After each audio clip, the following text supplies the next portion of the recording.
Jane Eyre by Charlotte Brontë. Chapter 1. There was no possibility of taking a walk that day.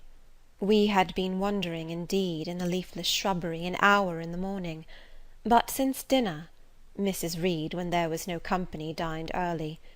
The cold winter wind had brought with it clouds so sombre, and a rain so penetrating, that further outdoor exercise was now out of the question.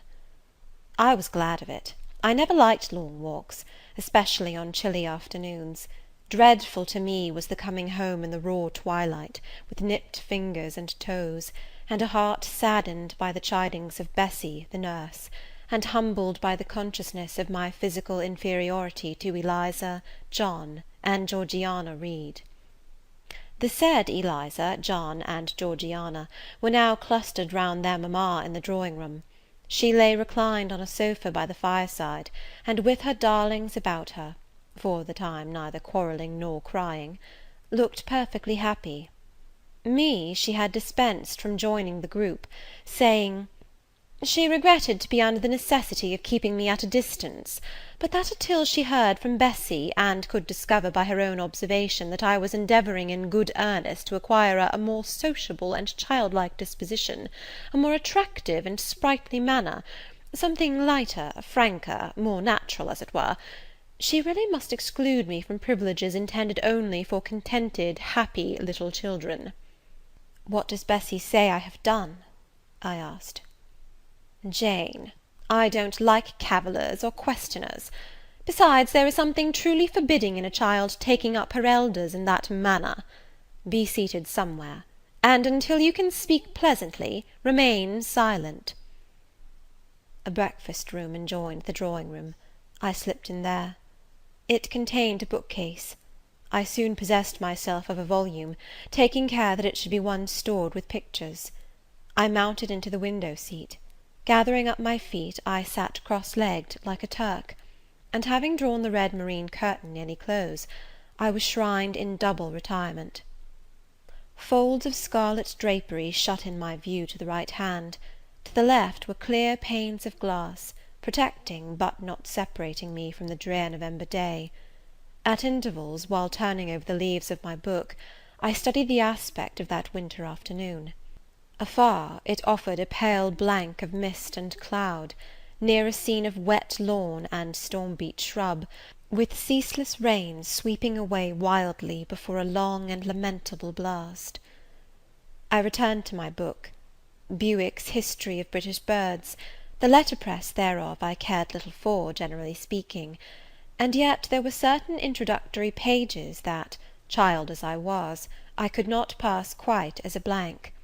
They were those which treat of the haunts of sea-fowl, of the solitary rocks and promontories, by them only inhabited; of the coast of Norway, studded with isles from its southern extremity, the Lindness, or Naze, to the North Cape; where the northern ocean, in vast whirls, boils round the naked melancholy isles of farthest Thule, and the Atlantic surge pours in among the stormy Hebrides.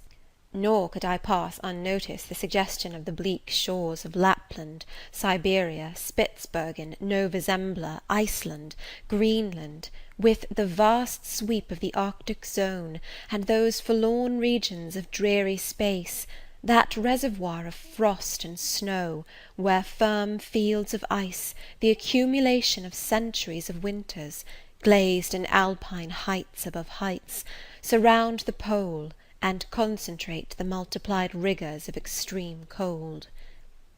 Of these death-white realms I formed an idea of my own, shadowy, like all the half-comprehended notions that float dim through children's brains, but strangely impressive.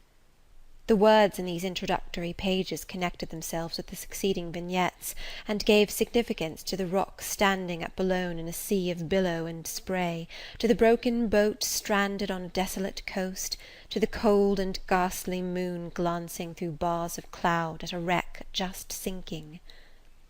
I cannot tell what sentiment haunted the quite solitary churchyard, with its inscribed headstone, its gate, its 2 trees, its low horizon, girdled by a broken wall, and its newly risen crescent attesting the hour of eventide.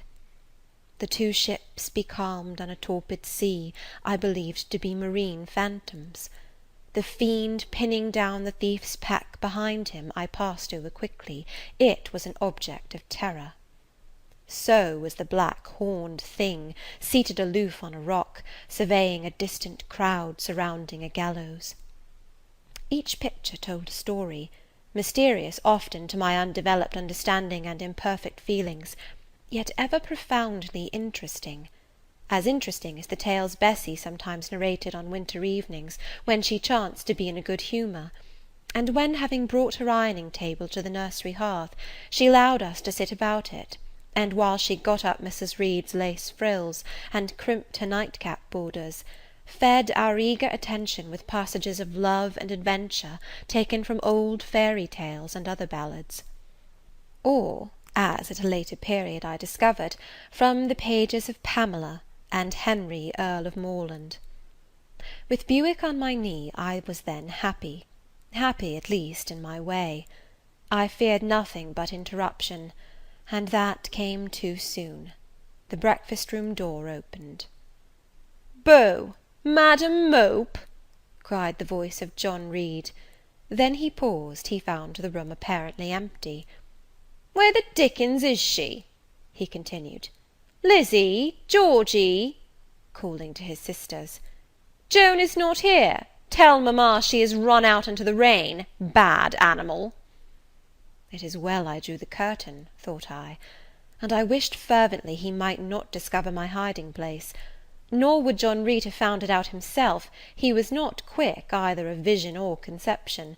But Eliza just put her head in at the door, and said at once, "She is in the window seat, to be sure, Jack."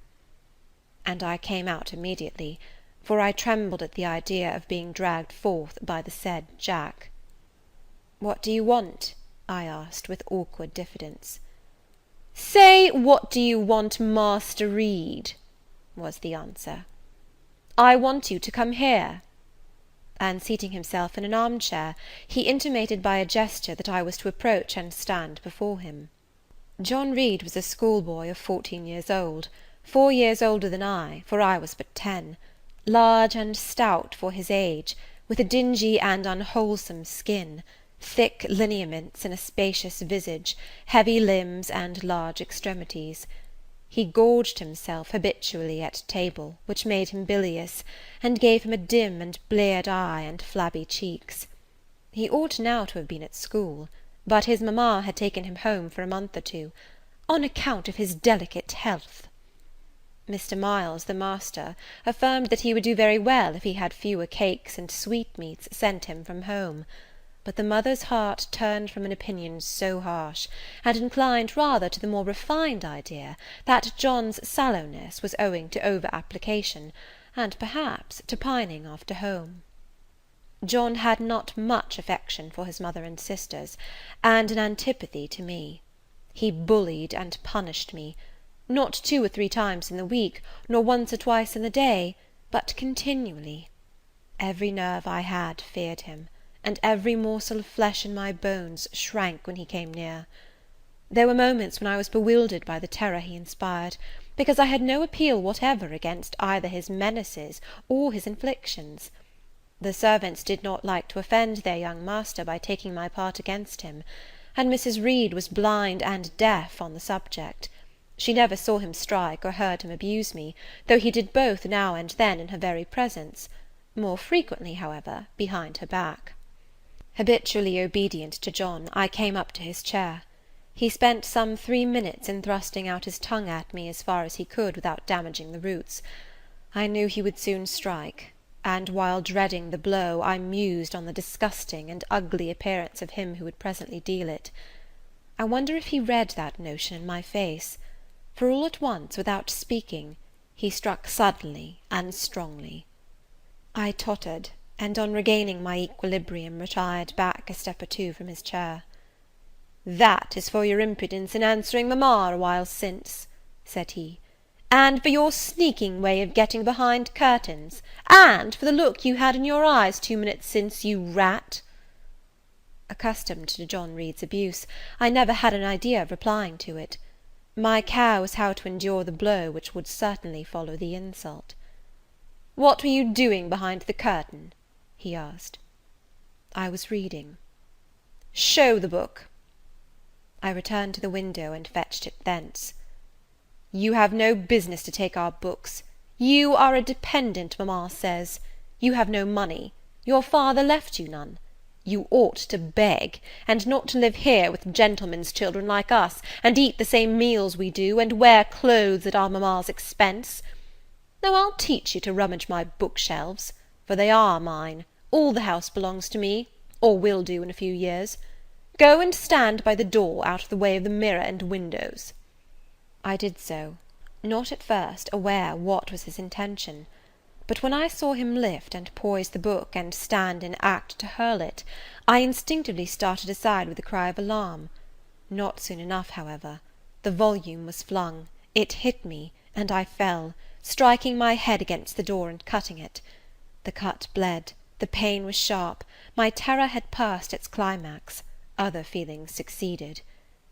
"Wicked and cruel boy," I said, "you are like a murderer, you are like a slave-driver, you are like the Roman emperors."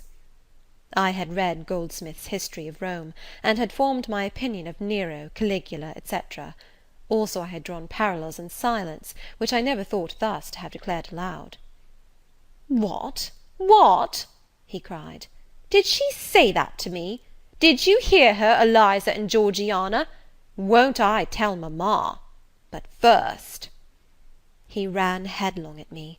I felt him grasp my hair and my shoulder. He had closed with a desperate thing. I really saw in him a tyrant, a murderer. I felt a drop or two of blood from my head trickle down my neck, and was sensible of somewhat pungent suffering. These sensations for the time predominated over fear, and I received him in frantic sort. I don't very well know what I did with my hands, but he called me "Rat! Rat!" and bellowed out aloud. Aid was near him. Eliza and Georgiana had run for Mrs. Reed, who was gone upstairs.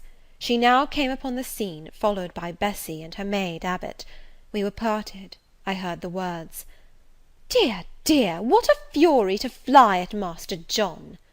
Did ever anybody see such a picture of passion?" Then Mrs. Reed subjoined, "Take her away to the Red Room, and lock her in there." 4 hands were immediately laid upon me, and I was borne upstairs.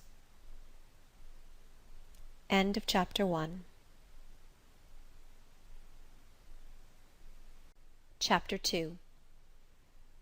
I resisted all the way, a new thing for me, and a circumstance which greatly strengthened the bad opinion Bessie and Miss Abbot were disposed to entertain of me.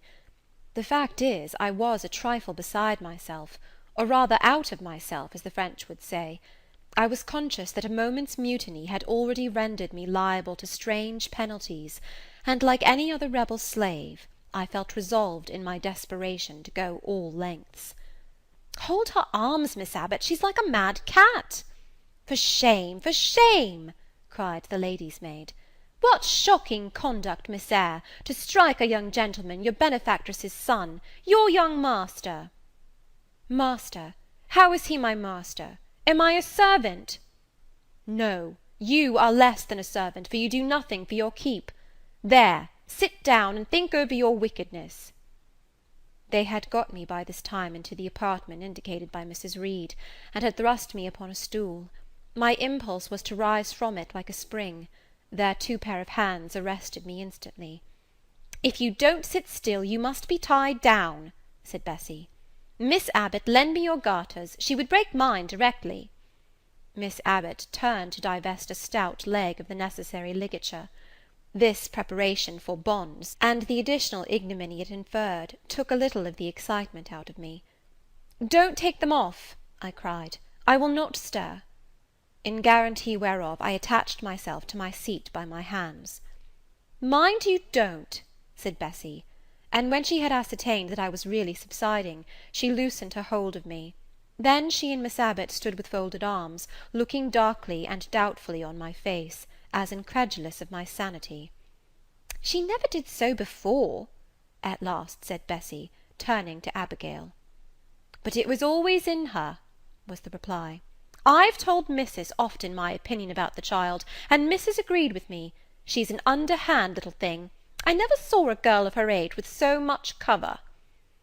Bessie answered not, but ere long addressing me, she said, "You ought to be aware, miss, that you are under obligations to Mrs. Reed. She keeps you. If she were to turn you off, you would have to go to the poor-house." I had nothing to say to these words. They were not new to me. My very first recollections of existence included hints of the same kind. This reproach of my dependence had become a vague sing-song in my ear, very painful and crushing, but only half intelligible. Miss Abbot joined in. "And you ought not to think yourself on an equality with the Mrs. Reed and Master Reed, because Mrs. kindly allows you to be brought up with them. They will have a great deal of money, and you will have none. It is your place to be humble, and to try to make yourself agreeable to them." "What we tell you is for your good," added Bessie in no harsh voice. "You should try to be useful and pleasant, then perhaps you would have a home here. But if you become passionate and rude, Mrs. will send you away, I am sure." "Besides," said Miss Abbot, "God will punish her. He might strike her dead in the midst of her tantrums, and then where would she go? Come, Bessie, we will leave her. I wouldn't have her heart for anything. Say your prayers, Miss Eyre, when you are by yourself, for if you don't repent, something bad might be permitted to come down the chimney and fetch you away." They went, shutting the door, and locking it behind them. The Red Room was a square chamber, very seldom slept in, I might say never, indeed, unless when a chance influx of visitors at Gateshead Hall rendered it necessary to turn to account all the accommodation it contained. Yet it was one of the largest and stateliest chambers in the mansion. A bed supported on massive pillars of mahogany, hung with curtains of deep red damask, stood out like a tabernacle in the centre. The two large windows, with their blinds always drawn down, were half shrouded in festoons and falls of similar drapery. The carpet was red. The table at the foot of the bed was covered with a crimson cloth. The walls were a soft fawn colour with a blush of pink in it. The wardrobe, the toilet table, the chairs were of darkly polished old mahogany. Out of these deep surrounding shades rose high, and glared white, the piled-up mattresses and pillows of the bed, spread with a snowy Marseille counterpane. Scarcely less prominent was an ample cushioned easy-chair near the head of the bed, also white, with a footstool before it, and looking, as I thought, like a pale throne. This room was chill, because it seldom had a fire. It was silent, because remote from the nursery and kitchen; solemn, because it was known to be so seldom entered. The housemaid alone came here on Saturdays, to wipe from the mirrors and the furniture a week's quiet dust, and Mrs. Reed herself, at far intervals, visited it to review the contents of a certain secret drawer in the wardrobe, where were stored divers parchments, her jewel casket, and a miniature of her deceased husband; and in those last words lies the secret of the Red Room, the spell which kept it so lonely in spite of its grandeur. Mr. Reed had been dead 9 years. It was in this chamber he breathed his last. Here he lay in state; hence his coffin was borne by the undertaker's men, and since that day a sense of dreary consecration had guarded it from frequent intrusion. My seat, to which Bessie and the bitter Miss Abbot had left me riveted, was a low ottoman near the marble chimney-piece. The bed rose before me. To my right hand there was the high dark wardrobe, with subdued broken reflections varying the gloss of its panels. To my left were muffled windows. A great looking-glass between them repeated the vacant majesty of the bed and room.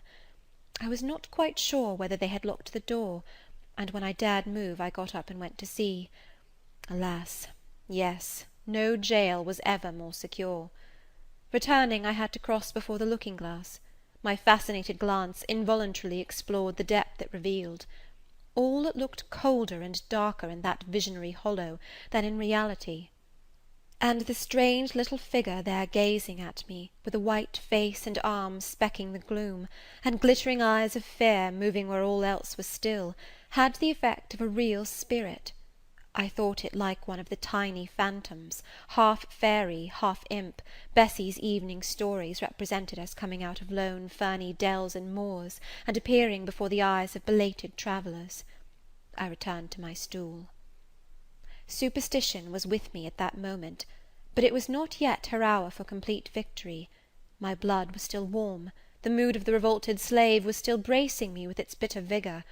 I had to stem a rapid rush of retrospective thought before I quailed to the dismal present. All John Reed's violent tyrannies, all his sister's proud indifference, all his mother's aversion, all the servants' partiality, turned up in my disturbed mind like a dark deposit in a turbid well. Why was I always suffering, always browbeaten, always accused, for ever condemned?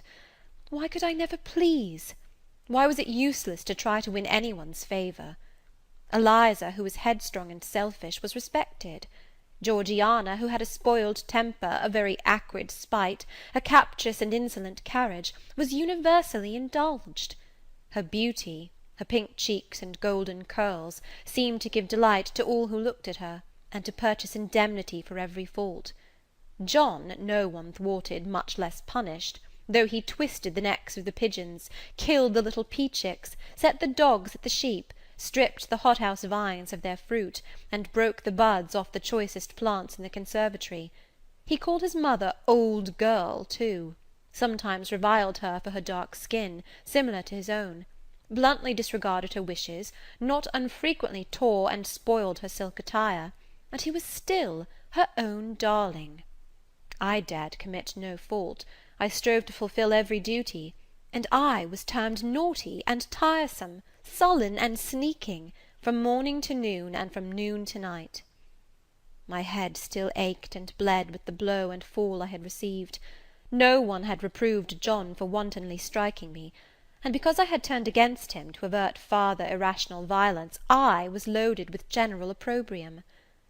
Unjust, unjust, said my reason, forced by the agonizing stimulus into precocious though transitory power; and resolve, equally wrought up, instigated some strange expedient to achieve escape from insupportable oppression, as running away, or, if that could not be effected, never eating or drinking more, and letting myself die. What a consternation of soul was mine that dreary afternoon! How all my brain was in tumult, and all my heart in insurrection! Yet in what darkness, what dense ignorance, was the mental battle fought! I could not answer the ceaseless inward question, why I thus suffered, now at the distance of, I will not say how many years. I see it clearly. I was a discord in Gateshead Hall. I was like nobody there. I had nothing in harmony with Mrs. Reed or her children, or her chosen vassalage. If they did not love me, in fact, as little did I love them. They were not bound to regard with affection a thing that could not sympathize with one amongst them, a heterogeneous thing, opposed to them in temperament, in capacity, in propensities, a useless thing, incapable of serving their interest or adding to their pleasure, a noxious thing, cherishing the germs of indignation at their treatment, of contempt of their judgment. I know that had I been a sanguine, brilliant, careless, exacting, handsome, romping child, though equally dependent and friendless, Mrs. Reed would have endured my presence more complacently; her children would have entertained for me more of the cordiality of fellow feeling; the servants would have been less prone to make me the scapegoat of the nursery. Daylight began to forsake the Red Room. It was past 4 o'clock, and the beclouded afternoon was tending to drear twilight. I heard the rain still beating continuously on the staircase window, and the wind howling in the grove behind the hall.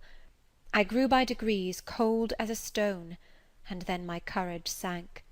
My habitual mood of humiliation, self-doubt, forlorn depression, fell damp on the embers of my decaying ire. All said I was wicked, and perhaps I might be so.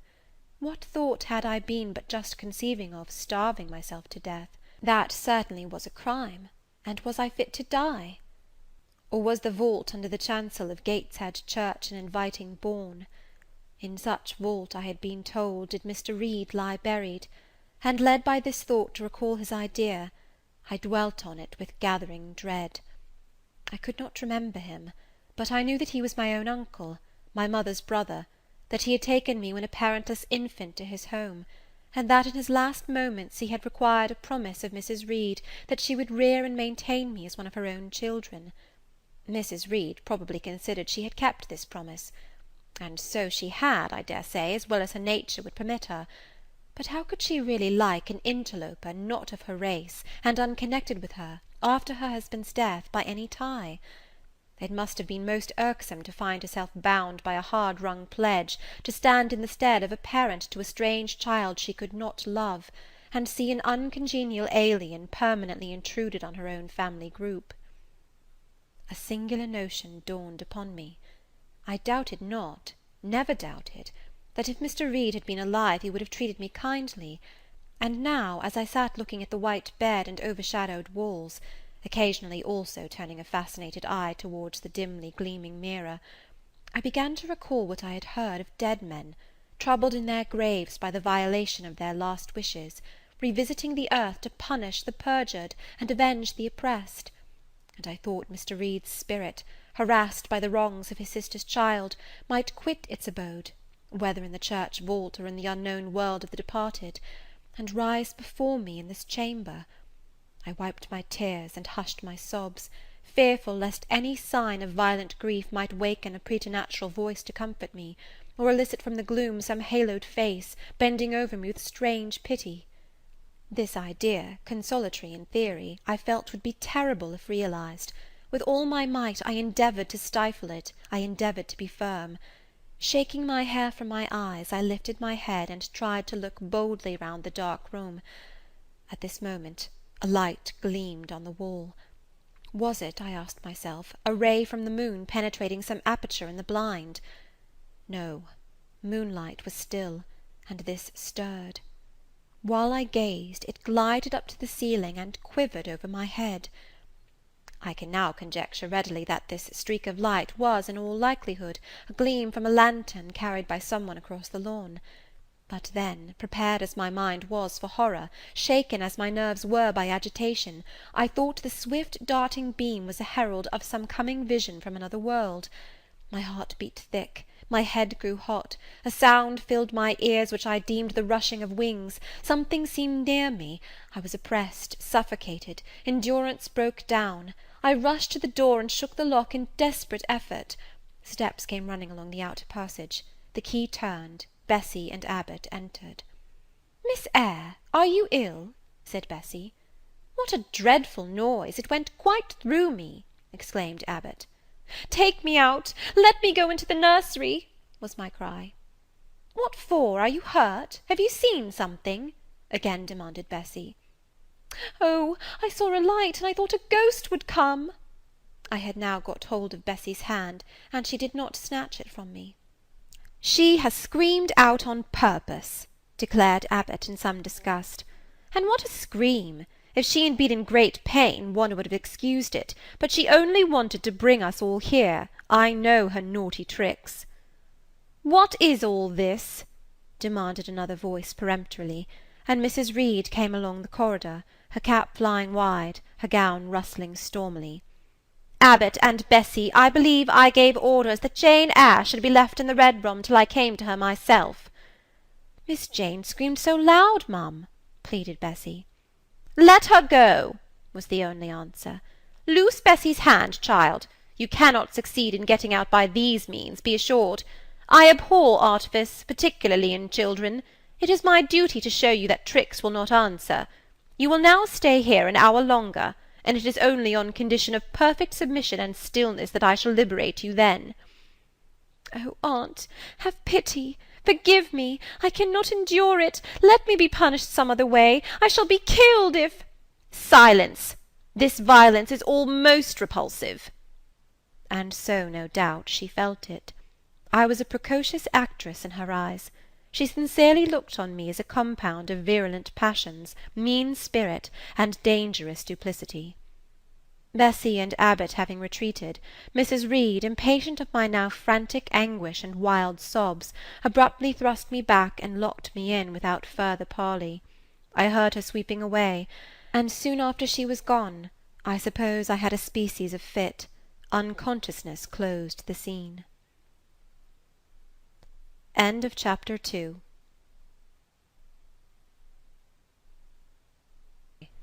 Chapter 3. The next thing I remember is waking up with a feeling as if I had had a frightful nightmare, and seeing before me a terrible red glare, crossed with thick black bars.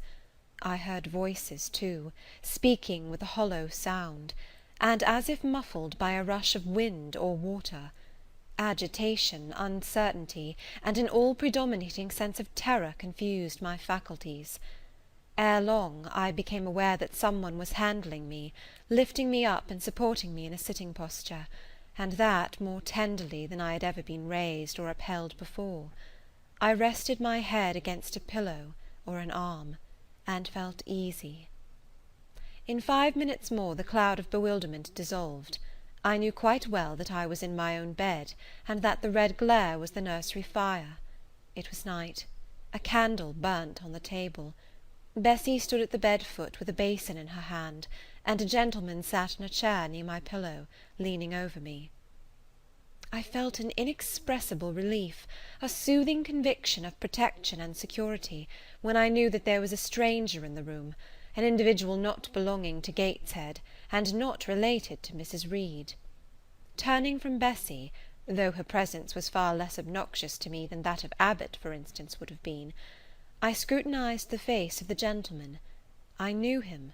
It was Mr. Lloyd, an apothecary, sometimes called in by Mrs. Reed when the servants were ailing. For herself and the children she employed a physician. "Well, who am I?" he asked. I pronounced his name, offering him at the same time my hand. He took it, smiling and saying, "We shall do very well by and by." Then he laid me down, and addressing Bessie, charged her to be very careful that I was not disturbed during the night. Having given some further directions, and intimates that he should call again the next day, he departed, to my grief. I felt so sheltered and befriended while he sat in the chair near my pillow, and as he closed the door after him, all the room darkened, and my heart again sank. Inexpressible sadness weighed it down. "Do you feel as if you should sleep, miss?" asked Bessie, rather softly. Scarcely dared I answer her, for I feared the next sentence might be rough. "I will try." "Would you like to drink, or could you eat anything?" "No, thank you, Bessie." "Then I think I shall go to bed, for it is past 12 o'clock, but you may call me if you want anything in the night." Wonderful civility this! It emboldened me to ask a question. "Bessie, what is the matter with me? Am I ill?" "You fell sick, I suppose, in the red room with the crying. You'll be better soon, no doubt." Bessie went into the housemaid's apartment, which was near. I heard her say, "Sarah, come and sleep with me in the nursery. I daren't for my life be alone with that poor child to-night. She might die. It's such a strange thing she should have that fit. I wonder if she saw anything.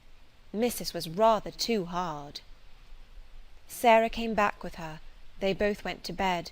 They were whispering together for half an hour before they fell asleep. I caught scraps of their conversation, from which I was able only too distinctly to infer the main subject discussed. Something passed her, all dressed in white, and vanished. A great black dog behind him. 3 loud raps on the chamber door. A light in the churchyard just over his grave, etc., etc. At last both slept. The fire and the candle went out.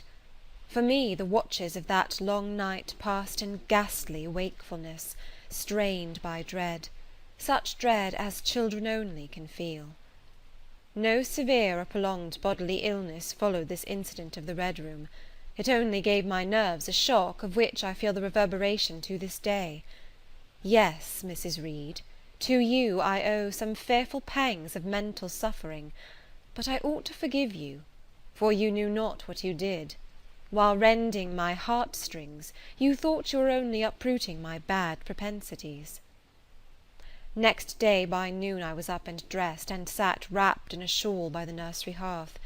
I felt physically weak and broken down, but my worse ailment was an unutterable wretchedness of mind, a wretchedness which kept drawing from me silent tears. No sooner had I wiped one salt drop from my cheek than another followed. Yet, I thought, I ought to have been happy, for none of the Reeds were there. They were all gone out in the carriage with their mamma. Abbot, too, was sewing in another room, and Bessie, as she moved hither and thither, putting away toys and arranging drawers, addressed to me every now and then a word of unwonted kindness. This state of things should have been to me a paradise of peace, accustomed as I was to a life of ceaseless reprimand and thankless fagging; but in fact my racked nerves were now in such a state that no calm could soothe, and no pleasure excite them agreeably. Bessie had been down into the kitchen, and she brought up with her a tart on a certain brightly painted china plate, whose bird of paradise, nestling in a wreath of convolvuli and rosebuds, had been wont to stir in me a most enthusiastic sense of admiration, and which plate I had often petitioned to be allowed to take in my hand in order to examine it more closely, but had always hitherto been deemed unworthy of such a privilege. This precious vessel was now placed on my knee, and I was cordially invited to eat the circlet of delicate pastry upon it. Vain favour! Coming, like most other favours, long deferred, and often wished for, too late. I could not eat the tart, and the plumage of the bird, the tints of the flowers, seemed strangely faded. I put both plate and tart away. Bessie asked if I would have a book. The word book acted as a transient stimulus, and I begged her to fetch Gulliver's Travels from the library. This book I had again and again perused with delight. I considered it a narrative of facts, and discovered in it a vein of interest deeper than what I found in fairy tales; for as to the elves, having sought them in vain among foxglove leaves and bells, under mushrooms, and beneath the ground ivy mantling old wall nooks, I had at length made up my mind to the sad truth, that they were all gone out of England to some savage country, where the woods were wilder and thicker, and the population more scant; whereas Lilliput and Brobdignag being, in my creed, solid parts of the earth's surface, I doubted not that I might one day, by taking a long voyage, see with my own eyes the little fields, houses, and trees, the diminutive people, the tiny cows, sheep, and birds of the one realm, and the cornfields forest high, the mighty mastiffs, the monster cats, the tower-like men and women of the other. Yet, when this cherished volume was now placed in my hand, when I turned over its leaves and sought in its marvellous pictures the charm I had, till now, never failed to find, all was eerie and dreary.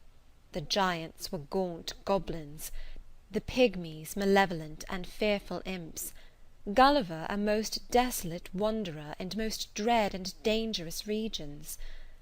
I closed the book, which I dared no longer peruse, and put it on the table beside the untasted tart. Bessie had now finished dusting and tidying the room, and having washed her hands, she opened a certain little drawer, full of splendid shreds of silk and satin, and began making a new bonnet for Georgiana's doll.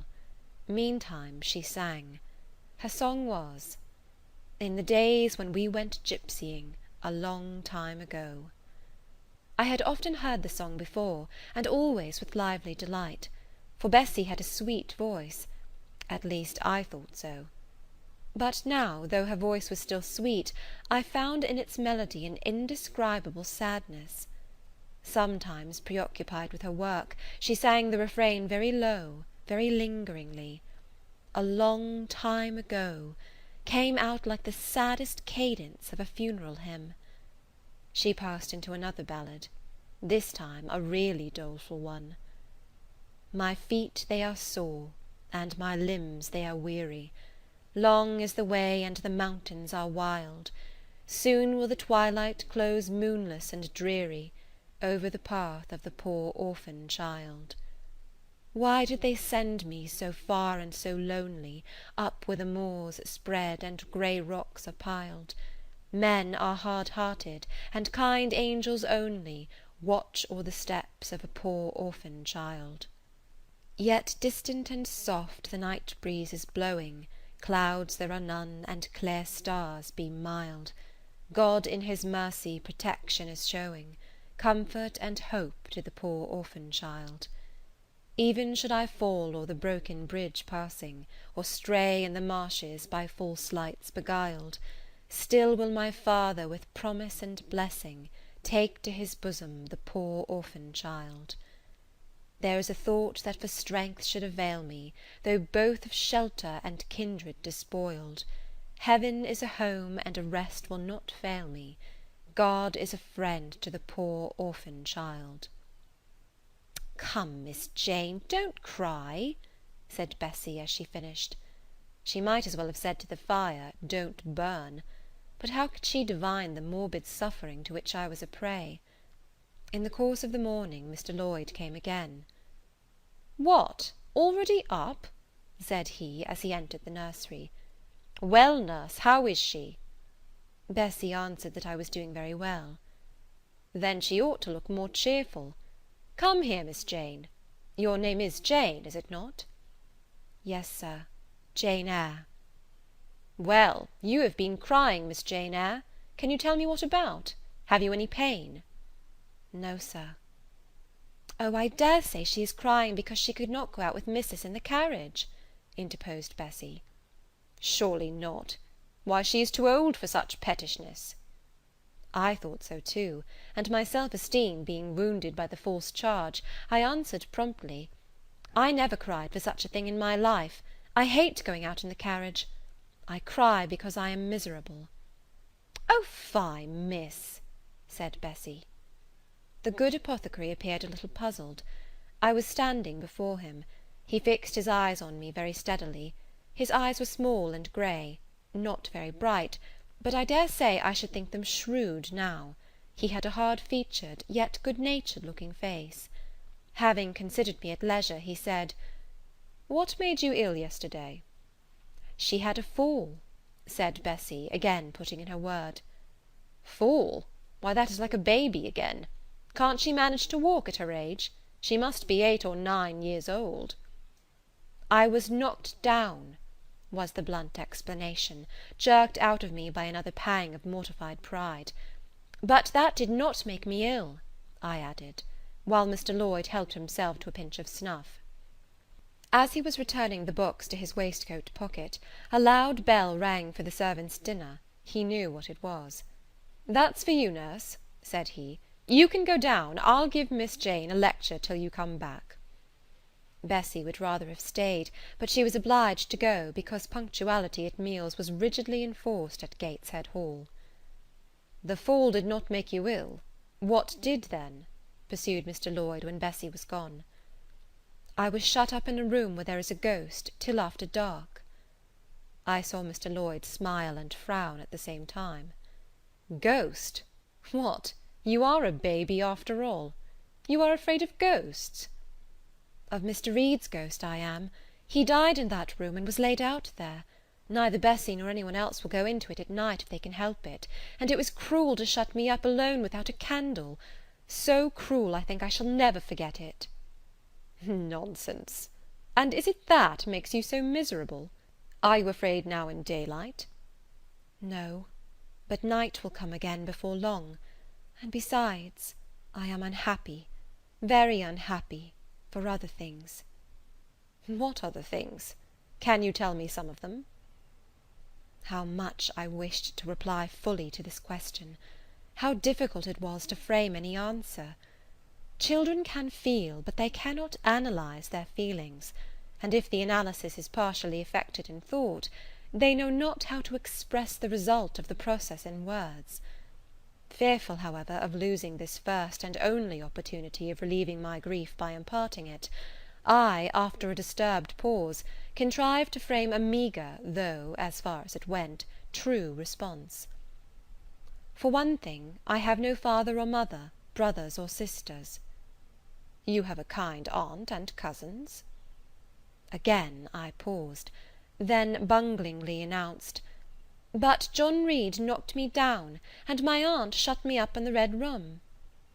Mr. Lloyd second time produced his snuff box. "Don't you think Gateshead Hall a very beautiful house?" asked he. "Are you not very thankful to have such a fine place to live at?" "It is not my house, Sir, and Abbot says I have less right to be here than a servant." "Pooh! You can't be silly enough to wish to leave such a splendid place." "If I had anywhere else to go, I should be glad to leave it, but I can never get away from Gateshead till I am a woman." "Perhaps you may. Who knows? Have you any relations besides Mrs. Reed?" "I think not, Sir." "None belonging to your father?" "I don't know. I asked Aunt Reed once, and she said possibly I might have some poor, low relations called Eyre, but she knew nothing about them." "If you had such, would you like to go to them?" I reflected. Poverty looks grim to grown people, still more so to children. They have not much idea of industrious, working, respectable poverty. They think of the word only as connected with ragged clothes, scanty food, fireless grates, rude manners, and debasing vices. Poverty for me was synonymous with degradation. "No, I should not like to belong to poor people," was my reply. "Not even if they were kind to you?" I shook my head. I could not see how poor people had the means of being kind. And then to learn to speak like them, to adopt their manners, to be uneducated, to grow up like one of the poor women I saw sometimes nursing their children or washing their clothes at the cottage doors of the village of Gateshead. No, I was not heroic enough to purchase liberty at the price of caste. "But are your relatives so very poor? Are they working people?" "I cannot tell. Aunt Reed says if I have any they must be a beggarly set. I should not like to go a-begging." "Would you like to go to school?" Again I reflected. I scarcely knew what school was. Bessie sometimes spoke of it as a place where young ladies sat in the stocks, wore backboards, and were expected to be exceedingly genteel and precise. John Reed hated his school, and abused his master. But John Reed's tastes were no rule for mine, and if Bessie's accounts of school discipline, gathered from the young ladies of a family where she had lived before coming to Gateshead, was somewhat appalling, her details of certain accomplishments attained by these same young ladies were, I thought, equally attractive. She boasted of beautiful paintings of landscapes and flowers by them executed, of songs they could sing and pieces they could play, of purses they could net, of French books they could translate, till my spirit was moved to emulation as I listened. Besides, school would be a complete change. It implied a long journey, an entire separation from Gateshead, an entrance into a new life. "I should indeed like to go to school," was the audible conclusion of my musings. "Well, well, who knows what may happen?" said Mr. Lloyd as he got up. "The child ought to have a change of air and scene," he said, speaking to himself. "Nerves not in a good state." Bessie now returned. At the same moment the carriage was heard rolling up the gravel walk. "Is that your mistress, nurse?" asked Mr. Lloyd. "I should like to speak to her before I go." Bessie invited him to walk into the breakfast room, and led the way out. In the interview which followed between him and Mrs. Reed, I presume, from after occurrences, that the apothecary ventured to recommend my being sent to school, and the recommendation was no doubt readily enough adopted; for, as Abbot said, in discussing the subject with Bessie, when both sat sewing in the nursery one night, after I was in bed, and, as they thought, asleep, Mrs. was, she dared say, glad enough to get rid of such a tiresome, ill-conditioned child, who always looked as if she were watching everybody, and scheming plots underhand. Abbot, I think, gave me credit for being a sort of infantine Guy Fawkes. On that same occasion I learned, for the first time, from Miss Abbot's communications to Bessie, that my father had been a poor clergyman, that my mother had married him against the wishes of her friends, who considered the match beneath her, that my grandfather Reed was so irritated at her disobedience, he cut her off without a shilling, that after my mother and father had been married a year, the latter caught the typhus fever while visiting among the poor of a large manufacturing town where his curacy was situated, and where that disease was then prevalent, that my mother took the infection from him, and both died within a month of each other. Bessie, when she heard this narrative, sighed and said, "Poor Miss Jane is to be pitied too, Abbot." "Yes," responded Abbot, "if she were a nice pretty child, one might compassionate her forlornness, but one really cannot care for such a little toad as that." "Not a great deal, to be sure," agreed Bessie. "At any rate, a beauty like Miss Georgiana would be more moving in the same condition." "Oh, yes, I dote on Miss Georgiana," cried the fervent Abbot. "Little darling! With her long curls, and her blue eyes, and such a sweet colour as she has, just as if she were painted. Bessie, I could fancy a Welsh rabbit for supper." "So could I, with a roast onion. Come, we'll go down." They went. End of Chapter 3.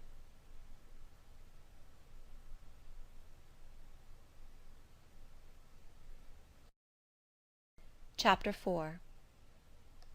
From my discourse with Mr. Lloyd, and from the above reported conference between Bessie and Abbot, I gathered enough of hope to suffice as a motive for wishing to get well. A change seemed near. I desired and waited it in silence. It tarried, however. Days and weeks passed. I had regained my normal state of health, but no new allusion was made to the subject over which I brooded. Mrs. Reed surveyed me at times with a severe eye, but seldom addressed me. Since my illness she had drawn a more marked line of separation than ever between me and her own children, appointing me a small closet to sleep in by myself, condemning me to take my meals alone, and pass all my time in the nursery, while my cousins were constantly in the drawing-room. Not a hint, however, did she drop about sending me to school. Still I felt an instinctive certainty that she would not long endure me under the same roof with her; for her glance, now more than ever, when turned on me, expressed an insuperable and rooted aversion. Eliza and Georgiana, evidently acting according to orders, spoke to me as little as possible. John thrust his tongue in his cheek whenever he saw me, and once attempted chastisement; but as I instantly turned against him, roused by the same sentiment of deep ire and desperate revolt which had stirred my corruption before, he thought it better to desist, and ran from me tittering execrations, and vowing I had burst his nose. I had, indeed, levelled at that prominent feature as hard a blow as my knuckles could inflict; and when I saw that either that or my look daunted him, I had the greatest inclination to follow up my advantage to purpose; but he was already with his mamma. I heard him in a blubbering tone commence the tale of how "that nasty Jane Eyre" had flown at him like a mad cat. He was stopped rather harshly. "Don't talk to me about her, John. I told you not to go near her. She is not worthy of notice. I do not choose that either you or your sisters should associate with her." Here, leaning over the banister, I cried out suddenly, and without at all deliberating on my words, "They are not fit to associate with me." Mrs. Reed was rather a stout woman, but on hearing this strange and audacious declaration, she ran nimbly up the stair, swept me like a whirlwind into the nursery, and crushing me down on the edge of my crib, dared me in an emphatic voice to rise from that place, or utter one syllable during the remainder of the day. "What would Uncle Reed say to you if he were alive?" was my scarcely voluntary demand. I say scarcely voluntary, for it seemed as if my tongue pronounced words without my will consenting to their utterance. Something spoke out of me over which I had no control. "What?" said Mrs. Reed under her breath. Her usually cold, composed grey eye became troubled with a look like fear. She took her hand from my arm, and gazed at me as if she really did not know whether I were child or fiend. I was now in for it. "My Uncle Reed is in heaven, and can see all you do and think, and so can papa and mamma. They know how you shut me up all day long, and how you wish me dead." Mrs. Reed soon rallied her spirits. She shook me most soundly, she boxed both my ears, and then left me without a word. Bessie supplied the hiatus by a homily of an hour's length, in which she proved, beyond a doubt, I was the most wicked and abandoned child ever reared under a roof. I half believed her, for I felt indeed only bad feelings surging in my breast. November, December, and half of January passed away. Christmas and the New Year had been celebrated at Gateshead with the usual festive cheer. Presents had been interchanged, dinners and evening parties given. From every enjoyment I was, of course, excluded. My share of the gaiety consisted in witnessing the daily apparelling of Eliza and Georgiana, and seeing them descend to the drawing-room, dressed out in thin muslin frocks and scarlet sashes, with hair elaborately ringleted, and afterwards in listening to the sound of the piano or the harp played below, to the passing to and fro of the butler and footman, to the jingling of glass and china as refreshments were handed, to the broken hum of conversation as the drawing-room door opened and closed. When tired of this occupation, I would retire from the stair-head to the solitary and silent nursery. There, though somewhat sad, I was not miserable. To speak truth, I had not the least wish to go into company, for in company I was very rarely noticed, and if Bessie had but been kind and companionable, I should have deemed it a treat to spend the evenings quietly with her, instead of passing them under the formidable eyes of Mrs. Reed, in a room full of ladies and gentlemen. But Bessie, as soon as she had dressed her young ladies, used to take herself off to the lively regions of the kitchen and the housekeeper's room, generally bearing the candle along with her. I then sat with my doll on my knee till the fire got low, glancing round occasionally to make sure that nothing worse than myself haunted the shadowy room; and when the embers sank to a dull red, I undressed hastily, tugging at knots and strings as I best might, and sought shelter from cold and darkness in my crib. To this crib I always took my doll. Human beings must love something, and in the dearth of worthier objects of affection, I contrived to find a pleasure in loving and cherishing a faded graven image, shabby as a miniature scarecrow. It puzzles me now to remember with what absurd sincerity I doted on this little toy, half fancying it alive and capable of sensation.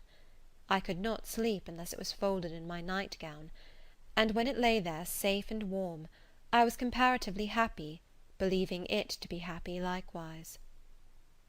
Long did the hours seem while I waited the departure of the company, and listened for the sound of Bessie's step on the stairs. Sometimes she would come up in the interval to seek her thimble or her scissors, or perhaps to bring me something by way of supper, a bun or a cheesecake. Then she would sit on the bed while I ate it, and when I had finished, she would tuck the clothes round me, and twice she kissed me, and said, "Good night, Miss Jane." When thus gentle, Bessie seemed to me the best, prettiest, kindest being in the world, and I wished most intensely that she would be always so pleasant and amiable, and never push me about, or scold, or task me unreasonably, as she was too often wont to do. Bessie Lee must, I think, have been a girl of good natural capacity, for she was smart in all she did, and had a remarkable knack of narrative. So, at least, I judge from the impression made on me by her nursery tales. She was pretty, too, if my recollections of her face and person are correct. I remember her as a slim young woman, with black hair, dark eyes, very nice features, and good clear complexion; but she had a capricious and a hasty temper, and indifferent ideas of principle or justice. Still, such as she was, I preferred her to any one else at Gateshead Hall. It was the 15th of January, about 9 o'clock in the morning. Bessie was gone down to breakfast. My cousins had not yet been summoned to their mamma. Eliza was putting on her bonnet and warm garden coat to go and feed her poultry, an occupation of which she was fond, and not less so of selling the eggs to the housekeeper, and hoarding up the money she thus obtained. She had a turn for traffic, and a marked propensity for saving, shown not only in the vending of eggs and chickens, but also in driving hard bargains with the gardener about flower roots, seeds, and slips of plants, that functionary having orders from Mrs. Reed to buy of his young lady all the products of her parterre she wished to sell, and Eliza would have sold the hair off her head if she could have made a handsome profit thereby. As to her money, she first secreted it in odd corners, wrapping it in a rag or an old curl paper; but some of these hoards having been discovered by the housemaid, Eliza, fearful of one day losing her valued treasure, consented to entrust it to her mother, at a usurious rate of interest, 50 or 60 per cent., which interest she exacted every quarter, keeping her accounts in a little book with anxious accuracy. Georgiana sat on a high stool, dressing her hair at the glass, and interweaving her curls with artificial flowers and faded feathers, of which she had found a store in a drawer in the attic. I was making my bed, having received strict orders from Bessie to get it arranged before she returned; for Bessie now frequently employed me as a sort of under nursery maid, to tidy the room, dust the chairs, etc. Having spread the quilt and folded my night dress, I went to the window seat to put in order some picture books and doll's house furniture scattered there. An abrupt command from Georgiana to let her playthings alone, for the tiny chairs and mirrors, the fairy plates and cups were her property, stopped my proceedings; and then, for lack of other occupation, I fell to breathing on the frost flowers with which the window was fretted, and thus clearing a space in the glass through which I might look out on the grounds, where all was still and petrified under the influence of a hard frost. From this window were visible the porter's lodge and the carriage road, and just as I had dissolved so much of the silver-white foliage veiling the panes as left room to look out, I saw the gates thrown open, and a carriage roll through. I watched it ascending the drive with indifference. Carriages often came to Gateshead, but none ever brought visitors in whom I was interested. It stopped in front of the house, the door-bell rang loudly, the new-comer was admitted. All this being nothing to me, my vacant attention soon found livelier attraction in the spectacle of a hungry little robin, which came and chirruped on the twigs of the leafless cherry-tree nailed against the wall near the casement. The remains of my breakfast of bread and milk stood on the table, and having crumbled a morsel of roll, I was tugging at the sash to put out the crumbs on the window-sill, when Bessie came running upstairs to the nursery. "Miss Jane, take off your pinafore. What are you doing there? Have you washed your hands and face this morning?" I gave another tug before I answered, for I wanted the bird to be secure of its bread. The sash yielded, I scattered the crumbs, some on the stone sill, some on the cherry-tree bough; then, closing the window, I replied, "No, Bessie, I have only just finished dusting." "Oh, troublesome, careless child! And what are you doing now? You look quite red, as if you had been about some mischief. What were you opening the window for?" I was spared the trouble of answering, for Bessie seemed in too great a hurry to listen to explanations. She hauled me to the washstand, inflicted a merciless but happily brief scrub on my face and hands with soap, water, and a coarse towel, disciplined my head with a bristly brush, denuded me of my pinafore, and then hurrying me to the top of the stairs, bid me go down directly, as I was wanted in the breakfast-room. I would have asked who wanted me. I would have demanded if Mrs. Reed was there, but Bessie was already gone, and had closed the nursery door upon me. I slowly descended. For nearly 3 months I had never been called to Mrs. Reed's presence.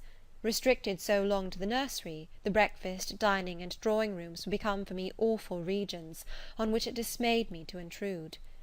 I now stood in the empty hall; before me was the breakfast-room door, and I stopped, intimidated and trembling. What a miserable little poltroon had fear, engendered of unjust punishment, made of me in those days! I feared to return to the nursery, and feared to go forward to the parlour. 10 minutes I stood in agitated hesitation; the vehement ringing of the breakfast-room bell decided me. I must enter. Who could want me? I asked inwardly, as with both hands I turned the stiff door-handle, which, for a second or two, resisted my efforts. What should I see besides Aunt Reed in this apartment? A man or a woman? The handle turned, the door unclosed, and passing through and curtsying low, I looked up at a black pillar.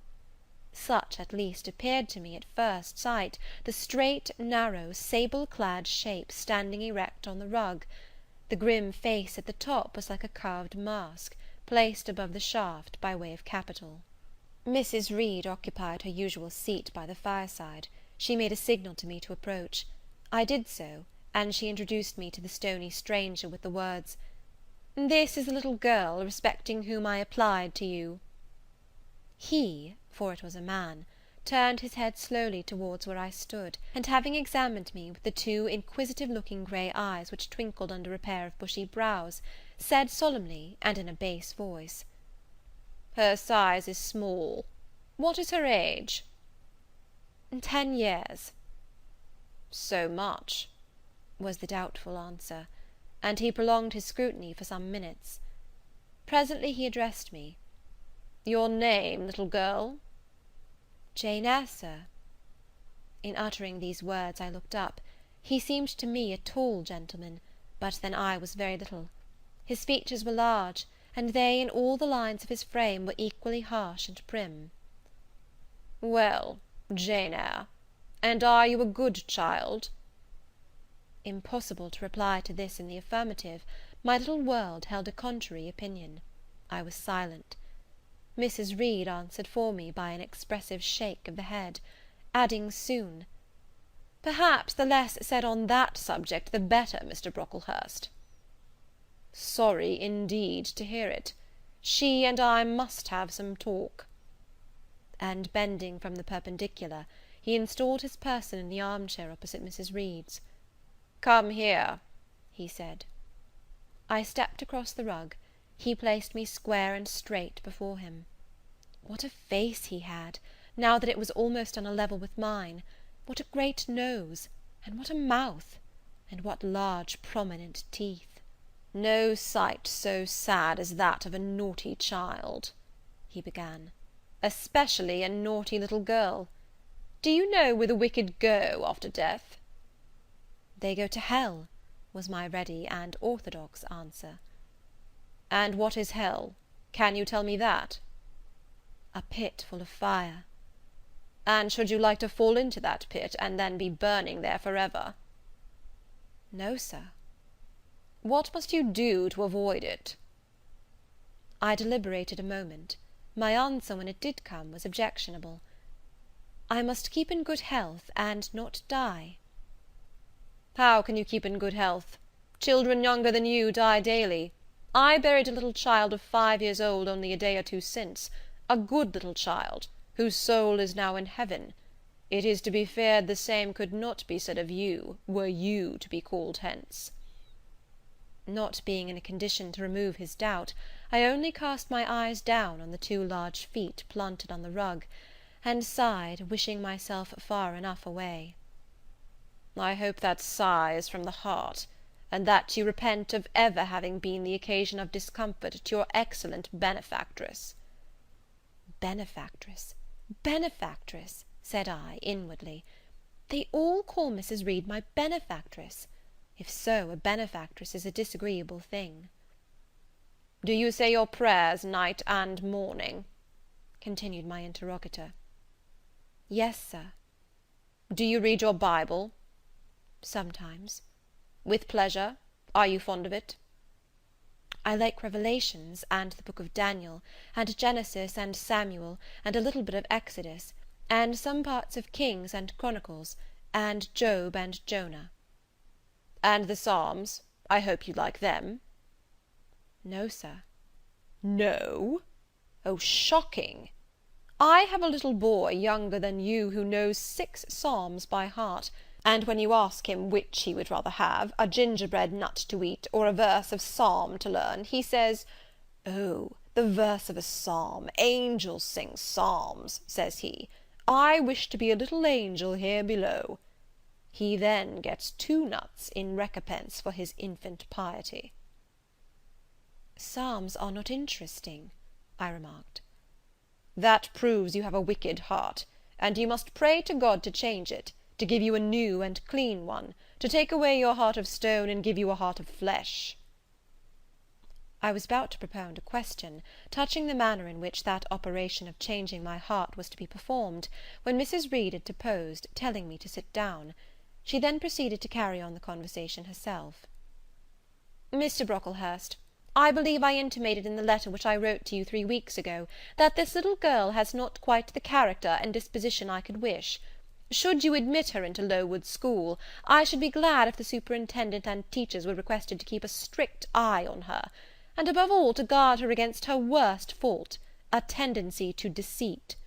I mention this in your hearing, Jane, that you may not attempt to impose on Mr. Brocklehurst."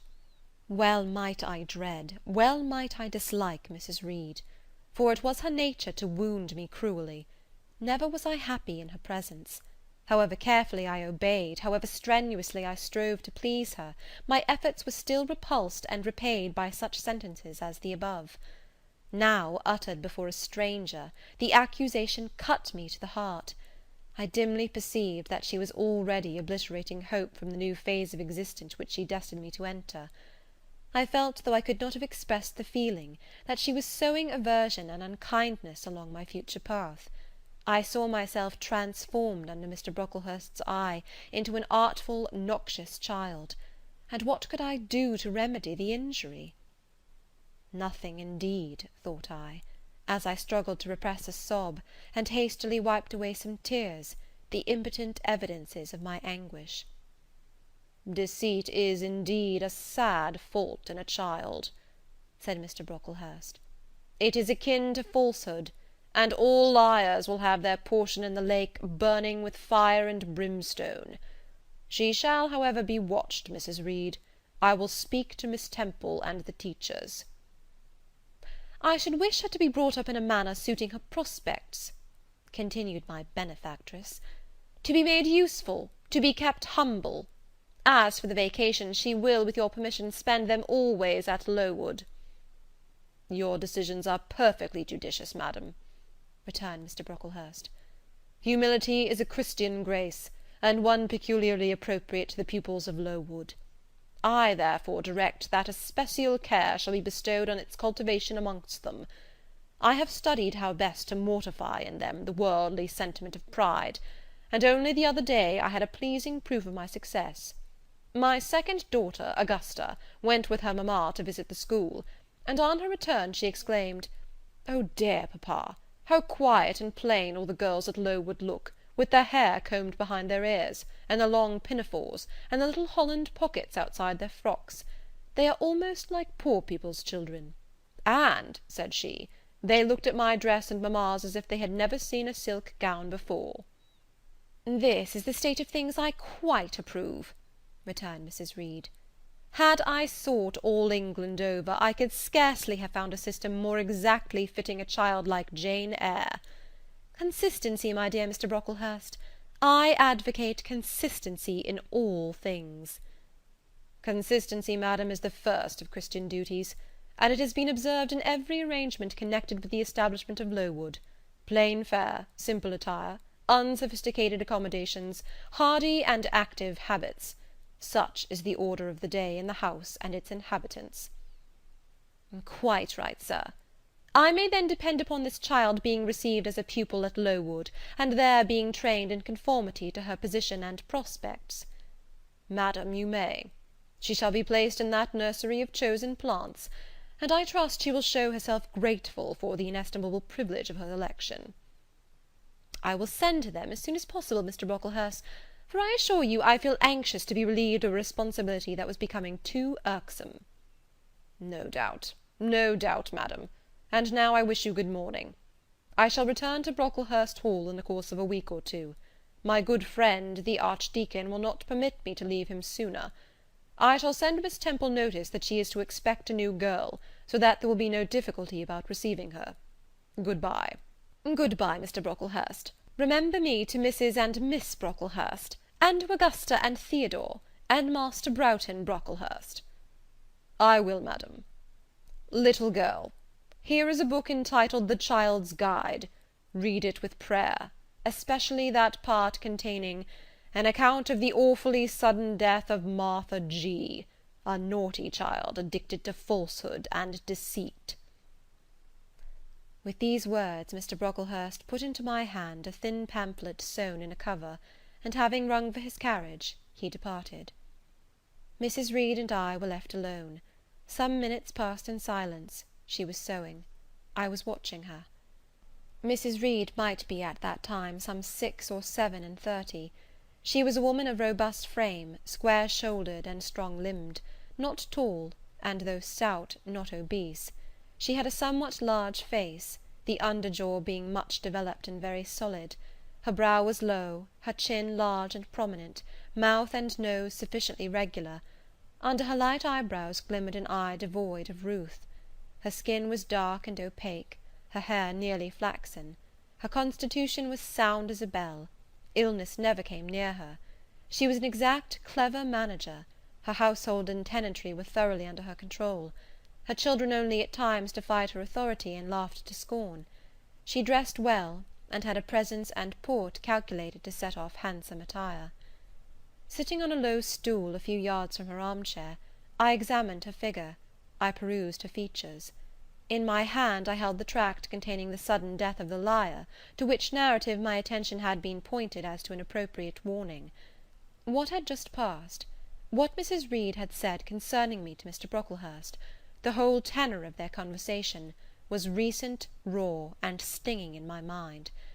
I had felt every word as acutely as I had heard it plainly, and a passion of resentment fermented now within me.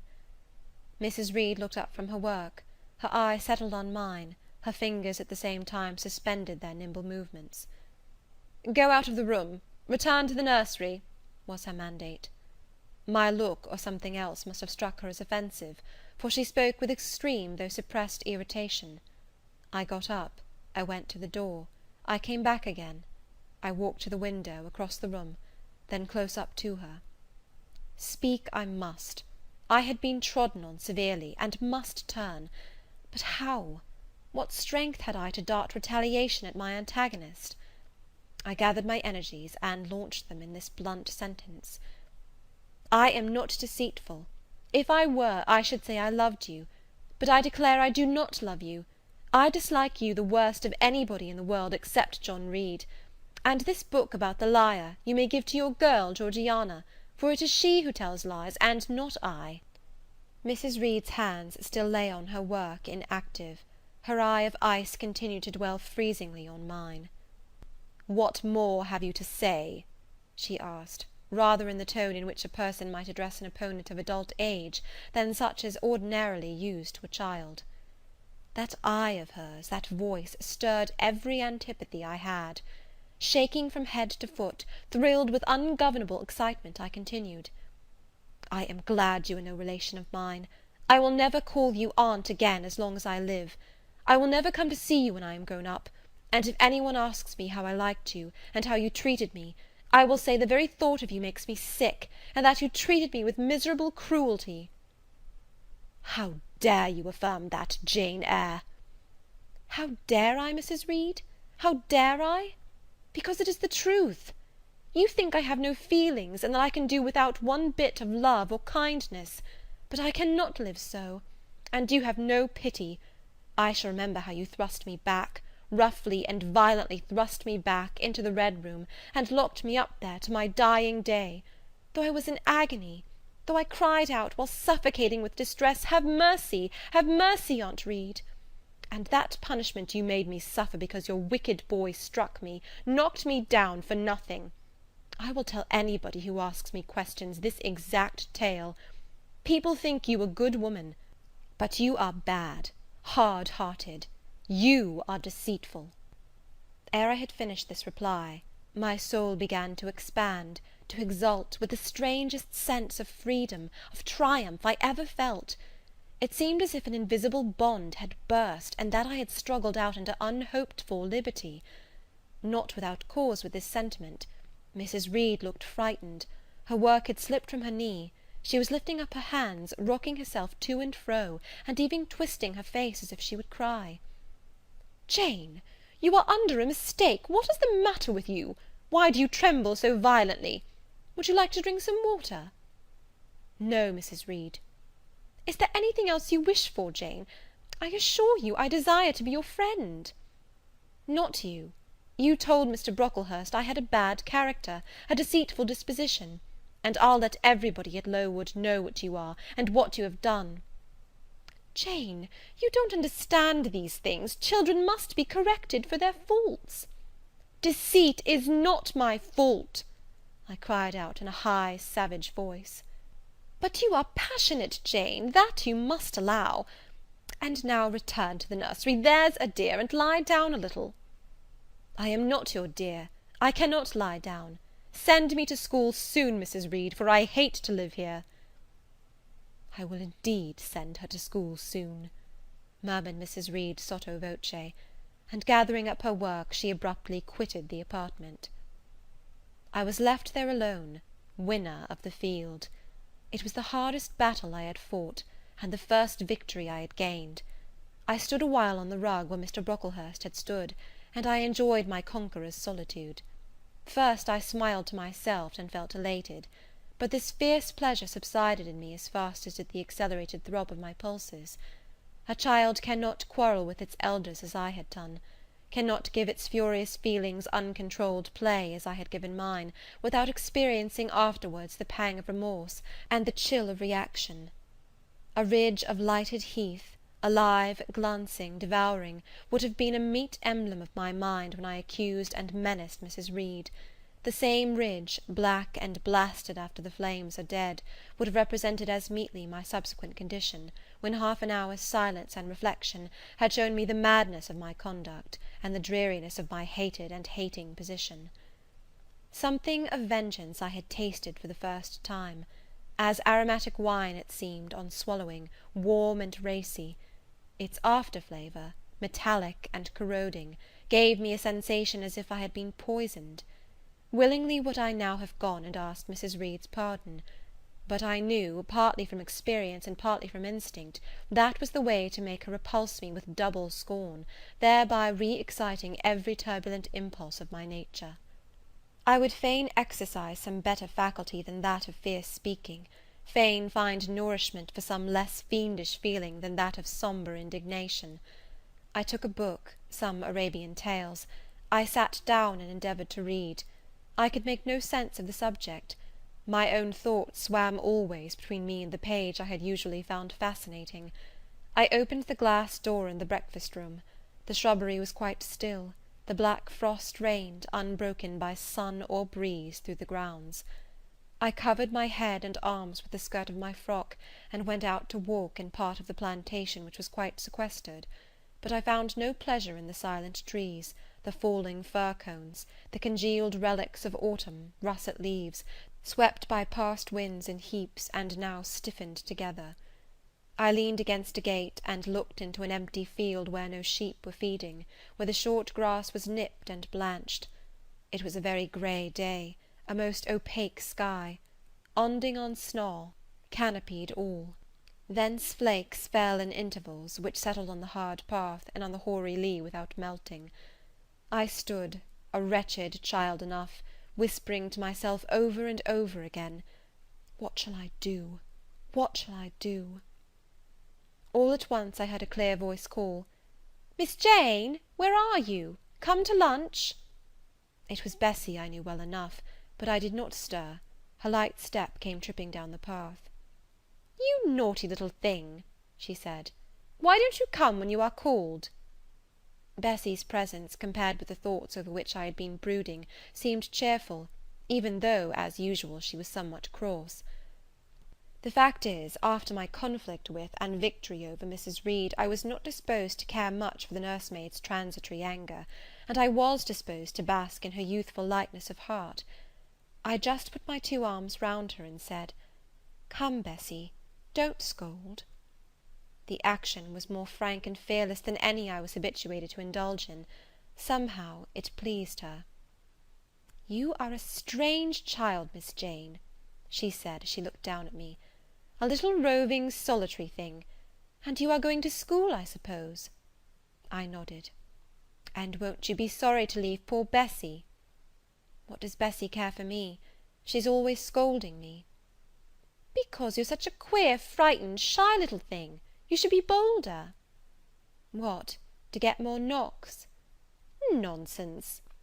"But you are rather put upon, that's certain. My mother said, when she came to see me last week, that she would not like a little one of her own to be in your place. Now come in, and I've some good news for you." "I don't think you have, Bessie." "Child, what do you mean? What sorrowful eyes you fix on me? Well, but Missis and the young ladies and Master John are going out to tea this afternoon, and you shall have tea with me.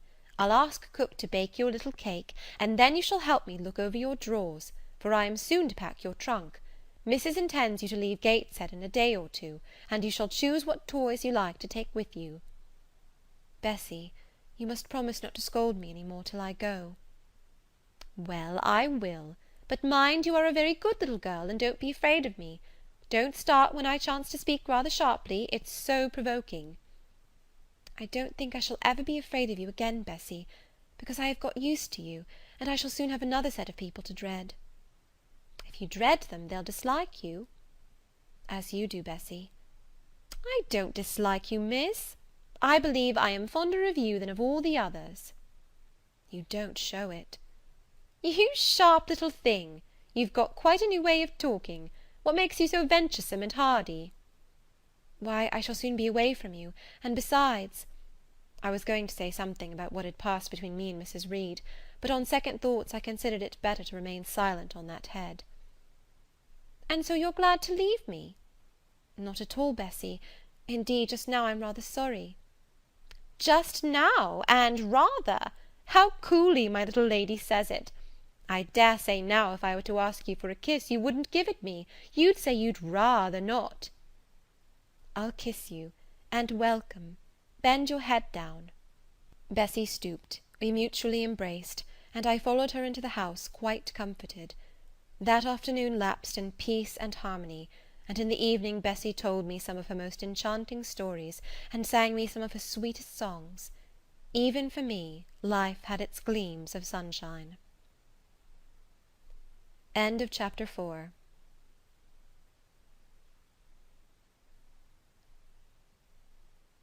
Chapter 5.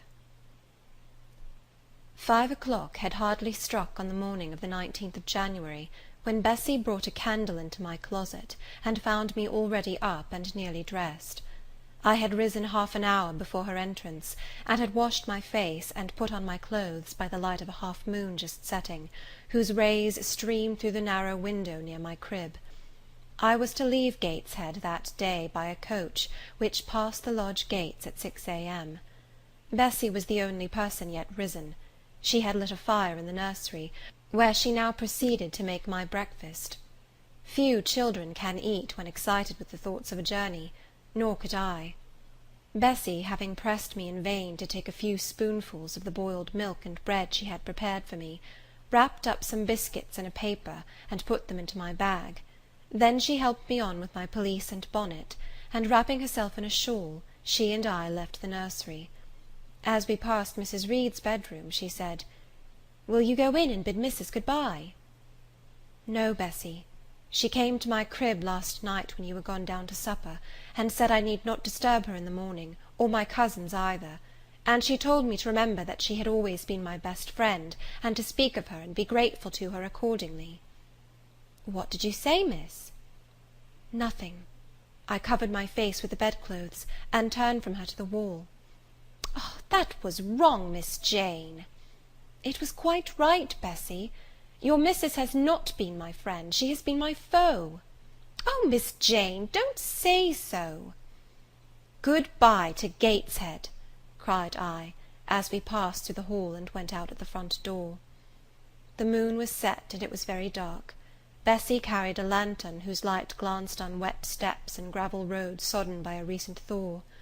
Raw and chill was the winter morning. My teeth chattered as I hastened down the drive. There was a light in the porter's lodge. When we reached it, we found the porter's wife just kindling her fire. My trunk, which had been carried down the evening before, stood corded at the door. It wanted but a few minutes of 6, and shortly after that hour had struck, the distant roll of wheels announced the coming coach. I went to the door, and watched its lamps approach rapidly through the gloom. "Is she going by herself?" asked the porter's wife. "Yes." "And how far is it?" 50 miles. "What a long way! I wonder Mrs. Reed is not afraid to trust her so far alone." The coach drew up.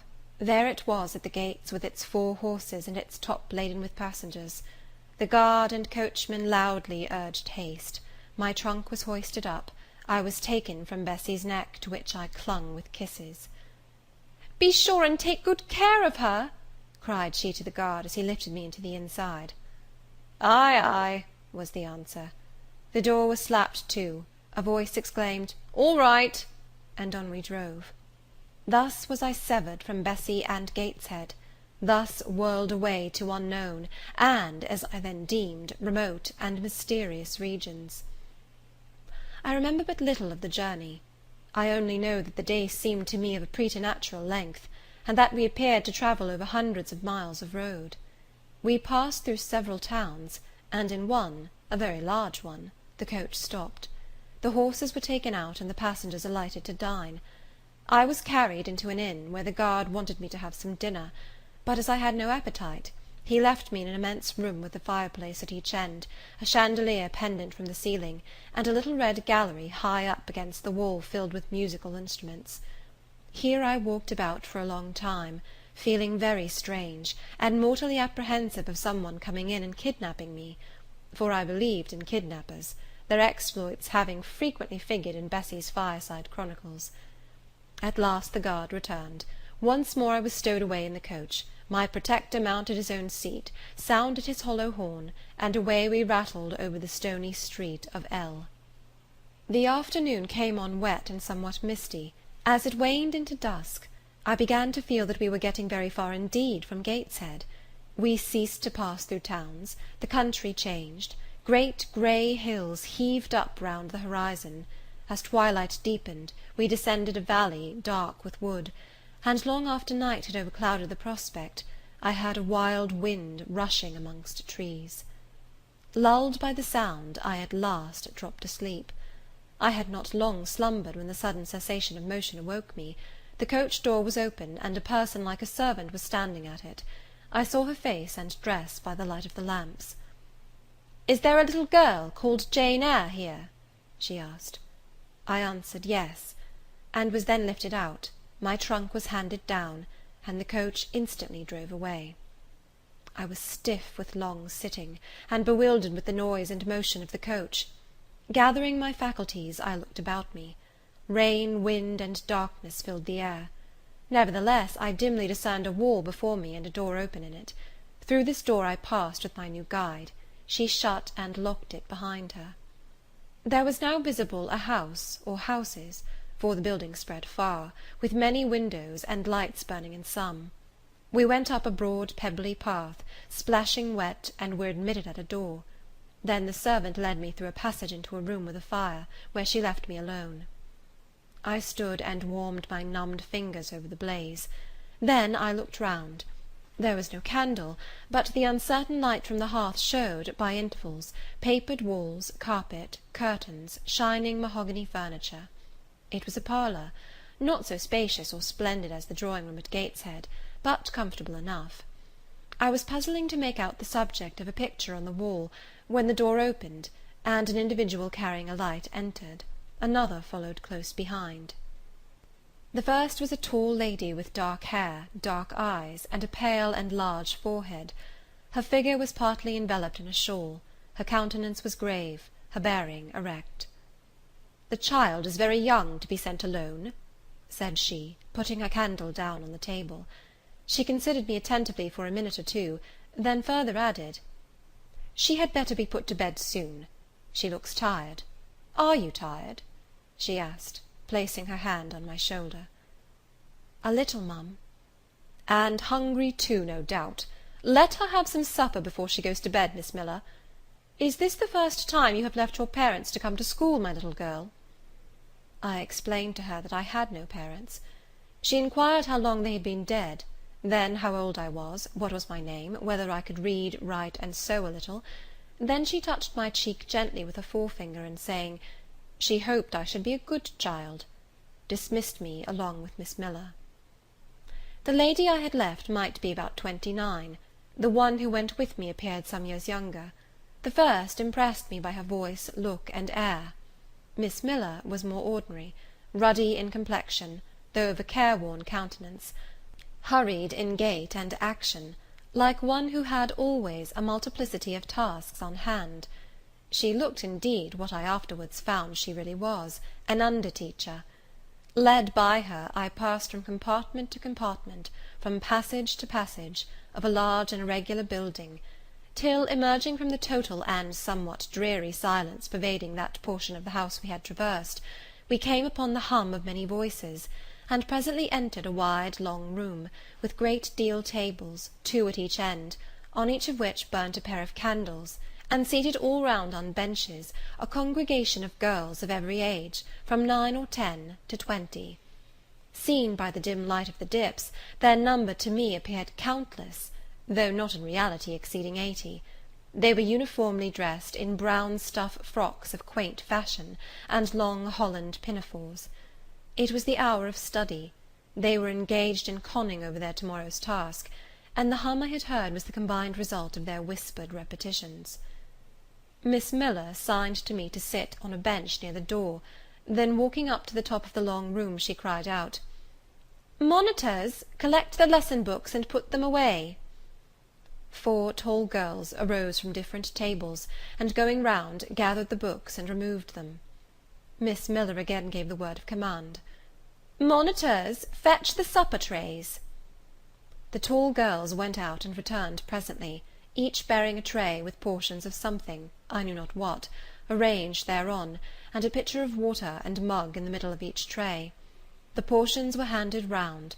Those who liked took a draught of the water, the mug being common to all. When it came to my turn, I drank, for I was thirsty, but did not touch the food, excitement and fatigue rendering me incapable of eating. I now saw, however, that it was a thin oaten cake shared into fragments. The meal over, prayers were read by Miss Miller, and the classes filed off, 2 and 2, upstairs. Overpowered by this time with weariness, I scarcely noticed what sort of a place the bedroom was, except that, like the schoolroom, I saw it was very long. To-night I was to be Miss Miller's bedfellow. She helped me to undress. When laid down, I glanced at the long rows of beds, each of which was quickly filled with 2 occupants. In 10 minutes the single light was extinguished, and amidst silence and complete darkness I fell asleep. The night passed rapidly. I was too tired even to dream. I only once awoke to hear the wind rave in furious gusts, and the rain fall in torrents, and to be sensible that Miss Miller had taken her place by my side. When I again unclosed my eyes, a loud bell was ringing. The girls were up and dressing. Day had not yet begun to dawn, and a rushlight or 2 burned in the room. I too rose reluctantly. It was bitter cold, and I dressed as well as I could for shivering, and washed when there was a basin at liberty, which did not occur soon, as there was but 1 basin to 6 girls, on the stands down the middle of the room. Again the bell rang. All formed in file, 2 and 2, and in that order descended the stairs and entered the cold and dimly lit schoolroom. Here prayers were read by Miss Miller. Afterwards she called out, "Form classes." A great tumult succeeded for some minutes, during which Miss Miller repeatedly exclaimed, "Silence!" and "Order!" When it subsided, I saw them all drawn up in 4 semicircles, before 4 chairs, placed at the 4 tables. All held books in their hands, and a great book, like a Bible, lay on each table before the vacant seat. A pause of some seconds succeeded, filled up by the low, vague hum of numbers. Miss Miller walked from class to class, hushing this indefinite sound. A distant bell tinkled. Immediately 3 ladies entered the room. Each walked to a table and took her seat. Miss Miller assumed the 4th vacant chair, which was that nearest the door, and around which the smallest of the children were assembled. To this inferior class I was called, and placed at the bottom of it. Business now began. The day's collect was repeated, then certain texts of Scripture were said, and to these succeeded a protracted reading of chapters in the Bible, which lasted an hour. By the time that exercise was terminated, day had fully dawned. The indefatigable bell now sounded for the 4th time. The classes were marshalled and marched into another room to breakfast. How glad I was to behold a prospect of getting something to eat! I was now nearly sick from inanition, having taken so little the day before. The refectory was a great low-ceiled, gloomy room. On 2 low tables smoked basins of something hot, which, however, to my dismay, sent forth an odour far from inviting. I saw a universal manifestation of discontent when the fumes of the repast met the nostrils of those destined to swallow it. From the van of the procession, the tall girls of the 1st class, rose the whispered words, "Disgusting! The porridge is burnt again!" "Silence!" ejaculated a voice, but not that of Miss Miller, but one of the upper teachers, a little and dark personage, smartly dressed, but of somewhat morose aspect, who installed herself at the top of one table, while a more buxom lady presided at the other. I looked in vain for her I had first seen the night before. She was not visible. Miss Miller occupied the foot of the table where I sat, and a strange, foreign-looking, elderly lady, the French teacher, as I afterwards found, took the corresponding seat at the other board. A long grace was said, and a hymn sung. Then a servant brought in some tea for the teachers, and the meal began. Ravenous, and now very faint, I devoured a spoonful or two of my portion without thinking of its taste; but the first edge of hunger blunted, I perceived I had got in hand a nauseous mess. Burnt porridge is almost as bad as rotten potatoes. Famine itself soon sickens over it. The spoons were moved slowly. I saw each girl taste her food and try to swallow it, but in most cases the effort was soon relinquished. Breakfast was over, and none had breakfasted. Thanks being returned for what we had not got, and a second hymn chanted, the refectory was evacuated for the schoolroom. I was one of the last to go, and in passing the tables, I saw one teacher take a basin of the porridge and taste it. She looked at the others; all their countenances expressed displeasure, and one of them, the stout one, whispered, "Abominable stuff! How shameful!" A quarter of an hour passed before lessons again began, during which the schoolroom was in glorious tumult.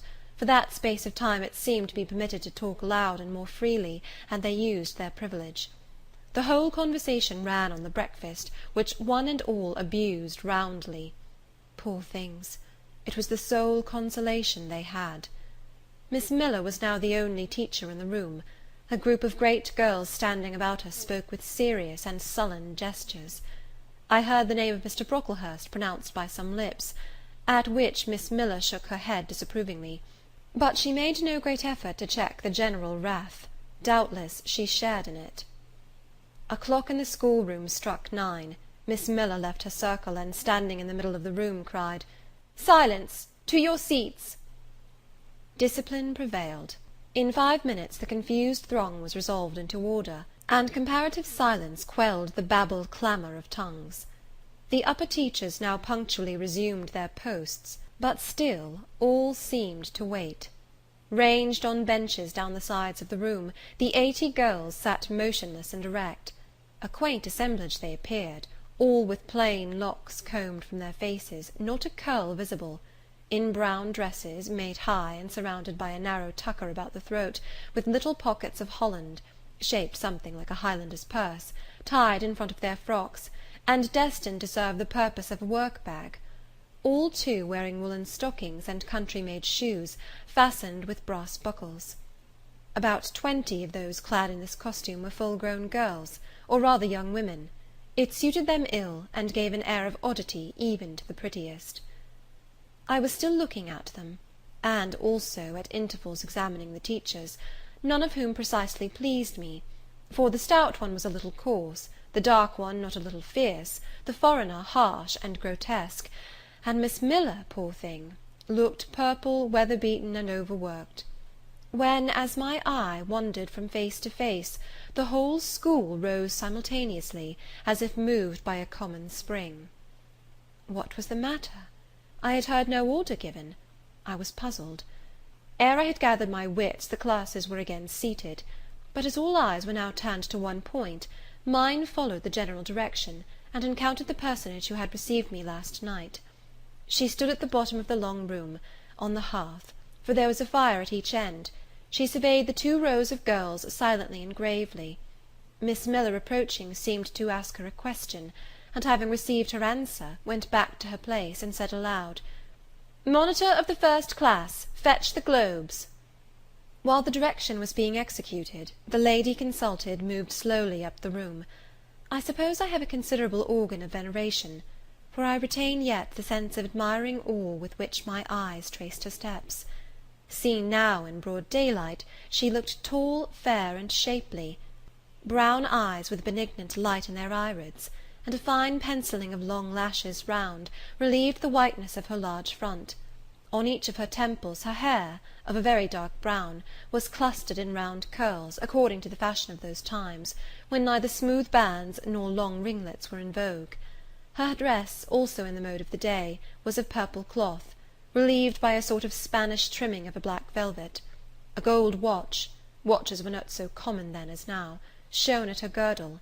Let the reader add, to complete the picture, refined features, a complexion, if pale, clear, and a stately air and carriage, and he will have, at least, as clearly as words can give it, a correct idea of the exterior of Miss Temple, Maria Temple, as I afterwards saw the name written in a prayer book entrusted to me to carry to church. The superintendent of Lowood, for such was this lady, having taken her seat before a pair of globes placed on one of the tables, summoned the first class round her, and commenced giving a lesson on geography.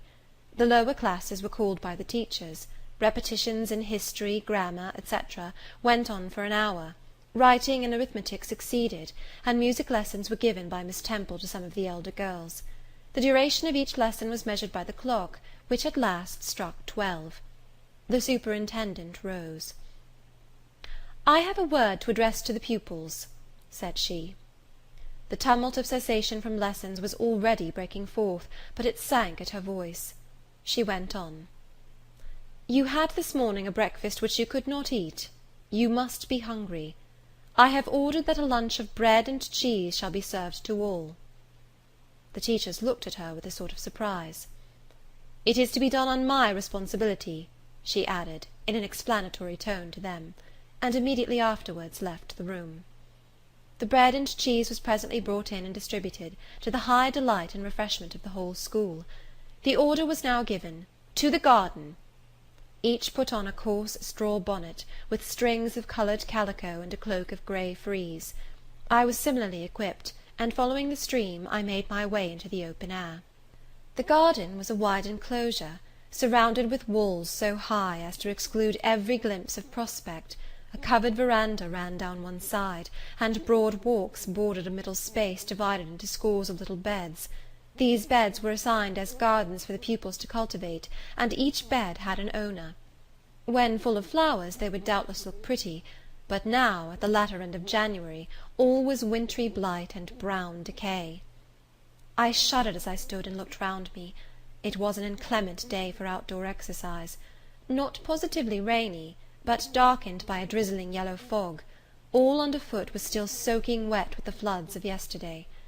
The stronger among the girls ran about and engaged in active games, but sundry pale and thin ones herded together for shelter and warmth in the verandah, and amongst these, as the dense mist penetrated to their shivering frames, I heard frequently the sound of a hollow cough.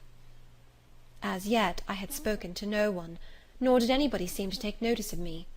I stood lonely enough, but to that feeling of isolation I was accustomed, it did not oppress me much. I leant against a pillar of the verandah, drew my grey mantle close about me, and trying to forget the cold which nipped me without, and the unsatisfied hunger which gnawed me within, delivered myself up to the employment of watching and thinking. My reflections were too undefined and fragmentary to merit record. I hardly yet knew where I was. Gateshead and my past life seemed floated away to an immeasurable distance. The present was vague and strange, and of the future I could form no conjecture. I looked round the convent-like garden, and then up at the house, a large building, half of which seemed grey and old, the other half quite new. The new part, containing the schoolroom and dormitory, was lit by mullioned and latticed windows, which gave it a church-like aspect. A stone tablet over the door bore this inscription: Lowood Institution. This portion was rebuilt A.D. by Naomi Brocklehurst of Brocklehurst Hall, in this county. Let your light so shine before men, that they may see your good works, and glorify your Father which is in heaven. St. Matthew, verse 16. I read these words over and over again. I felt that an explanation belonged to them, and was unable fully to penetrate their import. I was still pondering the significance of institution, and endeavouring to make out a connection between the first words and verse of Scripture, when the sound of a cough close behind me made me turn my head. I saw a girl sitting on a stone bench near. She was bent over a book, on the perusal of which she seemed intent. From where I stood I could see the title. It was Rasselas, a name that struck me as strange, and consequently attractive. In turning a leaf she happened to look up, and I said to her directly, "Is your book interesting?" I had already formed the intention of asking her to lend it to me some day. "I like it," she answered, after a pause of a second or two, during which she examined me. "What is it about?" I continued. I hardly know where I found the hardihood thus to open a conversation with a stranger. The step was contrary to my nature and habits; but I think her occupation touched a chord of sympathy somewhere, for I too liked reading, though of a frivolous and childish kind. I could not digest or comprehend the serious or substantial. "You may look at it," replied the girl, offering me the book. I did so. A brief examination convinced me that the contents were less taking than the title. Rasselas looked dull to my trifling taste. I saw nothing about fairies, nothing about genii, no bright variety seemed spread over the closely printed pages. I returned it to her. She received it quietly, and without saying anything she was about to relapse into her former studious mood. Again I ventured to disturb her. "Can you tell me what the writing on that stone over the door means? What is Lowood Institution?" "This house where you are come to live." "And why do they call it an institution? Is it in any way different from other schools?" "It is partly a charity school. You and I and all the rest of us are charity children. I suppose you are an orphan. Are not either your father or your mother dead?" "Both died before I can remember." "Well, all the girls here have lost either one or both parents, and this is called an institution for educating orphans." "Do we pay no money? Do they keep us for nothing?" "We pay, or our friends pay, £15 a year for each." "Then why do they call us charity children?"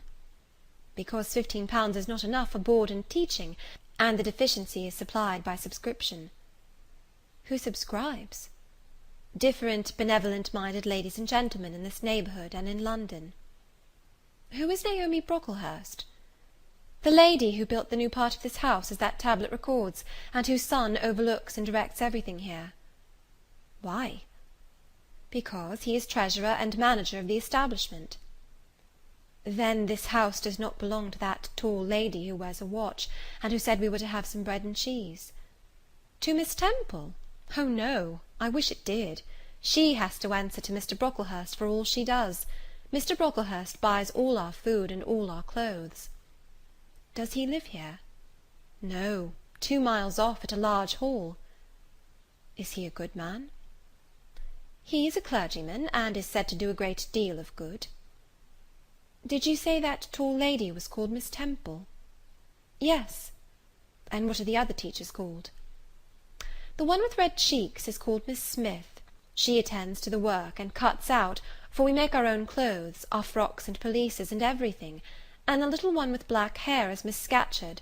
She teaches history and grammar, and hears the second-class repetitions. And the one who wears a shawl, and has a pocket handkerchief tied to her side with a yellow ribbon, is Madame Pirot. She comes from Lille, in France, and teaches French." "Do you like the teachers?" "Well enough." "Do you like the little black one, and the Madame— I cannot pronounce her name as you do. Miss Scatcherd is hasty. You must take care not to offend her. Madame Pirot is not a bad sort of person." "But Miss Temple is the best, isn't she?" "Miss Temple is very good, and very clever. She is above the rest, because she knows far more than they do." "Have you been long here?" 2 years. "Are you an orphan?" "My mother is dead." "Are you happy here?" "You ask rather too many questions. I have given you enough answers for the present. Now I want to read." But at that moment the summons sounded for dinner. All re-entered the house. The odour which now filled the refectory was scarcely more appetizing than that which had regaled our nostrils at breakfast. The dinner was served in 2 huge tin-plated vessels, whence rose a strong steam redolent of rancid fat.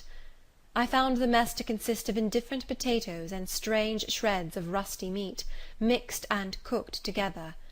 Of this preparation a tolerably abundant plateful was apportioned to each pupil. I ate what I could, and wondered within myself whether every day's fare would be like this. After dinner we immediately adjourned to the schoolroom. Lessons recommenced, and were continued till 5 o'clock. The only marked event of the afternoon was, that I saw the girl with whom I had conversed in the veranda dismissed and disgraced by Miss Scatcherd from a history class, and sent to stand in the middle of the large schoolroom. The punishment seemed to me in high degree ignominious, especially for so great a girl. She looked 13 or upwards. I expected she would show signs of great distress and shame, but to my surprise she neither wept nor blushed. Composed, though grave, she stood, the central mark of all eyes. How can she bear it so quietly, so firmly? I asked myself.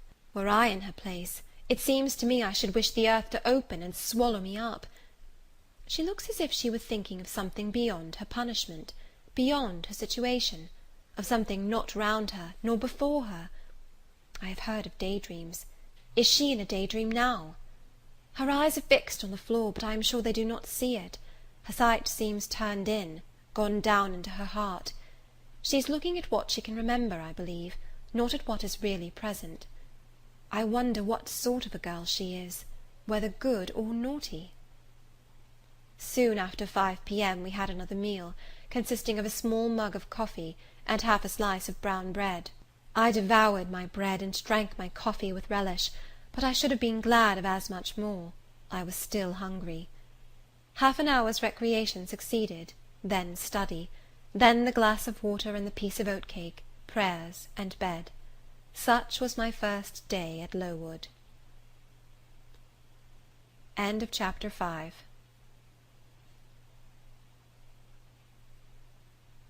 Chapter 6. The next day commenced as before, getting up and dressing by rushlight; but this morning we were obliged to dispense with the ceremony of washing. The water in the pitchers was frozen. A change had taken place in the weather the preceding evening, and a keen north-east wind, whistling through the crevices of our bedroom windows all night long, had made us shiver in our beds, and turned the contents of the ewers to ice. Before the long hour and a half of prayers and Bible reading was over, I felt ready to perish with cold. Breakfast time came at last, and this morning the porridge was not burnt. The quality was eatable, the quantity small. How small my portion seemed! I wished it had been doubled. In the course of the day I was enrolled a member of the 4th class, and regular tasks and occupations were assigned me. Hitherto I had only been a spectator of the proceedings at Lowood. I was now to become an actor therein. At first, being little accustomed to learn by heart, the lessons appeared to me both long and difficult. The frequent change from task to task, too, bewildered me; and I was glad when, about 3 o'clock in the afternoon, Miss Smith put into my hands a border of muslin 2 yards long, together with needle, thimble, etc., and sent me to sit in a quiet corner of the schoolroom, with directions to hem the same. At that hour most of the others were sewing likewise; but one class still stood round Miss Scatcherd's chair reading, and as all was quiet, the subject of their lessons could be heard, together with the manner in which each girl acquitted herself, and the animadversions or commendations of Miss Scatcherd on the performance. It was English history. Among the readers I observed my acquaintance of the veranda. At the commencement of the lesson, her place had been at the top of the class, but for some error of pronunciation, or some inattention to stops, she was suddenly sent to the very bottom.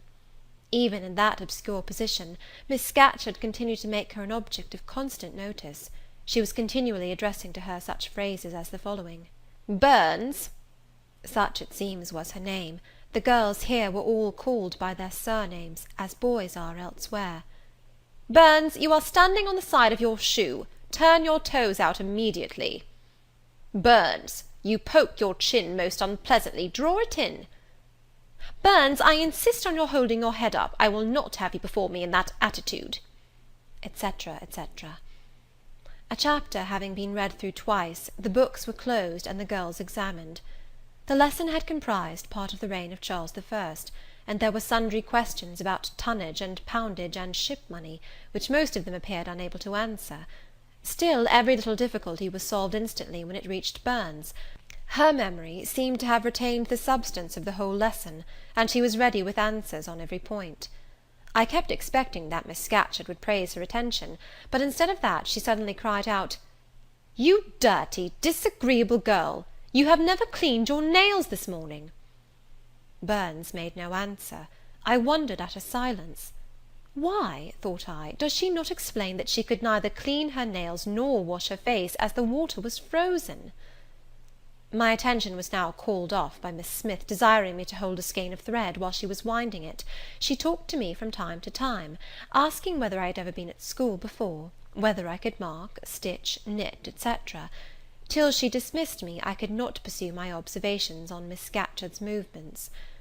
When I returned to my seat, that lady was just delivering an order of which I did not catch the import; but Burns immediately left the class, and going into the small inner room where the books were kept, returned in half a minute, carrying in her hand a bundle of twigs tied together at one end. This ominous tool she presented to Miss Scatcherd with a respectful courtesy. Then she quietly, and without being told, unloosed her pinafore, and the teacher instantly and sharply inflicted on her neck a dozen strokes with the bunch of twigs.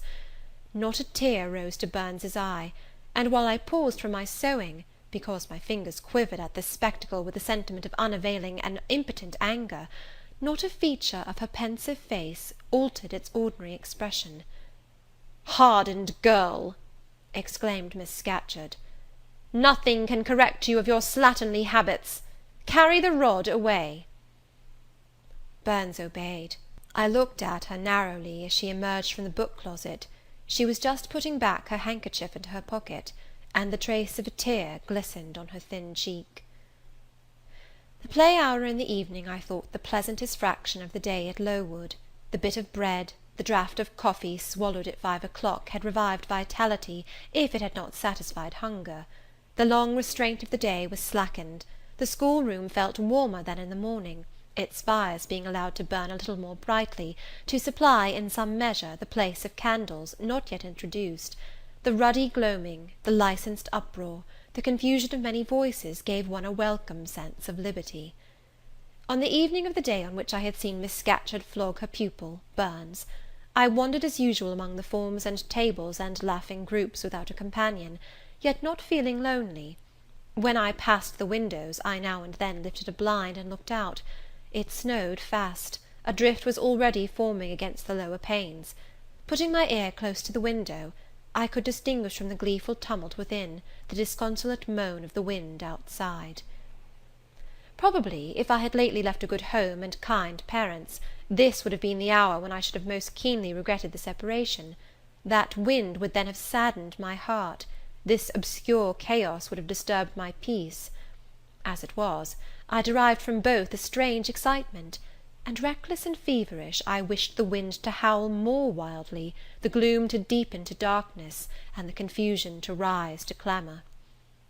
Jumping over forms and creeping under tables, I made my way to one of the fireplaces. There, kneeling by the high wire fender, I found Burns, absorbed, silent, abstracted from all round her by the companionship of a book, which she read by the dim glare of the embers. "Is it still Rasselas?" I asked, coming behind her. "Yes," she said, "and I have just finished it." And in 5 minutes more she shut it up. I was glad of this. Now, thought I can perhaps get her to talk. I sat down by her on the floor. "What is your name besides Burns?" "Helen." "Do you come a long way from here?" "I come from a place farther north, quite on the borders of Scotland." "Will you ever go back?" "I hope so, but nobody can be sure of the future." "You must wish to leave Lowood." "No, why should I? I was sent to Lowood to get an education, and it would be of no use going away until I have attained that object." "But that teacher, Miss Scatcherd, is so cruel to you." "Cruel? Not at all. She is severe, she dislikes my faults." "And if I were in your place, I should dislike her, I should resist her. If she struck me with that rod, I should get it from her hand, I should break it under her nose."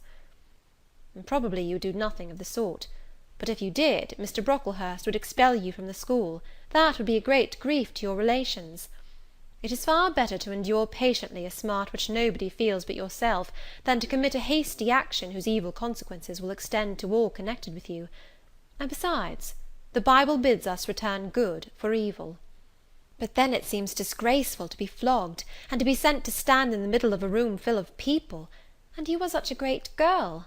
I am far younger than you, and I could not bear it." "Yes, it would be your duty to bear it, if you could not avoid it. It is weak and silly to say you cannot bear what it is your fate to be required to bear." I heard her with wonder. I could not comprehend this doctrine of endurance, and still less could I understand or sympathize with the forbearance she expressed for her chastiser. Still I felt that Helen Burns considered things by a light invisible to my eyes. I suspected she might be right and I wrong, but I would not ponder the matter deeply. Like Felix, I put it off to a more convenient season. "You say you have faults, Helen. What are they? To me you seem very good." "Then learn from me not to judge by appearances. I am, as Miss Scatcherd said, slatternly. I seldom put and never keep things in order. I am careless. I forget rules. I read when I should learn my lessons. I have no method, and I sometimes say, like you, I cannot bear to be subjected to systematic arrangements. This is all very provoking to Miss Scatcherd, who is naturally neat, punctual, and particular." "And cross, and cruel," I added; but Helen Burns would not admit my addition. She kept silence. "Is Miss Temple as severe to you as Miss Scatcherd?" At the utterance of Miss Temple's name a soft smile flitted over her grave face. "Miss Temple is full of goodness. It pains her to be severe to any one, even the worst in the school. She sees my errors, and tells me of them gently, and if I do anything worthy of praise, she gives me my meed liberally. One strong proof of my wretchedly defective nature is, that even her expostulations, so mild, so rational, have not influence to cure me of my faults, and even her praise, though I value it most highly, cannot stimulate me to continued care and foresight." "That is curious," said I. "It is so easy to be careful." "For you, I have no doubt it is. I observed you in your class this morning, and saw you were closely attentive. Your thoughts never seemed to wander while Miss Miller explained the lesson and questioned you. Now mine continually rove away. When I should be listening to Miss Scatcherd, and collecting all she says with assiduity, often I lose the very sound of her voice. I fall into a sort of dream.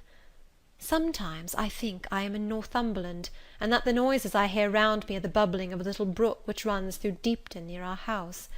Then, when it comes to my turn to reply, I have to be awakened, and having heard nothing of what was read for listening to the visionary brook, I have no answer ready." "Yet how well you replied this afternoon!" "It was mere chance. The subject on which we had been reading had interested me. This afternoon, instead of dreaming of Deepton, I was wondering how a man who wished to do right could act so unjustly and unwisely as Charles I sometimes did; and I thought what a pity it was, that, with his integrity and conscientiousness, he could see no farther than the prerogatives of the crown. If he had but been able to look to a distance, and see how what they call the spirit of the age was tending. Still, I like Charles. I respect him. I pity him, poor murdered king. Yes, his enemies were the worst. They shed blood they had no right to shed. How dared they kill him?" Helen was talking to herself now. She had forgotten I could not very well understand her, that I was ignorant, or nearly so, of the subject she discussed. I recalled her to my level. "And when Miss Temple teaches you, do your thoughts wander then?" "No, certainly, not often. Because Miss Temple has generally something to say which is newer than my own reflections. Her language is singularly agreeable to me, and the information she communicates is often just what I wish to gain." "Well, then, with Miss Temple you are good." "Yes, in a passive way. I make no effort. I follow as inclination guides me. There is no merit in such goodness." "A great deal. You are good to those who are good to you. It is all I ever desire to be. If people were always kind and obedient to those who are cruel and unjust, the wicked people would have it all their own way. They would never feel afraid, and so they would never alter, but would grow worse and worse. When we are struck at without a reason, we should strike back again very hard. I am sure we should, so hard as to teach the person who struck us never to do it again." "You will change your mind, I hope, when you grow older. As yet you are but a little untaught girl." "But I feel this, Helen. I must dislike those who, whatever I do to please them, persist in disliking me. I must resist those who punish me unjustly. It is as natural as that I should love those who show me affection, or submit to punishment when I feel it is deserved. Heathens and savage tribes hold that doctrine, but Christians and civilized nations disown it. How? I don't understand. It is not violence that best overcomes hate, nor vengeance that most certainly heals injury. What then? Read the New Testament, and observe what Christ says, and how he acts. Make his word your rule, and his conduct your example. What does he say? Love your enemies, bless them that curse you, do good to them that hate you and despitefully use you. Then I should love Mrs. Reed, which I cannot do. I should bless her son John, which is impossible. In her turn, Helen Burns asked me to explain, and I proceeded forthwith to pour out in my own way the tale of my sufferings and resentments. Bitter and truculent when excited, I spoke as I felt, without reserve or softening. Helen heard me patiently to the end. I expected she would then make a remark, but she said nothing. "Well," I asked impatiently, "is not Mrs. Reed a hard-hearted, bad woman?" "She has been unkind to you, no doubt; because, you see, she dislikes your cast of character, as Miss Scatcherd does mine. But how minutely you remember all she has done and said to you! What a singularly deep impression her injustice seems to have made on your heart! No ill usage so brands its record on my feelings. Would you not be happier if you tried to forget her severity, together with the passionate emotions it excited? Life appears to me too short to be spent in nursing animosity or registering wrongs. We are, and must be, one and all, burdened with faults in this world; but the time will soon come, when, I trust, we shall put them off in putting off our corruptible bodies; when debasement and sin will fall from us with this cumbrous frame of flesh, and only the spark of the spirit will remain, the impalpable principle of light and thought, pure as when it left the Creator to inspire the creature. Whence it came, it will return, perhaps again to be communicated to some being higher than man, perhaps to pass, through gradations of glory, from the pale human soul to brighten to the seraph. Surely it will never, on the contrary, be suffered to degenerate from man to fiend. No, I cannot believe that. I hold another creed, which no one ever taught me, and which I seldom mention, but in which I delight, and to which I cling, for it extends hope to all. It makes eternity a rest, a mighty home, not a terror and an abyss. Besides, with this creed, I can so clearly distinguish between the criminal and his crime, I can so sincerely forgive the first, while I abhor the last. With this creed, revenge never worries my heart, degradation never too deeply disgusts me, injustice never crushes me too low. I live in calm, looking to the end. Helen's head, always drooping, sank a little lower as she finished this sentence. I saw by her look she wished no longer to talk to me, but rather to converse with her own thoughts. She was not allowed much time for meditation. A monitor, a great rough girl, presently came up, exclaiming in a strong Cumberland accent, "Helen Burns, if you don't go and put your drawer in order, and fold up your work this minute, I'll tell Miss Scatcherd to come and look at it." Helen sighed as her reverie fled, and getting up, obeyed the monitor without reply as without delay. End of chapter 6.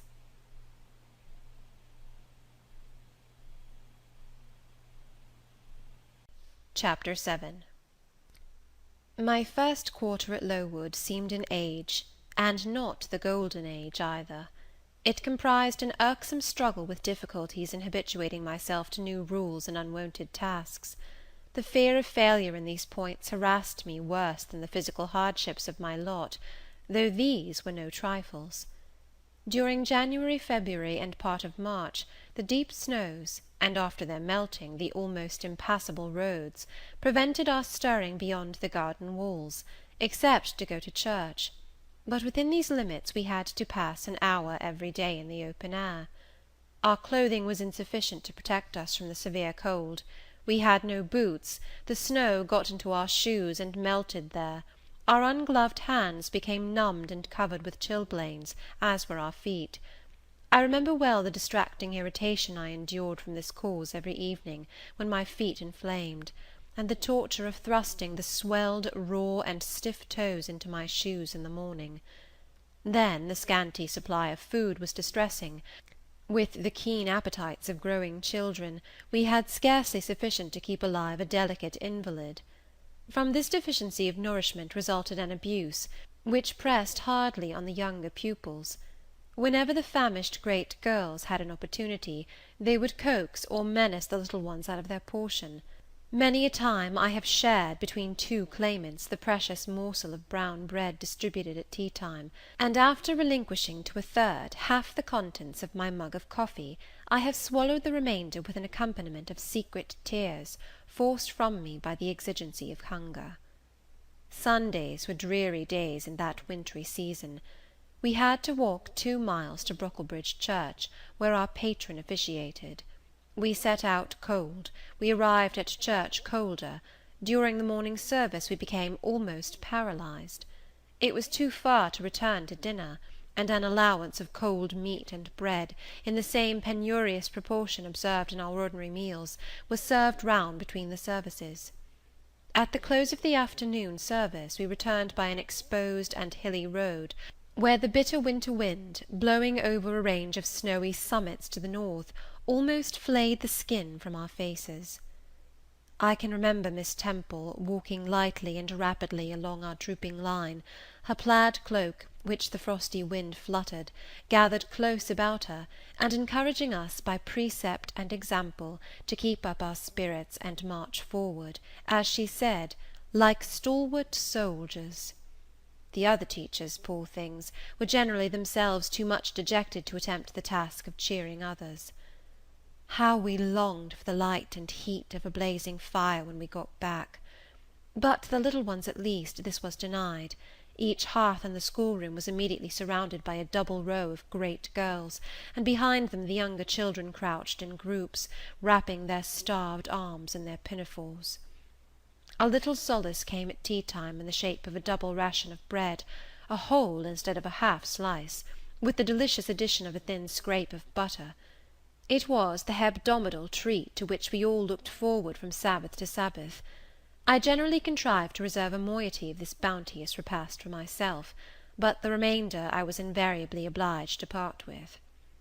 The Sunday evening was spent in repeating by heart the church catechism, and the 5th, 6th, and 7th chapters of St. Matthew, and in listening to a long sermon read by Miss Miller, whose irrepressible yawns attested her weariness.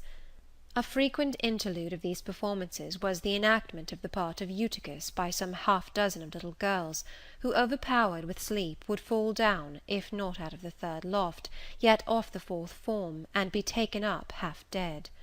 The remedy was to thrust them forward into the centre of the schoolroom, and oblige them to stand there till the sermon was finished. Sometimes their feet failed them, and they sank together in a heap.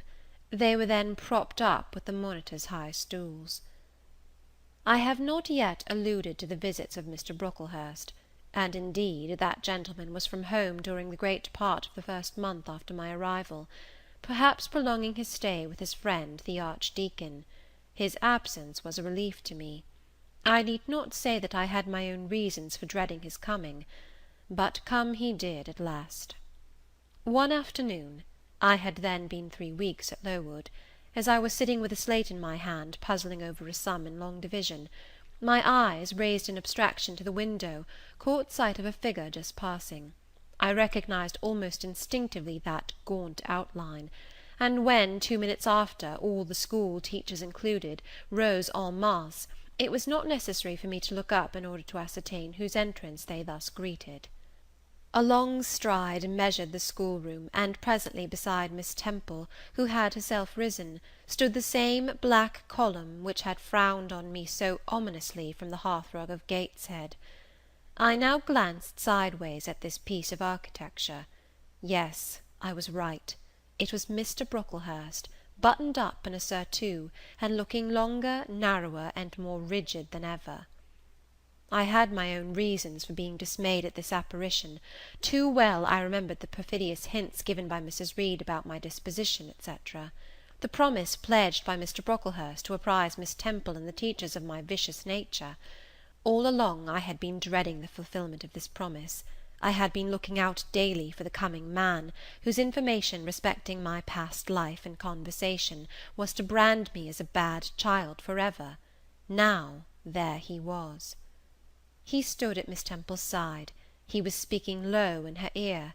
I did not doubt he was making disclosures of my villainy, and I watched her eye with painful anxiety, expecting every moment to see its dark orb turn on me a glance of repugnance and contempt. I listened too, and as I happened to be seated quite at the top of the room, I caught most of what he said. Its import relieved me from immediate apprehension. "I suppose, Miss Temple, the thread I bought at Lowton will do. It struck me that it would be just of the quality for the calico chemises, and I sorted the needles to match. You may tell Miss Smith that I forgot to make a memorandum of the darning needles, but she shall have some papers sent in next week, and she is not, on any account, to give out more than one at a time to each pupil. If they have more, they are apt to be careless, and lose them. And oh, ma'am, I wish the woollen stockings were better looked to. When I was here last, I went into the kitchen garden and examined the clothes drying on the line. There was a quantity of black hose in a very bad state of repair. From the size of the holes in them, I was sure they had not been well mended from time to time." He paused. "Your directions shall be attended to, sir," said Miss Temple. "And, ma'am," he continued, "the laundress tells me some of the girls have 2 clean tuckers in the week. It is too much. The rules limit them to 1. "I think I can explain that circumstance, sir. Agnes and Catherine Johnston were invited to take tea with some friends at Lowton last Thursday, and I gave them leave to put on clean tuckers for the occasion." Mr. Brocklehurst nodded. "Well, for once it may pass, but please not to let the circumstance occur too often. And there is another thing which surprised me. I find, in settling accounts with the housekeeper, that a lunch, consisting of bread and cheese, has twice been served out to the girls during the past fortnight. How is this? I looked over the regulations, and I find no such meal as lunch mentioned. Who introduced this innovation, and by what authority?" "I must be responsible for the circumstance, sir," replied Miss Temple. "The breakfast was so ill prepared that the pupils could not possibly eat it, and I dared not allow them to remain fasting till dinner time." "Madam, allow me an instant. You are aware that my plan in bringing up these girls is not to accustom them to habits of luxury and indulgence, but to render them hardy, patient, self-denying.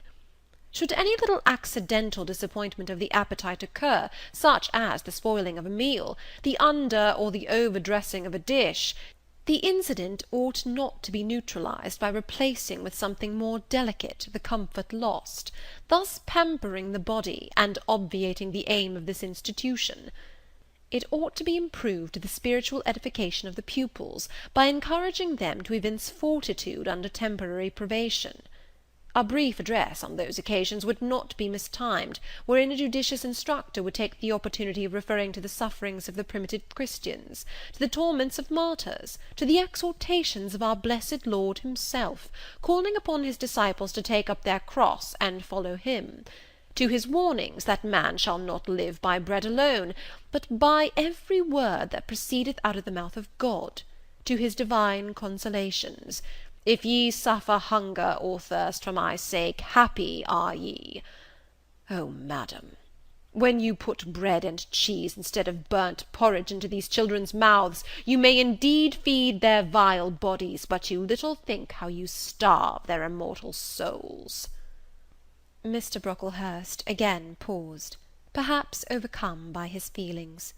Miss Temple had looked down when he first began to speak to her, but she now gazed straight before her, and her face, naturally pale as marble, appeared to be assuming also the coldness and fixity of that material, especially her mouth, closed as if it would have required a sculptor's chisel to open it, and her brow settled gradually into petrified severity. Meantime, Mr. Brocklehurst, standing on the hearth with his hands behind his back, majestically surveyed the whole school. Suddenly his eye gave a blink, as if it had met something that either dazzled or shocked its pupil. Turning, he said in more rapid accents than he had hitherto used, Miss Temple, what is that girl with curled hair? Red hair, ma'am, curled all over?" And extending his cane, he pointed to the awful object, his hand shaking as he did so. "It is Julius Seven," replied Miss Temple very quietly. "Julius Seven, ma'am? And why has she or any other curled hair?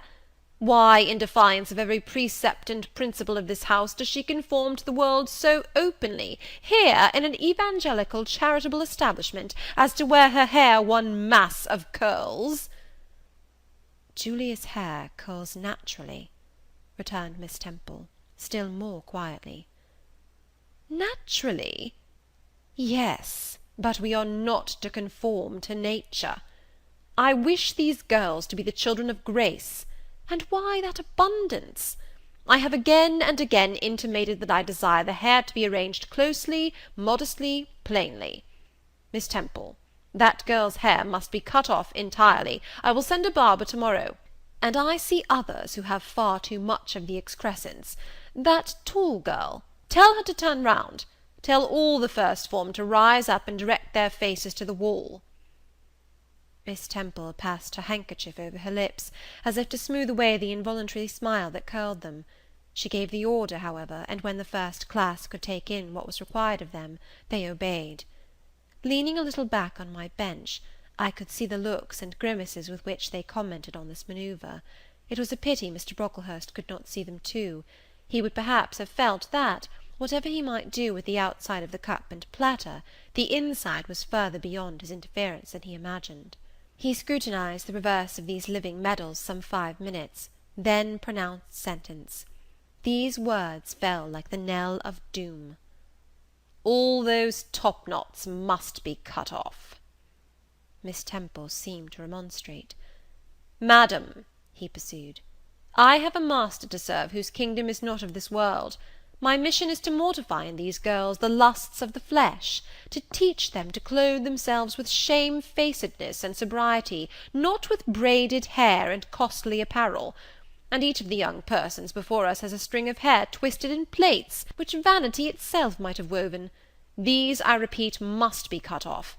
Think of the time wasted of—" Mr. Brocklehurst was here interrupted. 3 other visitors, ladies, now entered the room. They ought to have come a little sooner to have heard his lecture on dress, for they were splendidly attired in velvet, silk, and furs.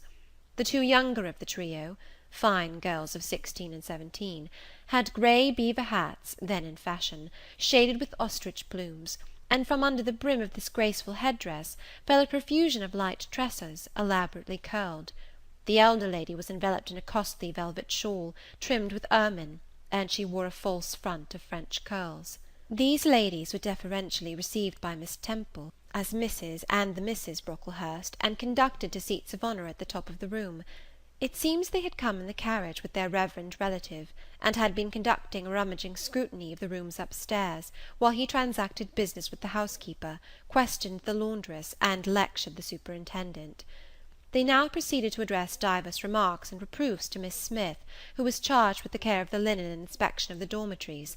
But I had no time to listen to what they said. Other matters called off and enchanted my attention. Hitherto, while gathering up the discourse of Mr. Brocklehurst and Miss Temple, I had not, at the same time, neglected precautions to secure my personal safety, which I thought would be effected if I could only elude observation.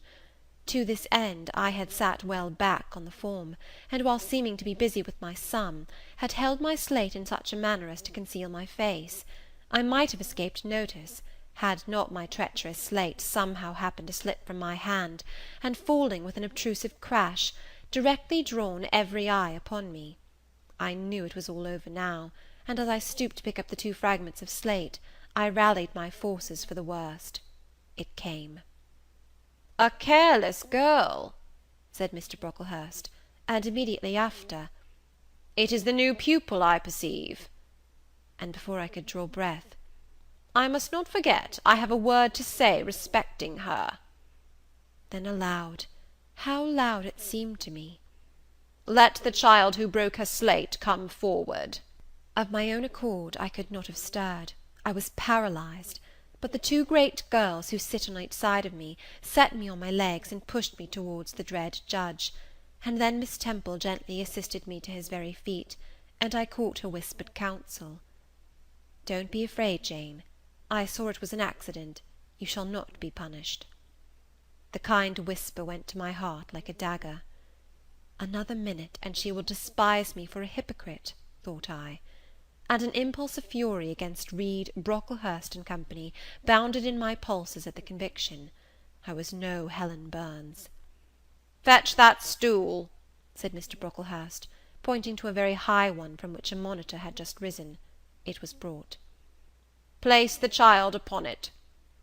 And I was placed there, by whom I don't know. I was in no condition to note particulars. I was only aware that they had hoisted me up to the height of Mr. Brocklehurst's nose, that he was within a yard of me, and that a spread of shot orange and purple silk pelisses, and a cloud of silvery plumage, extended and waved below me.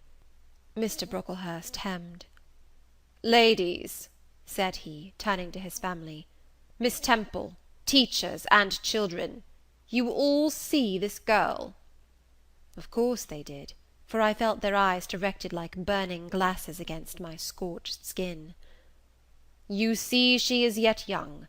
You observe she possesses the ordinary form of childhood. God has graciously given her the shape that he has given to all of us. No signal deformity points her out as a marked character. Who would think that the evil one had already found a servant and agent in her? Yet such, I grieve to say, is the case." A pause, in which I began to steady the palsy of my nerves, and to feel that the Rubicon was passed, and that the trial no longer to be shirked must be firmly sustained. "My dear children," pursued the black marble clergyman with pathos, "this is a sad, a melancholy occasion, for it becomes my duty to warn you, that this girl, who might be one of God's own lambs, is a little castaway. Not a member of the true flock, but evidently an interloper and an alien. You must be on your guard against her. You must shun her example. If necessary, avoid her company, exclude her from your sports, and shut her out from your converse. Teachers, you must watch her. Keep your eyes on her movements, weigh well her words, scrutinize her actions, punish her body to save her soul, if indeed such salvation be possible, for, my tongue falters while I tell it, this girl, this child, the native of a Christian land, worse than many a little heathen who says its prayers to Brahma and kneels before Juggernaut, this girl is a liar." Now came a pause of 10 minutes, during which I, by this time in perfect possession of my wits, observed all the female Brocklehursts produce their pocket handkerchiefs, and apply them to their optics, while the elderly lady swayed herself to and fro, and the two younger ones whispered, "How shocking!" Mr. Brocklehurst resumed. "This I learned from her benefactress, from the pious and charitable lady who adopted her in her orphan state, reared her as her own daughter, and whose kindness, whose generosity the unhappy girl repaid by an ingratitude so bad, so dreadful, that at last her excellent patroness was obliged to separate her from her own young ones, fearful lest her vicious example should contaminate their purity. She has sent her here to be healed, even as the Jews of old sent their disease to the troubled pool of Bethesda. And teachers, superintendent, I beg of you not to allow the waters to stagnate round her." With this sublime conclusion, Mr. Brocklehurst adjusted the top button of his surtout, muttered something to his family, who rose, bowed to Miss Temple, and then all of the great people sailed in state from the room. Turning at the door, my judge said, "Let her stand half an hour longer on that stool, and let no one speak to her during the remainder of the day." There was I, then, mounted aloft. I, who had said I could not bear the shame of standing on my natural feet in the middle of the room, was now exposed to general view on a pedestal of infamy. What my sensations were, no language can describe; but just as they all rose, stifling my breath and constricting my throat, a girl came up and passed me. In passing, she lifted her eyes. What a strange light inspired them! What an extraordinary sensation that ray sent through me! How the new feeling bore me up! It was as if a martyr, a hero, had passed a slave or victim, and imparted strength in the transit. I mastered the rising hysteria, lifted up my head, and took a firm stand on the stool. Helen Burns, asked some slight question about her work of Miss Smith, was chidden for the triviality of the inquiry, returned to her place, and smiled at me again as she went by. What a smile! I remember it now, and I know that it was the effluence of fine intellect, of true courage. It lit up her marked lineaments, her thin face, her sunken grey eye, like a reflection from the aspect of an angel. Yet at that moment Helen Burns wore on her arm the untidy badge. Scarcely an hour ago I had heard her condemned by Miss Scatcherd to a dinner of bread and water on the morrow, because she had blotted an exercise in copying it out. Such is the imperfect nature of man. Such spots are there on the disk of the clearest planet, and eyes like Miss Scatcherd's can only see those minute defects, and are blind to the full brightness of the orb. End of Chapter 7. Chapter 8. Ere the half-hour ended, 5 o'clock struck. School was dismissed, and all were gone into the refectory to tea. I now ventured to descend. It was deep dusk. I retired into a corner, and sat down on the floor. The spell by which I had been so far supported began to dissolve. Reaction took place, and soon so overwhelming was the grief that seized me, I sank prostrate with my face to the ground. Now I wept. Helen Burns was not here. Nothing sustained me. Left to myself, I abandoned myself, and my tears watered the boards. I had meant to be so good, and to do so much at Lowood, to make so many friends, to earn respect and win affection. Already I had made visible progress. That very morning I had reached the head of my class. Miss Miller had praised me warmly, Miss Temple had smiled approbation. She had promised to teach me drawing, and to let me learn French, if I continued to make similar improvement 2 months longer; and then I was well received by my fellow pupils, treated as an equal by those of my own age, and not molested by any. Now, here I lay again, crushed and trodden on, and could I ever rise more? Never, I thought, and ardently I wished to die. While sobbing out this wish in broken accents, some one approached. I started up. Again Helen Burns was near me. The fading fires just showed her coming up the long vacant room. She brought my coffee and bread. "Come, eat something," she said. But I put both away from me, feeling as if a drop or a crumb would have choked me in my present condition. Helen regarded me, probably with surprise.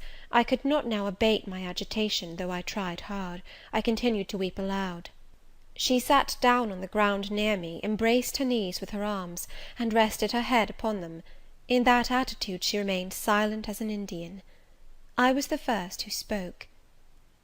"Helen, why do you stay with a girl whom everybody believes to be a liar?" "Everybody, Jane? Why, there are only 80 people who have heard you called so, and the world contains hundreds of millions." "But what have I to do with millions? The 80 I know despise me." "Jane, you are mistaken. Probably not one in the school either despises or dislikes you. Many, I am sure, pity you much." "How can they pity me after what Mr. Brocklehurst has said?" "Mr. Brocklehurst is not a god, nor is he even a great and admired man. He is little liked here. He never took steps to make himself liked. Had he treated you as an especial favourite, you would have found enemies, declared or covert, all round you. As it is, the greater number would offer you sympathy if they dared. Teachers and pupils may look coldly on you for a day or two, but friendly feelings are concealed in their hearts, and if you persevere in doing well, these feelings will ere long appear so much the more evidently for their temporary suppression. Besides, Jane," she paused. "Well, Helen?" said I, putting my hand into hers. She chafed my fingers gently to warm them, and went on: "If all the world hated you, and believed you wicked, while your own conscience approved you, and absolved you from guilt, you would not be without friends." "No, I know I should think well of myself, but that is not enough. If others don't love me, I would rather die than live. I cannot bear to be solitary and hated, Helen. Look here, to gain some real affection from you, or Miss Temple, or any other whom I truly love, I would willingly submit to have the bone of my arm broken, or to let a bull toss me, or to stand behind a kicking horse, and let it dash its hoof at my chest. Hush, Jane! You think too much of the love of human beings. You are too impulsive, too vehement. The sovereign hand that created your frame, and put life into it, has provided you with other resources than your feeble self, or than creatures feeble as you. Besides this earth, and besides the race of men, there is an invisible world and a kingdom of spirits. That world is round us, for it is everywhere, and those spirits watch us, for they are commissioned to guard us. And if we were dying in pain and shame, if scorn smote us on all sides, and hatred crushed us, angels see our tortures, recognise our innocence, if innocent we be, as I know you are of this charge, which Mr. Brocklehurst has weakly and pompously repeated at second hand from Mrs. Reed; for I read a sincere nature in your ardent eyes, and on your clear front. And God waits only the separation of spirit from flesh to crown us with a full reward. Why then should we ever sink overwhelmed with distress, when life is so soon over, and death is so certain an entrance to happiness, to glory?" I was silent. Helen had calmed me; but in the tranquillity she imparted there was an alloy of inexpressible sadness. I felt the impression of woe as she spoke, but I could not tell whence it came; and when, having done speaking, she breathed a little fast, and coughed a short cough, I momentarily forgot my own sorrows to yield to a vague concern for her. Resting my head on Helen's shoulder, I put my arms round her waist; she drew me to her, and we reposed in silence. We had not sat long thus, when another person came in. Some heavy clouds, swept from the sky by a rising wind, had left the moon bare, and her light, streaming in through a window near, shone full both on us and on the approaching figure, which we at once recognized as Miss Temple.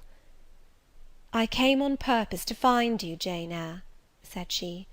"I want you in my room, and as Helen Burns is with you, she may come too." We went, following the superintendent's guidance. We had to thread some intricate passages, and mount a staircase before we reached her apartment. It contained a good fire, and looked cheerful. Miss Temple told Helen Burns to be seated in a low arm chair on one side of the hearth, and herself taking another, she called me to her side. "Is it all over?" she asked, looking down at my face.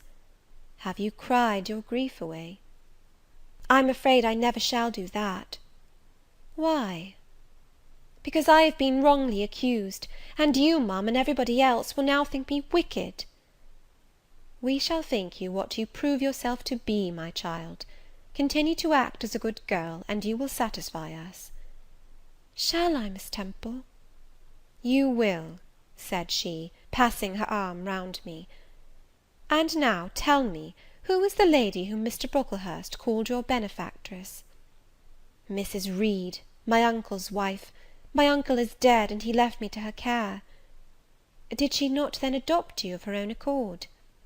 "No, Ma'am, she was sorry to have to do it; but my uncle, as I have often heard the servants say, got her to promise before he died that she would always keep me." "Well now, Jane, you know, or at least I will tell you, that when a criminal is accused, he is always allowed to speak in his own defence. You have been charged with falsehood; defend yourself to me as well as you can. Say whatever your memory suggests is true, but add nothing, and exaggerate nothing." I resolved, in the depth of my heart, that I would be most moderate, most correct, and having a few minutes in order to arrange coherently what I had to say, I told her all the story of my sad childhood. Exhausted by emotion, my language was more subdued than it generally was when it developed that sad theme; and, mindful of Helen's warnings against the indulgence of resentment, I infused into the narrative far less of gall and wormwood than ordinary. Thus restrained and simplified, it sounded more credible. I felt as I went on that Miss Temple fully believed me. In the course of the tale I had mentioned Mr. Lloyd as having come to see me after the fit. I never forgot the, to me, frightful episode of the Red Room, in detailing which my excitement was sure in some degree to break bounds; for nothing could soften in my reflection the spasm of agony which clutched my heart when Mrs. Reed spurned my wild supplication for pardon, and locked me a second time in the dark and haunted chamber. I had finished. Miss Temple regarded me a few minutes in silence. She then said, "I know something of Mr. Lloyd. I shall write to him. If his reply agrees with your statement, you shall be publicly cleared from every imputation. To me, Jane, you are clear now." She kissed me; and, still keeping me at her side, where I was well contented to stand, for I derived a child's pleasure from the contemplation of her face, her dress, her one or two ornaments, her white forehead, her clustered and shining curls, and beaming dark eyes, she proceeded to address Helen Burns. "How are you to night, Helen? Have you coughed much to day?" "Not quite so much, I think, ma'am." "And the pain in your chest?" "It is a little better." Miss Temple got up, took her hand, and examined her pulse. Then she returned to her own seat. As she resumed it, I heard her sigh low. She was pensive a few minutes; then, rousing herself, she said cheerfully, "But you two are my visitors to night. I must treat you as such." She rang her bell. "Barbara," she said to the servant who answered it, "I have not yet had tea. Bring the tray, and place cups for these two young ladies." And a tray was soon brought. How pretty, to my eyes, did the china cups and bright teapot look, placed on the little round table near the fire! How fragrant was the steam of the beverage, and the scent of the toast! Of which, however, I, to my dismay, for I was beginning to be hungry, discerned only a very small portion. Miss Temple discerned it too. "Barbara," said she, "can you not bring a little more bread and butter? There is not enough for 3. Barbara went out. She returned soon. "Madam, Mrs. Harden says she has sent up the usual quantity." Mrs. Harden, be it observed, was the housekeeper, a woman after Mr. Brocklehurst's own heart, made up of equal parts of whalebone and iron. "Oh, very well," returned Miss Temple, "we must make it do, Barbara, I suppose." As the girl withdrew, she added, smiling, "Fortunately, I have it in my power to supply deficiencies for this once." Having invited Helen and me to approach the table, and placed before each of us a cup of tea with one delicious but thin morsel of toast, she got up, unlocked a drawer, and, taking from it a parcel wrapped in paper, disclosed presently to our eyes a good-sized seed cake. "I meant to give each of you some of this to take with you," said she, "but as there is so little toast, you must have it now." And she proceeded to cut slices with a generous hand. We feasted that evening as on nectar and ambrosia, and not the least delight of the entertainment was the smile of gratification with which our hostess regarded us, as we satisfied our famished appetites on the delicate fare she liberally supplied. Tea over, and the tray removed, she again summoned us to the fire. We sat one on each side of her, and now a conversation followed between her and Helen, which it was indeed a privilege to be admitted to hear. Miss Temple had always something of serenity in her air, of state in her mien, of refined propriety in her language, which precluded deviation into the ardent, the excited, the eager; something which chastened the pleasure of those who looked on her and listened to her, by a controlling sense of awe; and such was my feeling now; but as to Helen Burns, I was struck with wonder. The refreshing meal, the brilliant fire, the presence and kindness of her beloved instructress, or perhaps, more than all these, something in her own unique mind, had roused her powers within her. They woke, they kindled.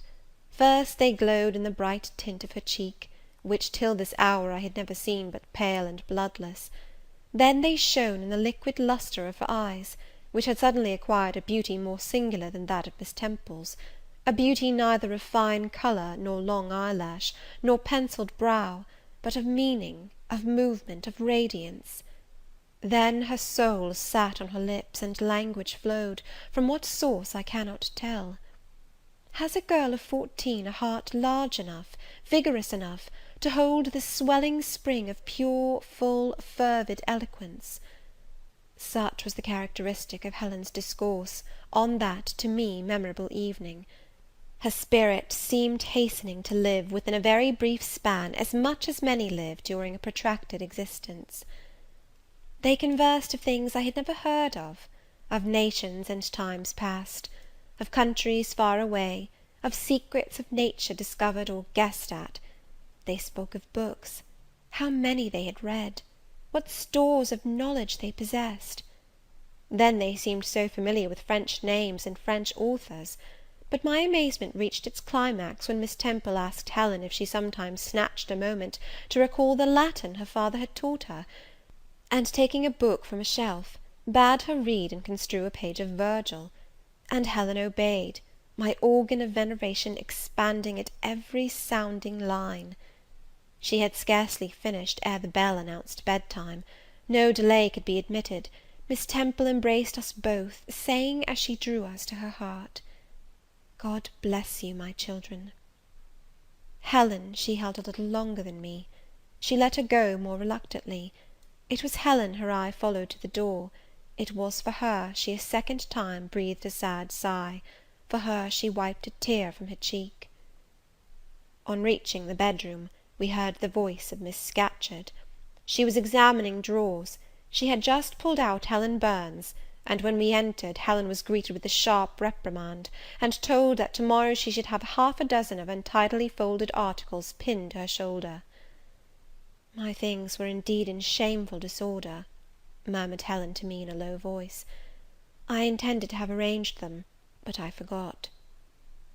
Next morning, Miss Scatcherd wrote in conspicuous characters on a piece of pasteboard the word slattern, and bound it like a phylactery around Helen's large, mild, intelligent, and benign looking forehead. She wore it till evening, patient, unresentful, regarding it as deserved punishment. The moment Miss Scatcherd withdrew after afternoon school, I ran to Helen, tore it off, and thrust it into the fire. The fury of which she was incapable had been burning in my soul all day, and tears, hot and large, had continually been scalding my cheek, for the spectacle of her sad resignation gave me an intolerable pain at the heart. About a week subsequently to the incidents above narrated, Miss Temple, who had written to Mr. Lloyd, received his answer. It appeared that what he said went to corroborate my account. Miss Temple, having assembled the whole school, announced that inquiry had been made into the charges alleged against Jane Eyre, and that she was most happy to be able to pronounce her completely cleared from every imputation. The teachers then shook hands with me and kissed me, and a murmur of pleasure ran through the ranks of my companions. Thus relieved of a grievous load, I from that hour set to work afresh, resolved to pioneer my way through every difficulty. I toiled hard, and my success was proportionate to my efforts. My memory, not naturally tenacious, improved with practice. Exercise sharpened my wits. In a few weeks I was promoted to a higher class. In less than 2 months I was allowed to commence French and drawing. I learned the first 2 tenses of the verb être, and sketched my first cottage, whose walls, by the by, outrivalled in slope those of the Leaning Tower of Pisa, on the same day. That night, on going to bed, I forgot to prepare in imagination the Barmecide supper of hot roast potatoes, or white bread and new milk, with which I was wont to amuse my inward cravings. I feasted instead on the spectacle of ideal drawings which I saw in the dark, all the work of my own hands, freely pencilled houses and trees, picturesque rocks and ruins, Cuyp-like groups of cattle, sweet paintings of butterflies hovering over unblown roses, of birds picking at ripe cherries, of wrens' nests enclosing pearl-like eggs, wreathed about with young ivy sprays. I examined, too, in thought, The possibility of my ever being able to translate currently a certain little French story which Madame Pirot had that day shown me, nor was that problem solved to my satisfaction ere I fell sweetly asleep. Well has Solomon said, better is a dinner of herbs where love is, than a stalled ox and hatred therewith. I would not now have exchanged Lowood, with all its privations, for Gateshead and its daily luxuries. Chapter 8.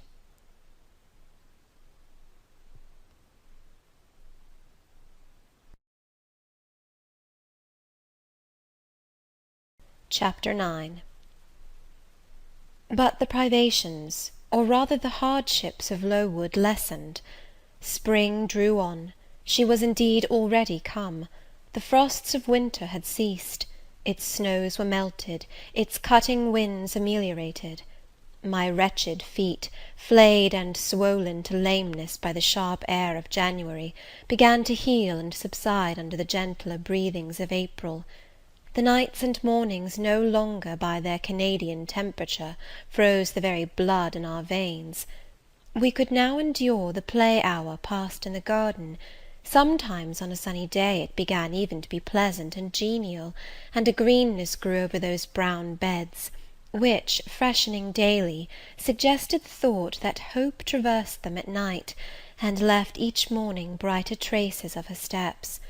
Flowers peeped out amongst the leaves, snowdrops, crocuses, purple auriculas, and golden-eyed pansies. On Thursday afternoons, half holidays, we now took walks, and found still sweeter flowers opening by the wayside, under the hedges. I discovered, too, that a great pleasure, an enjoyment which the horizon only bounded, lay all outside the high and spike-guarded walls of our garden. This pleasure consisted in prospect of noble summits girdling a great hill-hollow, rich in verdure and shadow, in a bright beck, full of dark stones and sparkling eddies. How different had this scene looked when I viewed it laid out beneath the iron sky of winter, stiffened in frost, shrouded with snow! When mists as chill as death wandered to the impulse of east winds along those purple peaks, and rolled down Ing and Holm till they blended with the frozen fog of the beck. The beck itself was then a torrent, turbid and curbless. It tore asunder the wood, and sent a raving sound through the air, often thickened with wild rain or whirling sleet; and for the forest on its banks, that showed only ranks of skeletons. April advanced to May. A bright serene May it was. Days of blue sky, placid sunshine, and soft western or southern gales filled up its duration. And now vegetation matured with vigour. Lowood shook loose its tresses, it became all green, all flowery. Its great elm, ash, and oak skeletons were restored to majestic life. Woodland plants sprang up profusely in its recesses. Unnumbered varieties of moss filled its hollows, and it made a strange ground sunshine out of the wealth of its wild primrose plants. I have seen their pale gold gleam in overshadowed spots, like scatterings of the sweetest lustre. All this I enjoyed often and fully, free, unwatched, and almost alone. For this unwonted liberty and pleasure there was a cause, to which it now becomes my task to advert. Have I not described a pleasant site for a dwelling, when I speak of it as bosomed in hill and wood, and rising from the verge of a stream? Assuredly pleasant enough, but whether healthy or not is another question. That forest dell, where Lowood lay, was the cradle of fog, and fog-bred pestilence, which, quickening with the quickening spring, crept into the orphan asylum, breathed typhus through its crowded schoolroom and dormitory, and ere May arrived, transformed the seminary into a hospital. Semi-starvation and neglected colds had predisposed most of the pupils to receive infection. 45 out of the 80 girls lay ill at one time. Classes were broken up, rules relaxed. The few who continued well were allowed almost unlimited license, because the medical attendant insisted on the necessity of frequent exercise to keep them in health; and had it been otherwise, no one had leisure to watch or restrain them.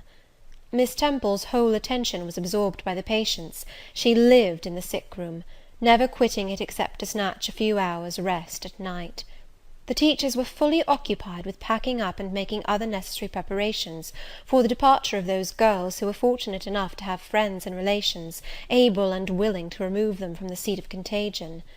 Many, already smitten, went home only to die. Some died at the school, and were buried quietly and quickly, the nature of the malady forbidding delay. While disease had thus become an inhabitant of Lowood, and death its frequent visitor; while there was gloom and fear within its walls; while its rooms and passages steamed with hospital smells, the drug and the pastille striving vainly to overcome the effluvia of mortality, that bright May shone unclouded over the bold hills and beautiful woodland out of doors. Its garden, too, glowed with flowers. Hollyhocks had sprung up tall as trees, lilies had opened, tulips and roses were in bloom, the borders of the little beds were gay with pink thrift and crimson double daisies, the sweetbriars gave out, morning and evening, their scent of spice and apples; and these fragrant treasures were all useless for most of the inmates of Lowood, except to furnish now and then a handful of herbs and blossoms to put in a coffin. But I, and the rest who continued well, enjoyed fully the beauties of the scene and season. They let us ramble in the wood, like gypsies, from morning till night. We did what we liked, went where we liked. We lived better too. Mr. Brocklehurst and his family never came near Lowood now. Household matters were not scrutinized into. The cross housekeeper was gone, driven away by the fear of infection. Her successor, who had been matron at the Lowton dispensary, unused to the ways of her new abode, provided with comparative liberality. Besides, there were fewer to feed. The sick could eat little; our breakfast basins were better filled. When there was no time to prepare a regular dinner, which happened often, she would give us a large piece of cold pie, or a thick slice of bread and cheese; and this we carried away with us to the wood, where we each chose the spot we liked best, and dined sumptuously. My favourite seat was a smooth and broad stone, rising white and dry from the very middle of the beck, and only to be got at by wading through the water, a feat I accomplished barefoot. The stone was just broad enough to accommodate, comfortably, another girl and me; at that time my chosen comrade, one Mary Ann Wilson, a shrewd, observant personage, whose society I took pleasure in, partly because she was witty and original, and partly because she had a manner which set me at my ease. Some years older than I, she knew more of the world, and could tell me many things I liked to hear. With her my curiosity found gratification. To my faults, also, she gave ample indulgence, never imposing curb or rein on anything I said. She had a turn for narrative, I for analysis; she liked to inform, I to question; so we got on swimmingly together, deriving much entertainment, if not much improvement, from our mutual intercourse. And where, meantime, was Helen Burns? Why did I not spend these sweet days of liberty with her? Had I forgotten her? Or was I so worthless as to have grown tired of her pure society? Surely the Mary Ann Wilson I have mentioned was inferior to my first acquaintance. She could only tell me amusing stories, and reciprocate any racy and pungent gossip I chose to indulge in; while, if I have spoken truth of Helen, she was qualified to give those who enjoyed the privilege of her converse a taste of far higher things. True, reader, and I knew and felt this; and though I am a defective being, with many faults and few redeeming points, yet I never tired of Helen Burns, nor ever ceased to cherish for her a sentiment of attachment, as strong, tender, and respectful as any that ever animated my heart. How could it be otherwise, when Helen, at all times and under all circumstances, evinced for me a quiet and faithful friendship, which ill humour never soured, nor irritation never troubled? But Helen was ill at present. For some weeks she had been removed from my sight, to I knew not what room upstairs. She was not, I was told, in the hospital portion of the house with the fever patients; for her complaint was consumption, not typhus; and by consumption I, in my ignorance, understood something mild, which time and care would be sure to alleviate. I was confirmed in this idea by the fact of her once or twice coming down stairs on very warm sunny afternoons, and being taken by Miss Temple into the garden; but on these occasions I was not allowed to go and speak to her. I only saw her from the schoolroom window, and then not distinctly, for she was much wrapped up, and sat at a distance under the veranda. One evening, in the beginning of June, I had stayed out very late with Mary Ann in the wood. We had, as usual, separated ourselves from the others, and had wandered far; so far that we lost our way, and had to ask it at a lonely cottage, where a man and woman lived, who looked after a herd of half wild swine that fed on the mast in the wood. When we got back, it was after moonrise. A pony, which we knew to be the surgeon's, was standing at the garden door. Mary Ann remarked that she supposed some one must be very ill, as Mr. Bates had been sent for at that time of the evening. She went into the house. I stayed behind a few minutes to plant in my garden a handful of roots I had dug up in the forest, and which I feared would wither if I left them till the morning. This done, I lingered yet a little longer. The flowers smelt so sweet as the dew fell. It was such a pleasant evening, so serene, so warm. The still glowing west promised so fairly another fine day on the morrow. The moon rose with such majesty in the grave east. I was noting these things and enjoying them as a child might, when it entered my mind as it had never done before. How sad to be lying now on a sick bed, and to be in danger of dying! This world is pleasant; it would be dreary to be called from it, and to have to go who knows where.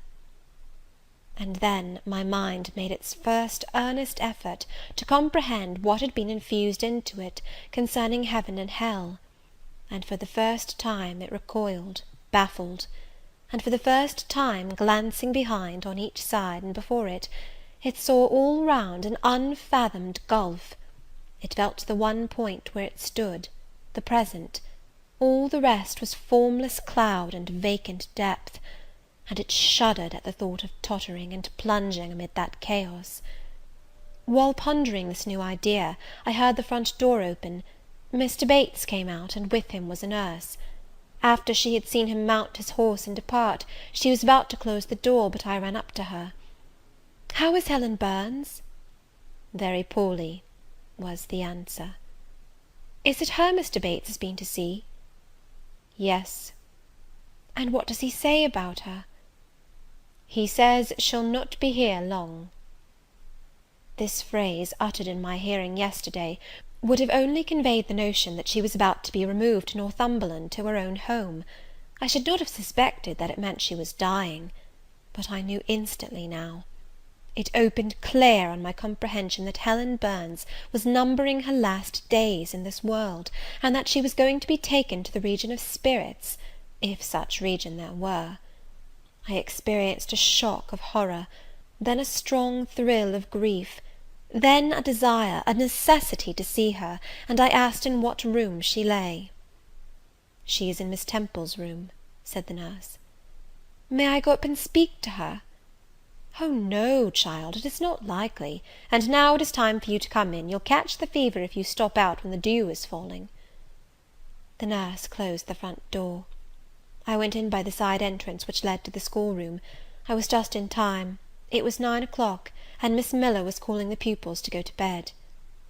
It might be 2 hours later, probably near 11, when I, not having been able to fall asleep, and deeming from the perfect silence of the dormitory that my companions were all wrapped in profound repose, rose softly, put on my frock over my night-dress, and without shoes crept from the apartment, and set off in quest of Miss Temple's room.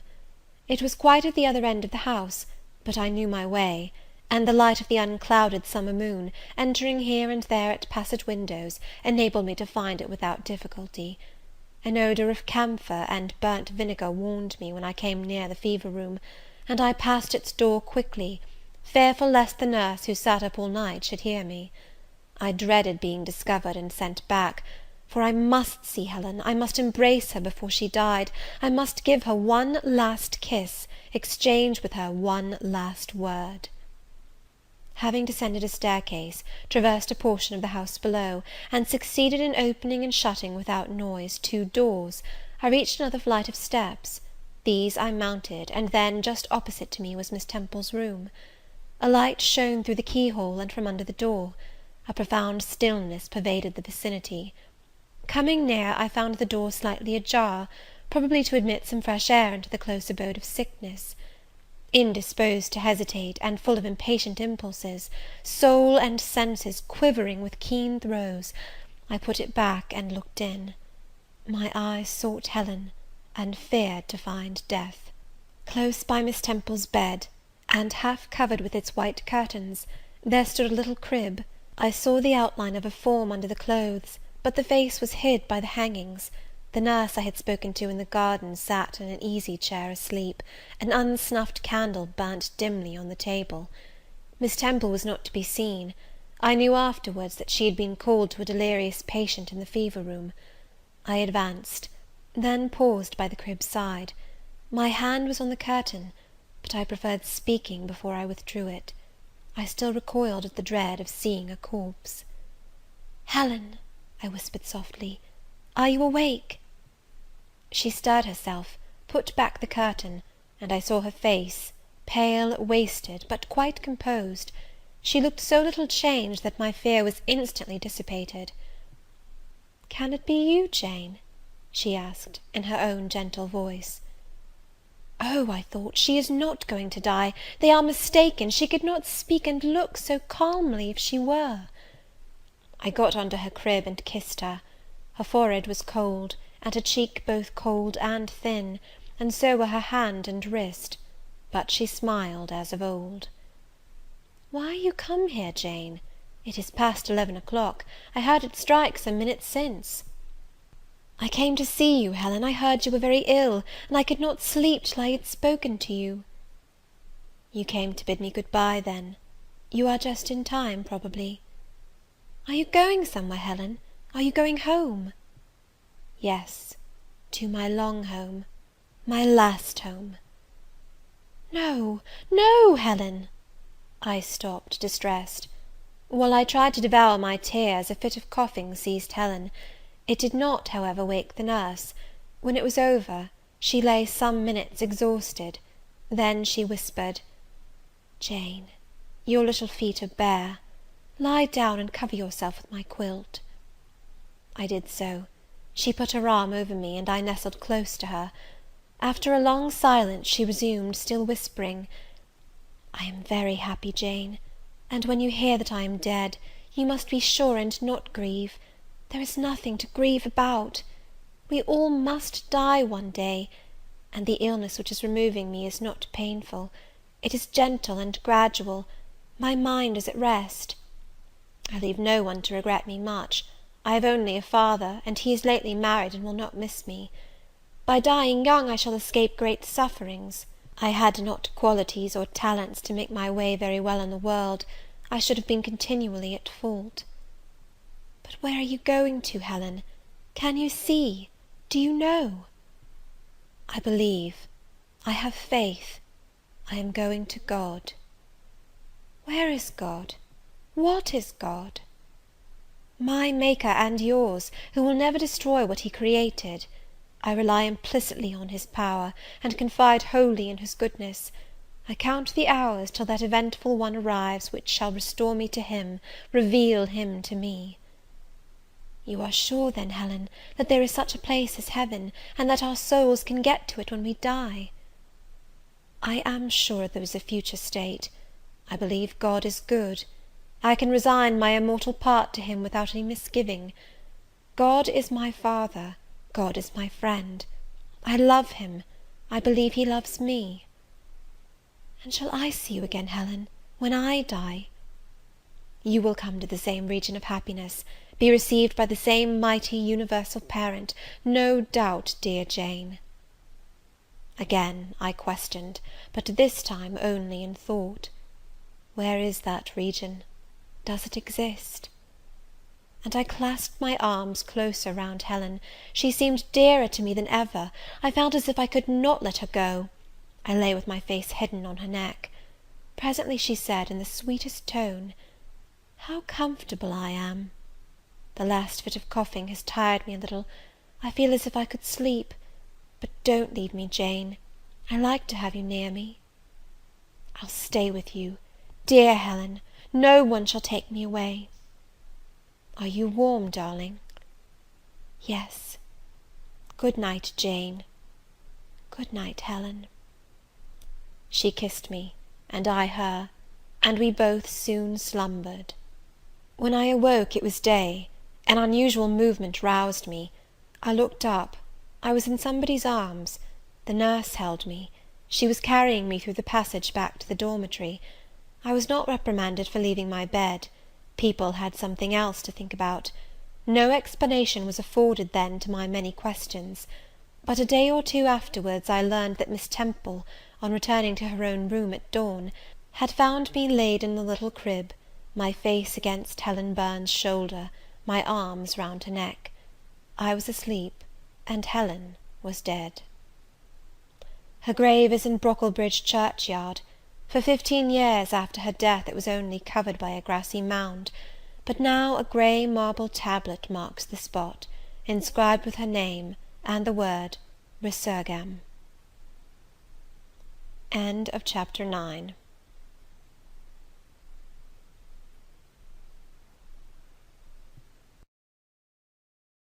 Chapter 10. Hitherto I have recorded in detail the events of my insignificant existence. To the first 10 years of my life I have given almost as many chapters. But this is not to be a regular autobiography. I am only bound to invoke memory where I know her responses will possess some degree of interest. Therefore I now pass a space of 8 years almost in silence. A few lines only are necessary to keep up the links of connection.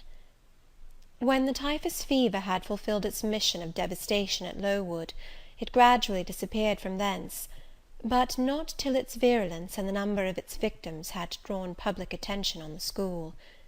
Inquiry was made into the origin of the scourge, and by degrees various facts came out which excited public indignation in a high degree.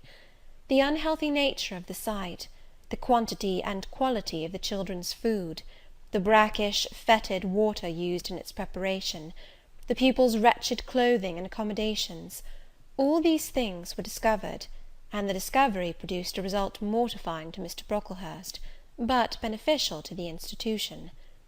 Several wealthy and benevolent individuals in the county subscribed largely for the erection of a more convenient building in a better situation. New regulations were made, improvements in diet and clothing introduced. The funds of the school were entrusted to the management of a committee. Mr. Brocklehurst, who, from his wealth and family connections, could not be overlooked, still retained the post of treasurer, but he was aided in the discharge of his duties by gentlemen of rather more enlarged and sympathizing minds. His office of inspector, too, was shared by those who knew how to combine reason with strictness, comfort with economy, compassion with uprightness. The school, thus improved, became in time a truly useful and noble institution. I remained an inmate of its walls, after its regeneration, for 8 years, 6 as a pupil and 2 as a teacher, and in both capacities I bear my testimony to its value and importance. During those 8 years my life was uniform, but not unhappy, because it was not inactive.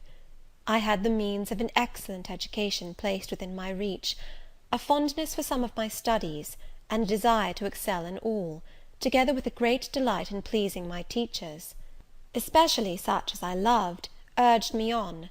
I availed myself fully of the advantages offered me. In time I rose to be the first girl of the first class. Then I was invested with the office of teacher, which I discharged with zeal for 2 years. But at the end of that time I altered. Miss Temple, through all changes, had thus far continued superintendent of the seminary. To her instruction I owed the best part of my acquirements. Her friendship and society had been my continual solace. She had stood me in the stead of mother, governess, and latterly companion. At this period she married, removed with her husband, a clergyman, an excellent man, almost worthy of such a wife, to a distant county, and consequently was lost to me. From the day she left I was no longer the same. With her was gone every settled feeling, every association that had made Lowood in some degree a home to me. I had imbibed from her something of her nature and much of her habits. More harmonious thoughts, what seemed better regulated feelings, had become the inmates of my mind. I had given an allegiance to duty and order. I was quiet, I believed I was content. To the eyes of others, usually even to my own, I appeared a disciplined and subdued character. But destiny, in the shape of the Reverend Mr. Nasmyth, came between me and Miss Temple. I saw her in her travelling dress step into a post chaise, shortly after the marriage ceremony. I watched the chaise mount the hill and disappear beyond its brow, and then retired to my own room, and there spent in solitude the greatest part of the half-holiday granted in honour of the occasion. I walked about the chamber most of the time. I imagined myself only to be regretting my loss, and thinking how to repair it; but when my reflections were concluded, and I looked up and found that the afternoon was gone, and evening far advanced, another discovery dawned on me, namely, that in the interval I had undergone a transforming process, that my mind had put off all it had borrowed of Miss Temple, or rather that she had taken with her the serene atmosphere I had been breathing in her vicinity, and that now I was left in my natural element, and beginning to feel the stirring of old emotions. It did not seem as if a prop were withdrawn, but rather as if a motive were gone. It was not the power to be tranquil which had failed me, but the reason for tranquillity was no more. My world had for some years been in Lowood; my experience had been of its rules and systems. Now I remembered that the real world was wide, and that a varied field of hopes and fears, of sensations and excitements, awaited those who had courage to go forth into its expanse, to seek real knowledge of life amidst its perils. I went to my window, opened it, and looked out. There were the two wings of the building, there was the garden, there were the skirts of Lowood, there was the hilly horizon. My eye passed all other objects to rest on those most remote, the blue peaks. It was those I longed to surmount. All within their boundary of rock and heath seemed prison ground, exile limits. I traced the white road, winding round the base of one mountain, and vanishing in a gorge between two. How I longed to follow it farther! I recalled the time when I had travelled that very road in a coach. I remembered descending that hill at twilight. An age seemed to have elapsed since the day which brought me first to Lowood, and I had never quitted it since. My vacations had been all spent at school. Mrs. Reed had never sent for me to Gateshead; neither she nor any of her family had ever been to visit me. I had had no communication by letter or message with the outer world. School rules, school duties, school habits and notions, and voices and faces and phrases and costumes, and preferences and antipathies, such was what I knew of existence. And now I felt that it was not enough. I tired of the routine of 8 years in one afternoon. I desired liberty. For liberty I gasped, for liberty I uttered a prayer. It seemed scattered on the wind, then faintly blowing. I abandoned it, and framed a humbler supplication, for change, stimulus. That petition, too, seemed swept off into vague space. Then, cried I, half desperate, grant me at least a new servitude. Here a bell ringing the hour of supper called me down stairs. I was not free to resume the interrupted chain of my reflections till bedtime. Even then, a teacher who occupied the same room with me kept me from the subject to which I longed to recur, by a prolonged effusion of small talk. How I wished sleep would silence her! It seemed as if, could I but go back to the idea which had last entered my mind as I stood by the window, some inventive suggestion would rise for my relief.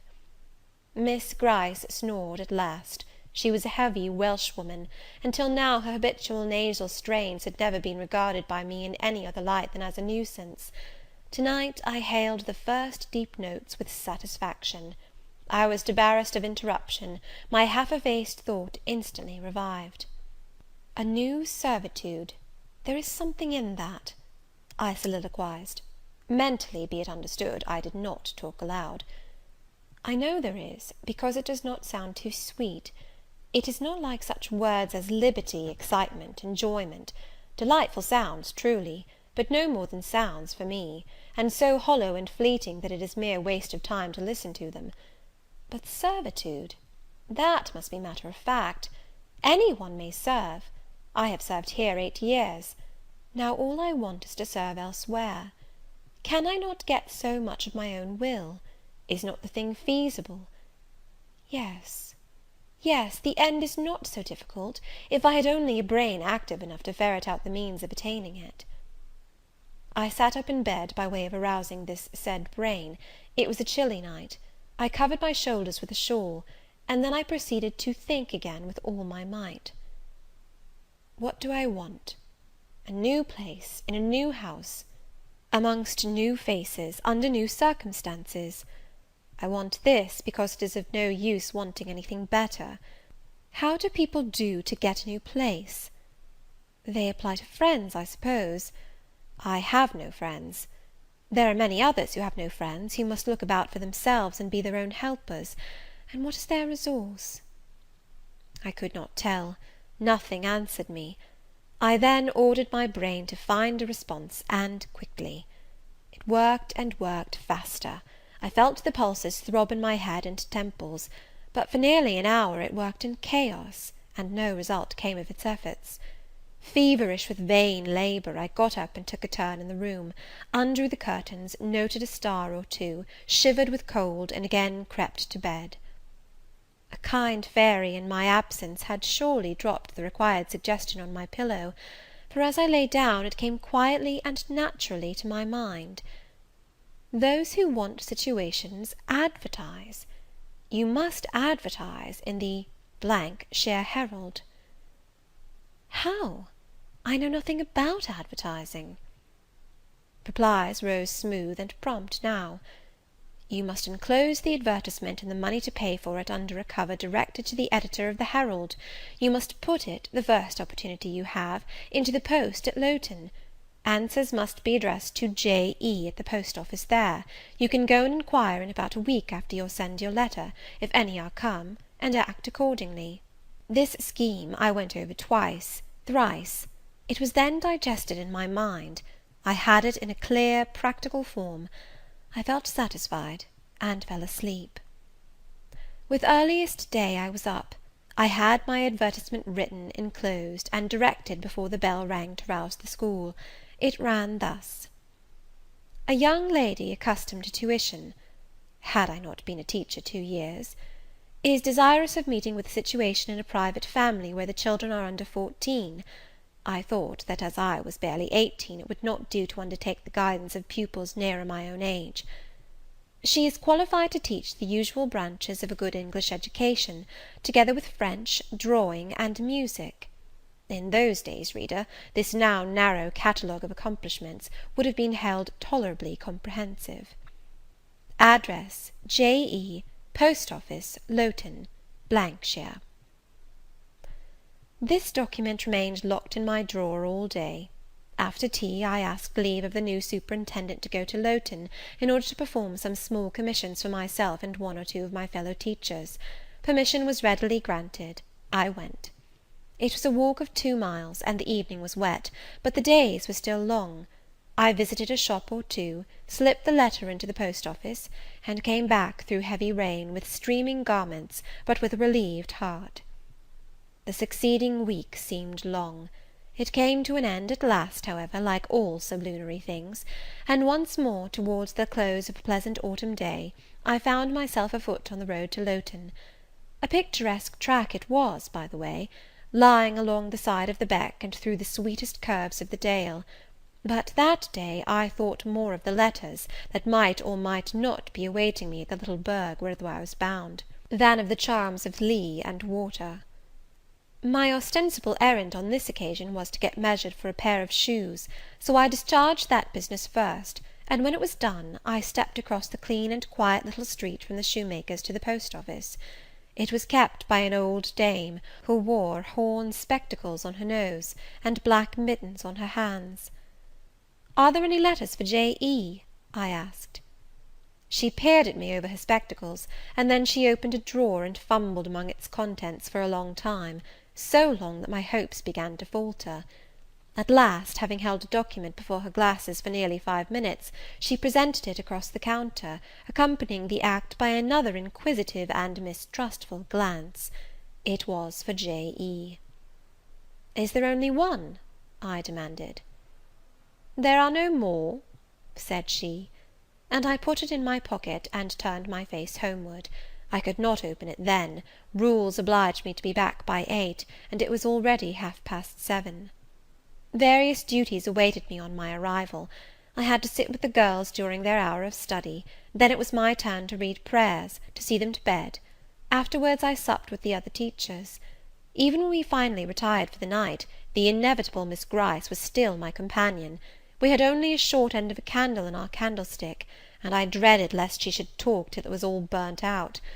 Fortunately, however, the heavy supper she had eaten produced a soporific effect. She was already snoring before I had finished undressing. There still remained an inch of candle. I now took out my letter. The seal was an initial F. I broke it. The contents were brief.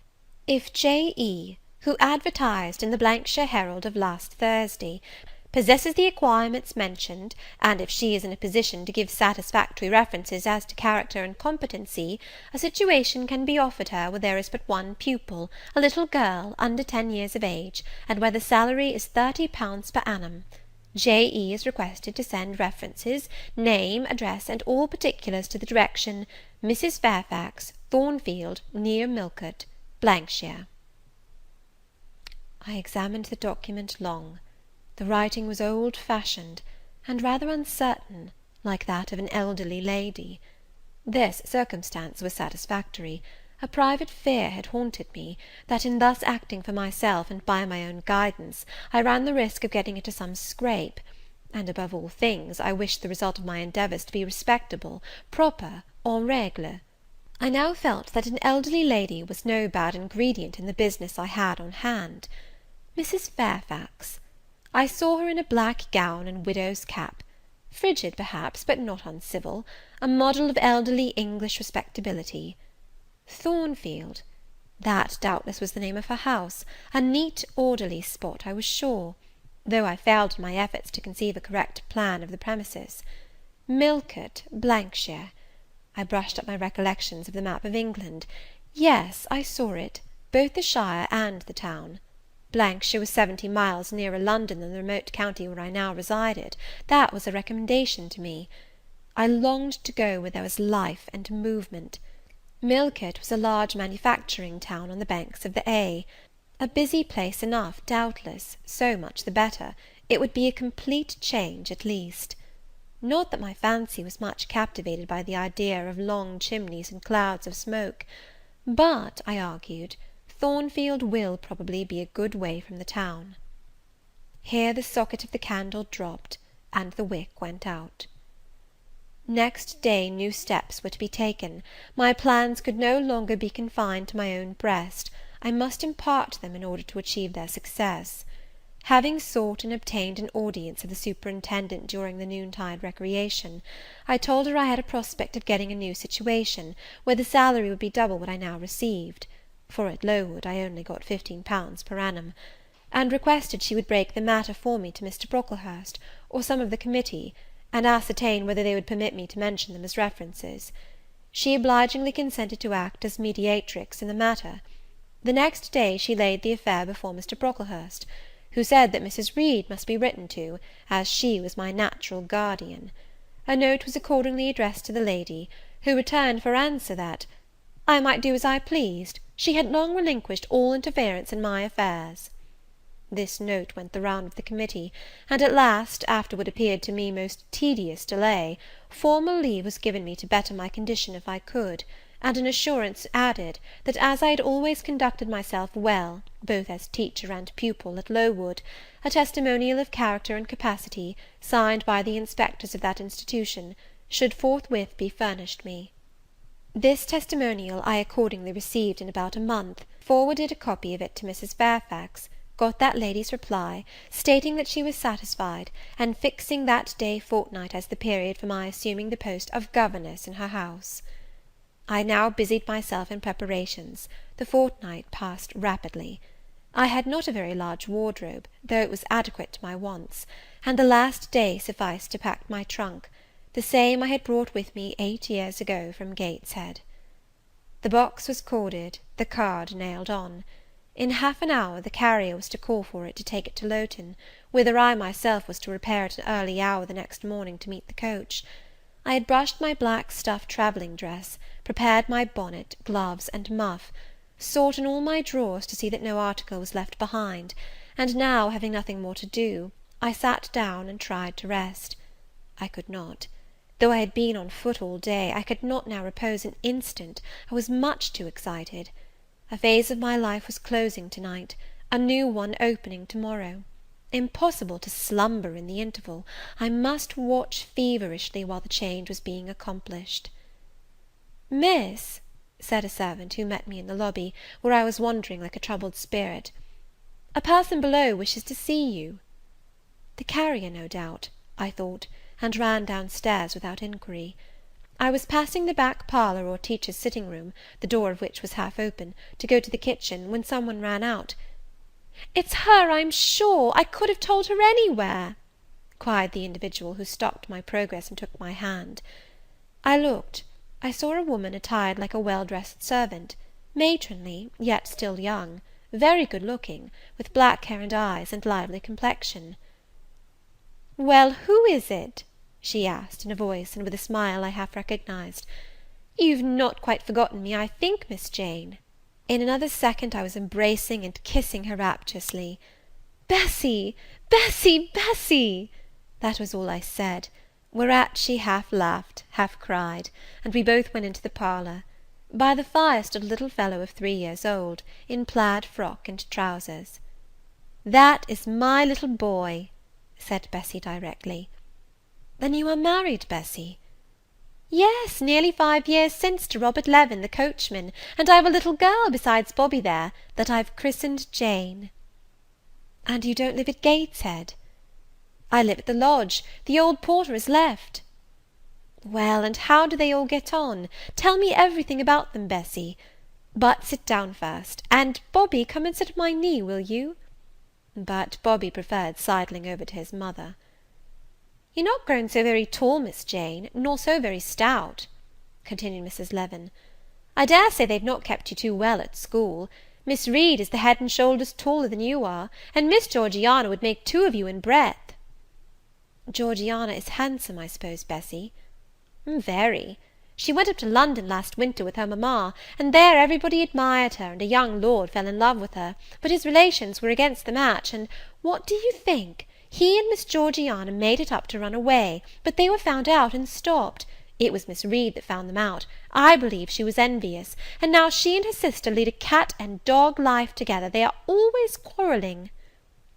"Well, and what of John Reed?" "Oh, he is not doing so well as his mamma could wish. He went to college, and he got plucked, I think they call it; and then his uncles wanted him to be a barrister, and study the law; but he is such a dissipated young man, they will never make much of him, I think." "What does he look like?" "He is very tall. Some people call him a fine-looking young man, but he has such thick lips." "And Mrs. Reed?" "Mrs. looks stout and well enough in the face, but I think she's not quite easy in her mind. Mr. John's conduct does not please her. He spends a great deal of money." "Did she send you here, Bessy?"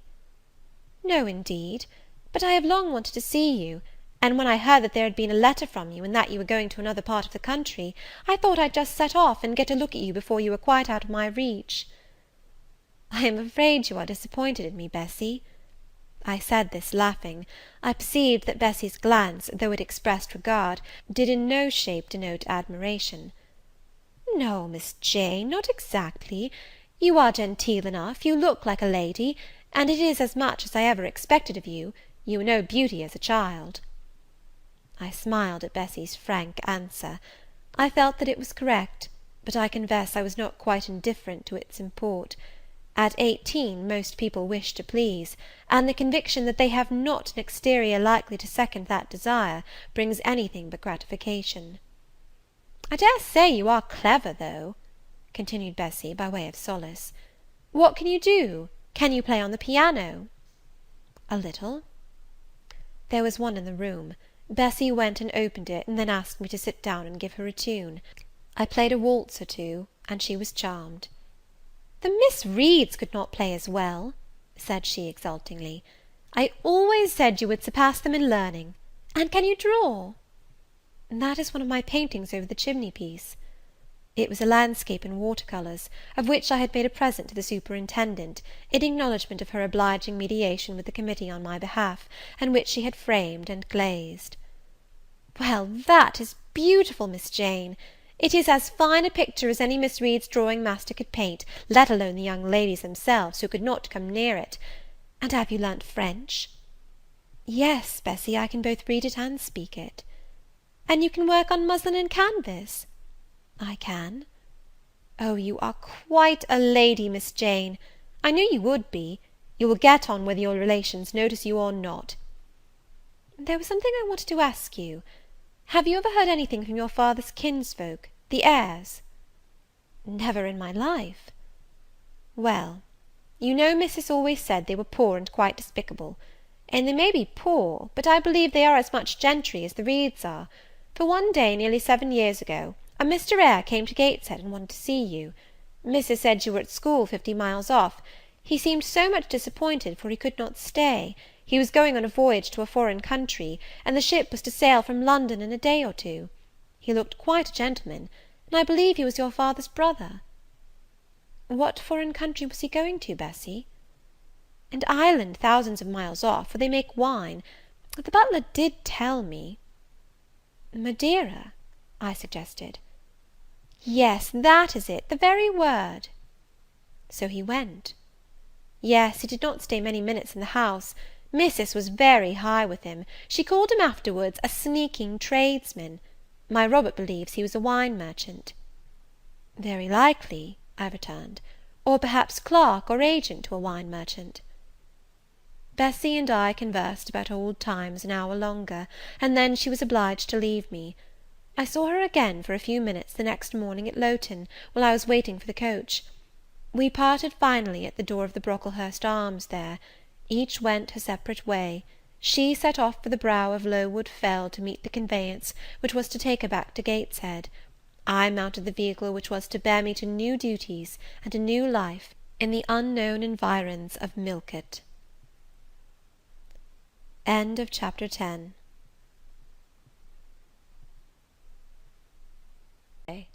Chapter 11.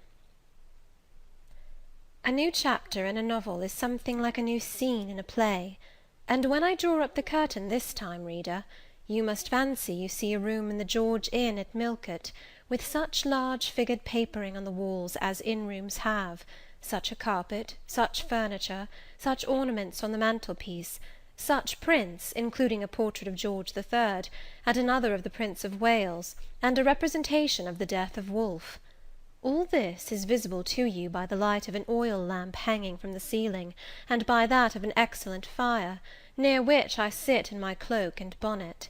My muff and umbrella lie on the table, and I am warming away the numbness and chill contracted by 16 hours' exposure to the rawness of an October day.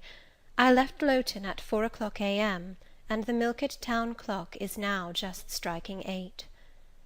Reader, though I look comfortably accommodated, I am not very tranquil in my mind. I thought when the coach stopped here, there would be some one to meet me. I looked anxiously round as I descended the wooden steps the boots placed for my convenience, expecting to hear my name pronounced, and to see some description of carriage waiting to convey me to Thornfield. Nothing of the sort was visible; and when I asked a waiter if any one had been to inquire after a Miss Eyre, I was answered in the negative. So I had no resource but to request to be shown into a private room; and here I am waiting, while all sorts of doubts and fears are troubling my thoughts. It is a very strange sensation to inexperienced youth to feel itself quite alone in the world, cut adrift from every connection, uncertain whether the port to which it is bound can be reached, and prevented by many impediments from returning to that it has quitted. The charm of adventure sweetens that sensation, the glow of pride warms it, but then the throb of fear disturbs it, and fear with me became predominant when half an hour elapsed and I was still alone. I bethought myself to ring the bell. "Is there a place in this neighbourhood called Thornfield?" I asked of the waiter who answered the summons. "Thornfield? I don't know, mum. I'll inquire at the bar." He vanished, but reappeared instantly. "Is your name Eyre, miss?" "Yes." "Person here waiting for you." I jumped up, took my muff and umbrella, and hastened into the inn passage. A man was standing by the open door, and in the lamplit street I dimly saw a one-horse conveyance. "This will be your luggage, I suppose?" said the man rather abruptly when he saw me, pointing to my trunk in the passage. "Yes." He hoisted it on to the vehicle, which was a sort of car, and then I got in. Before he shut me up, I asked him how far it was to Thornfield. "A matter of 6 miles." "How long shall we be before we get there?" "Happen an hour and a half." He fastened the car door, climbed to his own seat outside, and set off. Our progress was leisurely, and gave me ample time to reflect. I was content to be at length so near the end of my journey, and as I leaned back in the comfortable, though not elegant conveyance, I meditated much at my ease. I suppose, thought I, judging from the plainness of the servant and carriage, Mrs. Fairfax is not a very dashing person. So much the better. I never lived amongst fine people but once, and I was very miserable with them. I wonder if she lives alone, except this little girl? If so, and if she is in any degree amiable, I shall be surely able to get on with her. I will do my best. It is a pity that doing one's best does not always answer. At Lowood, indeed, I took that resolution, kept it, and succeeded in pleasing. But with Mrs. Reed, I remember my best was always spurned with scorn. I pray God Mrs. Fairfax may not turn out a second Mrs. Reed. But if she does, I am not bound to stay with her. Let the worst come to the worst, I can advertise again. How far are we now on our road, I wonder? I let down the window and looked out. Millcote was behind us. Judging by the number of its lights, it seemed a place of considerable magnitude, much larger than Lowton. We were now, as far as I could see, on a sort of common, but there were houses scattered all over the district. I felt we were in a different region to Lowood, more populous, less picturesque, more stirring, less romantic. The roads were heavy, the night misty. My conductor let his horse walk all the way, and the hour and a half extended, I verily believe, to 2 hours.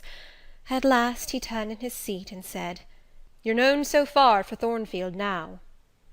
Again I looked out. We were passing a church. I saw its low, broad tower against the sky, and its bell was tolling a quarter. I saw a narrow galaxy of lights, too, on a hillside, marking a village or hamlet.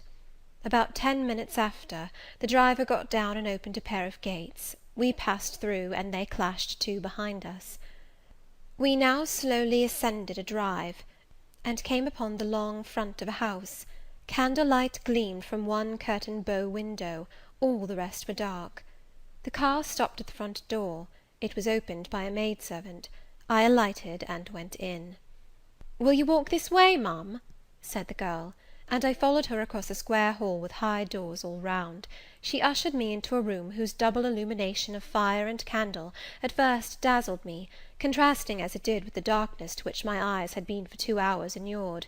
When I could see, however, a cosy and agreeable picture presented itself to my view. A snug small room, a round table by a cheerful fire, an arm-chair high-backed and old-fashioned, wherein sat the neatest imaginable little elderly lady, in widow's cap, black silk gown, and snowy muslin apron, exactly like what I had fancied Mrs. Fairfax, only less stately and milder looking. She was occupied in knitting. A large cat sat demurely at her feet. Nothing, in short, was wanting to complete the beau ideal of domestic comfort. A more reassuring introduction for a new governess could scarcely be conceived. There was no grandeur to overwhelm, no stateliness to embarrass. and then, as I entered, the old lady got up, and promptly and kindly came forward to meet me. "How do you do, my dear? I'm afraid you have had a tedious ride. John drives so slowly. You must be cold. Come to the fire." "Mrs. Fairfax, I suppose?" said I. "Yes, you are right. Do sit down." She conducted me to her own chair, and then began to remove my shawl and untie my bonnet strings. I begged she would not give herself so much trouble. "Oh, it is no trouble. I dare say your own hands are almost numbed with cold. Leah, make a little hot negus and cut a sandwich or two. Here are the keys of the store-room." And she produced from her pocket a most housewifely bunch of keys, and delivered them to the servant. "Now then, draw nearer to the fire," she continued. "You've brought your luggage with you, haven't you, my dear?" "Yes, ma'am." "I'll see it carried into your room," she said, and bustled out. She treats me like a visitor, thought I. I little expected such a reception. I anticipated only coldness and stiffness. This is not like what I have heard of the treatment of governesses, but I must not exult too soon. She returned, with her own hands cleared her knitting apparatus and a book or two from the table, to make room for the tray which Leah now brought, and then herself handed me the refreshments. I felt rather confused at being the object of more attention than I had ever before received, and that, too, shown by my employer and superior; but as she did not seem herself to consider she was doing anything out of her place, I thought it better to take her civilities quietly. "Shall I have the pleasure of seeing Miss Fairfax to-night?" I asked, when I had partaken of what she offered me. "What did you say, my dear? I am a little deaf," returned the good lady, approaching her ear to my mouth. I repeated the question more distinctly. "Miss Fairfax? Oh, you mean Miss Varenne. Varenne is the name of your future pupil." "Indeed? Then she is not your daughter?" "No, I have no family." I should have followed up my first inquiry, by asking in what way Miss Varens was connected with her, but I recollected it was not polite to ask too many questions. Besides, I was sure to hear in time. "I am so glad," she continued, as she sat down opposite to me, and took the cat on her knee, "I am so glad you are come. It will be quite pleasant living here now with a companion. To be sure it is pleasant at any time, for Thornfield is a fine old hall, rather neglected of late years, perhaps, but still it is a respectable place. Yet, you know, in winter time one feels dreary quite alone in the best quarters. I say alone. Leah is a nice girl, to be sure, and John and his wife are very decent people, but then you see they are only servants, and one can't converse with them on terms of equality. One must keep them at due distance, for fear of losing one's authority.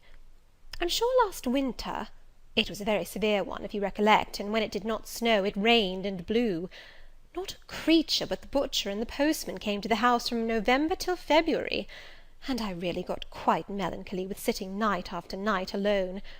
I had Leah in to read to me sometimes, but I don't think the poor girl liked the task much. She felt it confining. In spring and summer one got on better. Sunshine and long days make such a difference. And then, just at the commencement of this autumn, little Adela Varens came and her nurse. A child makes a house alive all at once, and now you are here, I shall be quite gay." My heart really warmed to the worthy lady as I heard her talk, and I drew my chair a little nearer to her, and expressed my sincere wish that she might find my company as agreeable as she anticipated. "But I'll not keep you sitting up late to-night," said she. "It is on the stroke of 12 now, and you have been travelling all day. You must feel tired. If you have got your feet well warmed, I'll show you your bedroom. I've had the room next to mine prepared for you. It is only a small apartment, but I thought you would like it better than one of the large front chambers. To be sure, they have finer furniture, but they are so dreary and solitary, I never sleep in them myself." I thanked her for her considerate choice, and, as I really felt fatigued with my long journey, expressed my readiness to retire. She took her candle, and I followed her from the room. First she went to see if the hall door was fastened. Having taken the key from the lock, she led the way up-stairs. The steps and banisters were of oak. The staircase window was high and latticed. Both it and the long gallery into which the bedroom doors open looked as if they belonged to a church rather than a house. A very chill and vault-like air pervaded the stairs and gallery, suggesting cheerless ideas of space and solitude; and I was glad, when finally ushered into my chamber, to find it of small dimensions, and furnished in ordinary modern style. When Mrs. Fairfax had bidden me a kind good night, and I had fastened my door, gazed leisurely round, and in some measure effaced the eerie impression made by that wide hall, that dark and spacious staircase, and that long cold gallery, by the livelier aspect of my little room, I remembered that, after a day of bodily fatigue and mental anxiety, I was now at last in safe haven. The impulse of gratitude swelled my heart, and I knelt down at the bedside, and offered up thanks where thanks were due, not forgetting, ere I rose, to implore aid on my further path, and the power of meriting the kindness which seemed so frankly offered me before it was earned. My couch had no thorns in it that night, my solitary room no fears. At once weary and content, I slept soon and soundly. When I awoke, it was broad day. The chamber looked such a bright little place to me as the sun shone in between the gay blue chintz window curtains, showing papered walls and a carpeted floor, so unlike the bare planks and stained plaster of Lowood, that my spirits rose at the view. Externals have a great effect on the young. I thought that a fairer era of life was beginning for me, one that was to have its flowers and pleasures, as well as its thorns and toils. My faculties, roused by the change of scene, the new field offered to hope, seemed all astir. I cannot precisely define what they expected, but it was something pleasant; not perhaps that day or that month, but at an indefinite future period. I rose. I dressed myself with care. Obliged to be plain, for I had no article of attire that was not made with extreme simplicity, I was still by nature solicitous to be neat. It was not my habit to be disregardful of appearance, or careless of the impression I made. On the contrary, I ever wished to look as well as I could, and to please as much as my want of beauty would permit. I sometimes regretted that I was not handsomer. I sometimes wished to have rosy cheeks, a straight nose, and a small cherry mouth. I desired to be tall, stately, and finely developed in figure. I felt it a misfortune that I was so little, so pale, and had features so irregular and so marked. And why had I these aspirations and these regrets? It would be difficult to say. I could not then distinctly say it to myself, yet I had a reason, and a logical, natural reason too. However, when I had brushed my hair very smooth, and put on my black frock, which, Quaker-like as it was, at least had the merit of fitting to a nicety, and adjusted my clean white tucker, I thought that I should do respectably enough to appear before Mrs. Fairfax, and that my new pupil would not at least recoil from me with antipathy. Having opened my chamber window, and seen that I left all things straight and neat on the toilet table, I ventured forth. Traversing the long and matted gallery, I descended the slippery steps of oak. Then I gained the hall. I halted there a minute. I looked at some pictures on the walls. One, I remember, represented a grim man in a cuirass, and one a lady with powdered hair and a pearl necklace. At a bronze lamp pendant from the ceiling, at a great clock whose case was of oak curiously carved, an ebon black with time and rubbing. Everything appeared very stately and imposing to me, but then I was so little accustomed to grandeur. The hall door, which was half of glass, stood open. I stepped over the threshold. It was a fine autumn morning. The early sun shone serenely on embrowned groves and still green fields. Advancing on to the lawn, I looked up and surveyed the front of the mansion.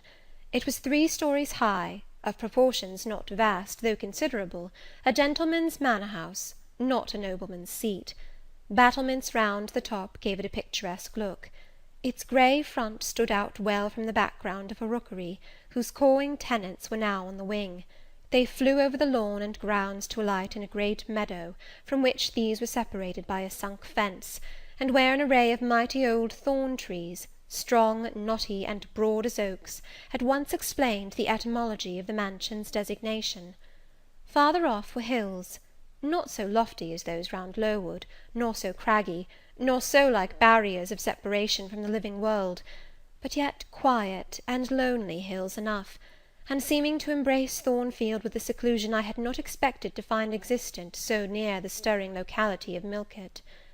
A little hamlet, whose roofs were blent with trees, straggled up the side of one of these hills. The church of the district stood nearer Thornfield. Its old tower top looked over a knoll between the house and gates. I was yet enjoying the calm prospect and pleasant fresh air, yet listening with delight to the cawing of the rooks, yet surveying the wide hoary front of the Hall, and thinking what a great place it was for one lonely little dame like Mrs. Fairfax to inhabit, when that lady appeared at the door. "What, out already?" said she. "I see you are an early riser." I went up to her, and was received with an affable kiss and shake of the hand. "How do you like Thornfield?" she asked.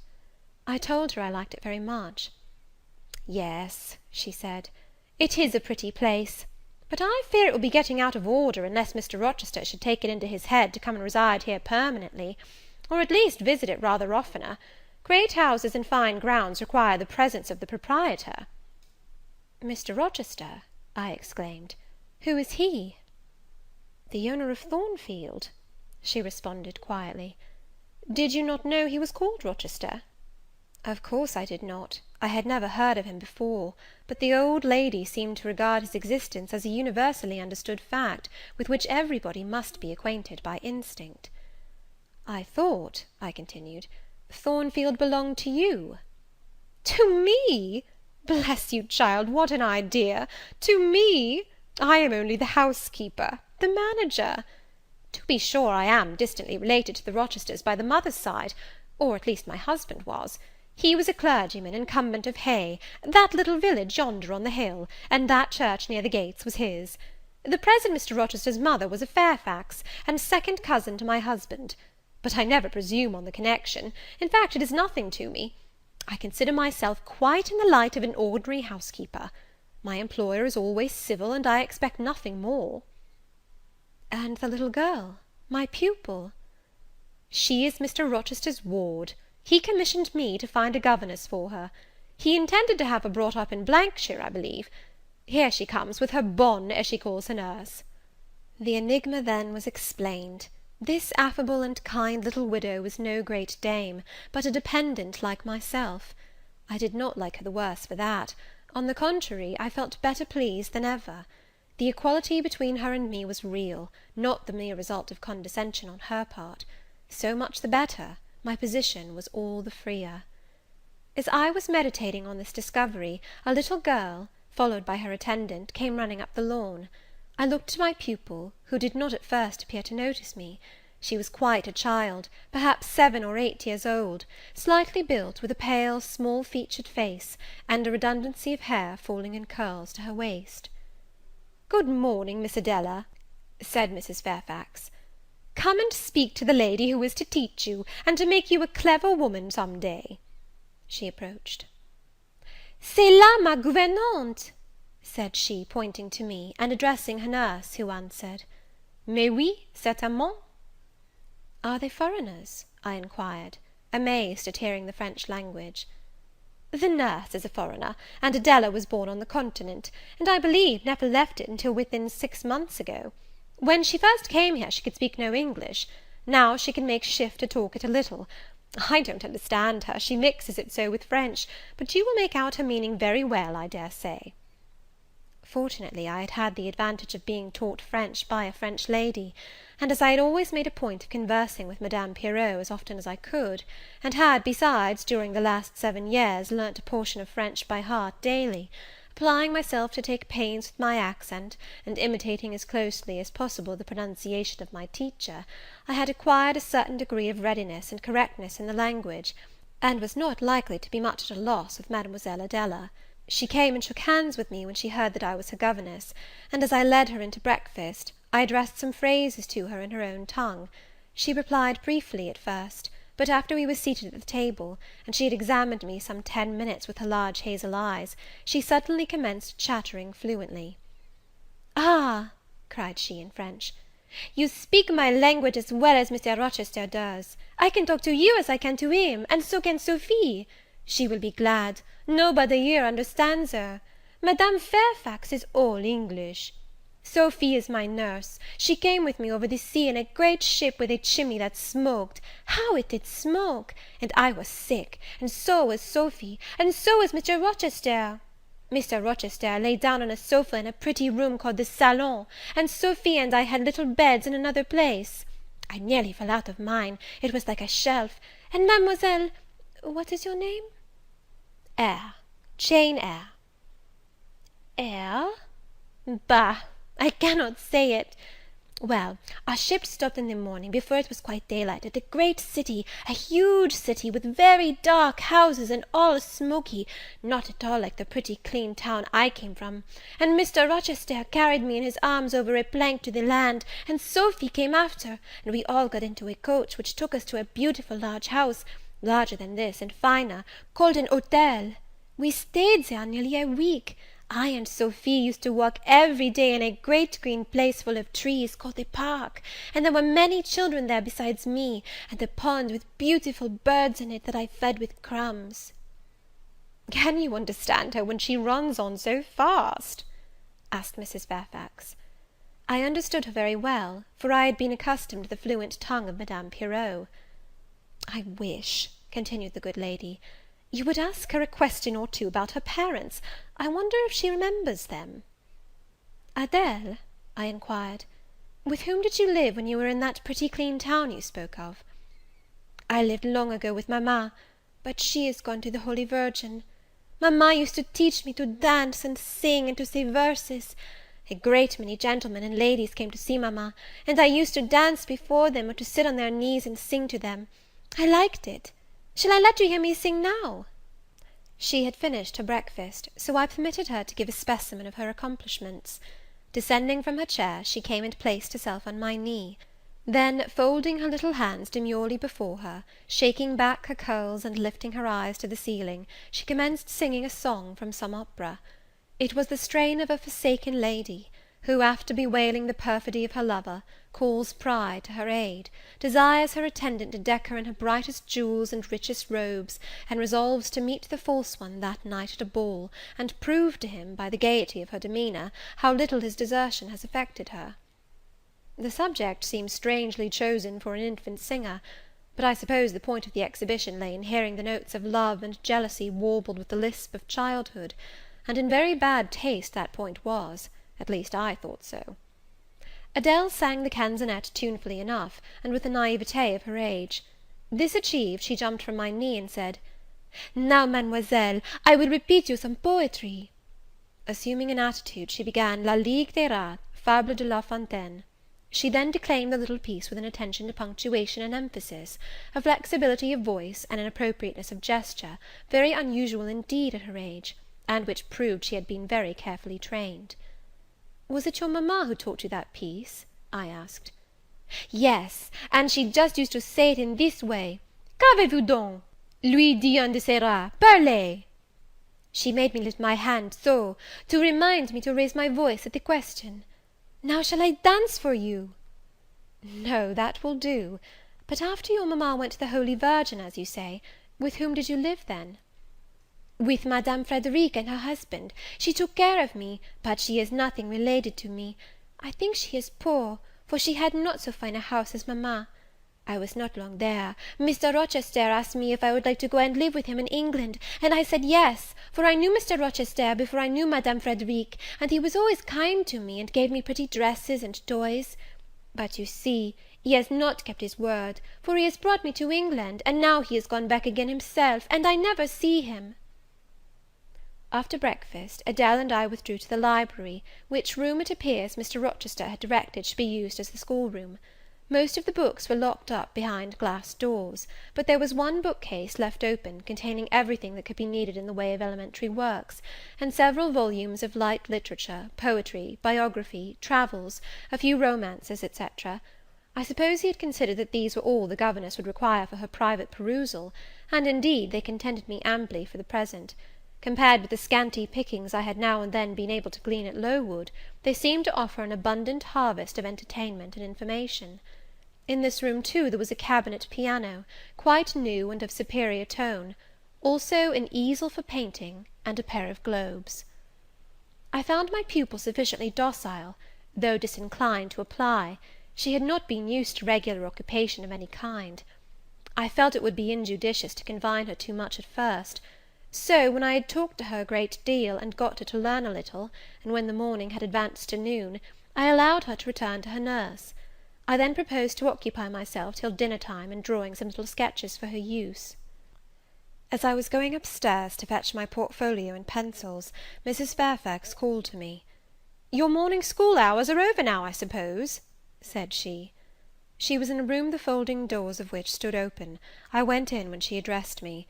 It was a large, stately apartment, with purple chairs and curtains, a Turkey carpet, walnut-panelled walls, one vast window rich in slanted glass, and a lofty ceiling nobly moulded.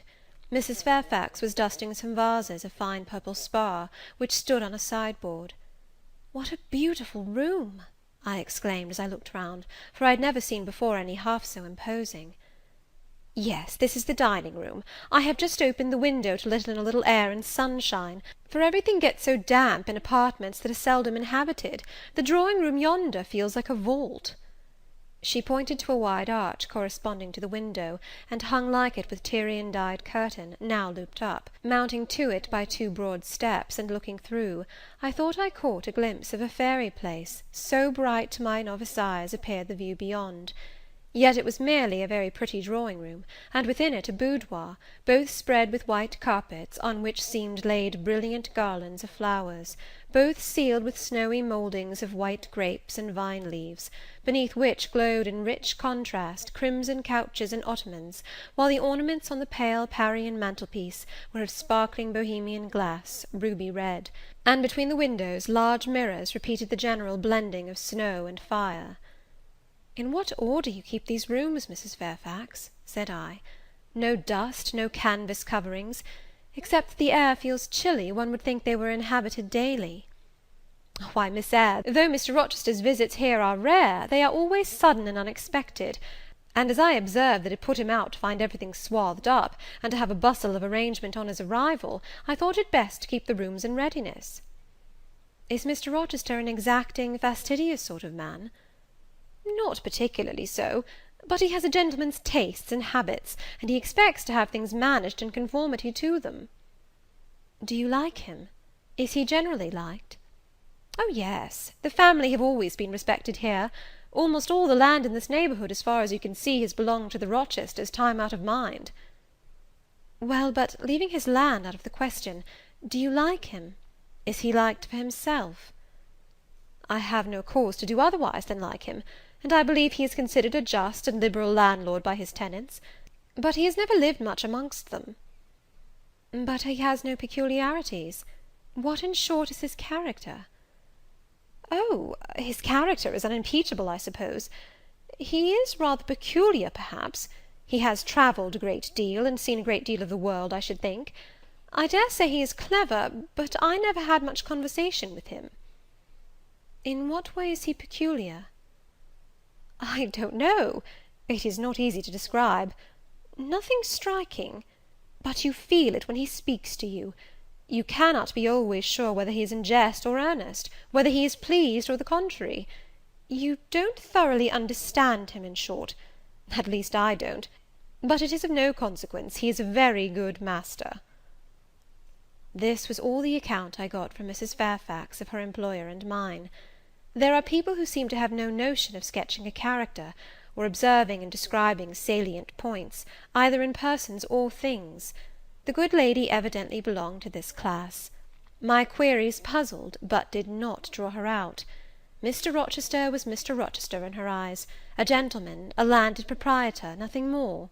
She inquired and searched no further, and evidently wondered at my wish to gain a more definite notion of his identity. When we left the dining-room, she proposed to show me over the rest of the house, and I followed her up-stairs and down-stairs, admiring as I went, for all was well arranged and handsome. The large front chambers I thought especially grand, and some of the third-story rooms, though dark and low, were interesting from their air of antiquity. The furniture once appropriated to the lower apartments had from time to time been removed here, as fashion changed, and the imperfect light entering by their narrow casement showed bedsteads of 100 years old, chests in oak or walnut, looking, with their strange carvings of palm branches and cherubs' heads, like types of the Hebrew ark. Rows of venerable chairs, high-backed and narrow, stools still more antiquated, on whose cushioned tops were yet apparent traces of half-effaced embroideries, wrought by fingers that for 2 generations had been coffin dust. All these relics gave to the 3rd story of Thornfield Hall the aspect of a home of the past, a shrine of memory. I liked the hush, the gloom, the quaintness of these retreats in the day, but I by no means coveted a night's repose on one of those wide and heavy beds, shut in, some of them with doors of oak, shaded, others with wrought old English hangings crusted with thick work, betraying effigies of strange flowers, and stranger birds, and strangest human beings, all which would have looked strange indeed by the pallid gleam of moonlight. "Do the servants sleep in these rooms?" I asked. "No, they occupy a range of smaller apartments to the back. No one ever sleeps here. One would almost say that, if there were a ghost at Thornfield Hall, this would be its haunt." "So I think. You have no ghost, then?" "None that I ever heard of," returned Mrs. Fairfax, smiling. "Nor any traditions of one? No legends or ghost stories?" "I believe not.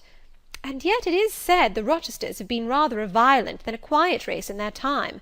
Perhaps, though, that's the reason they rest tranquilly in their graves now." "Yes, after life's fitful fever they sleep well," I muttered.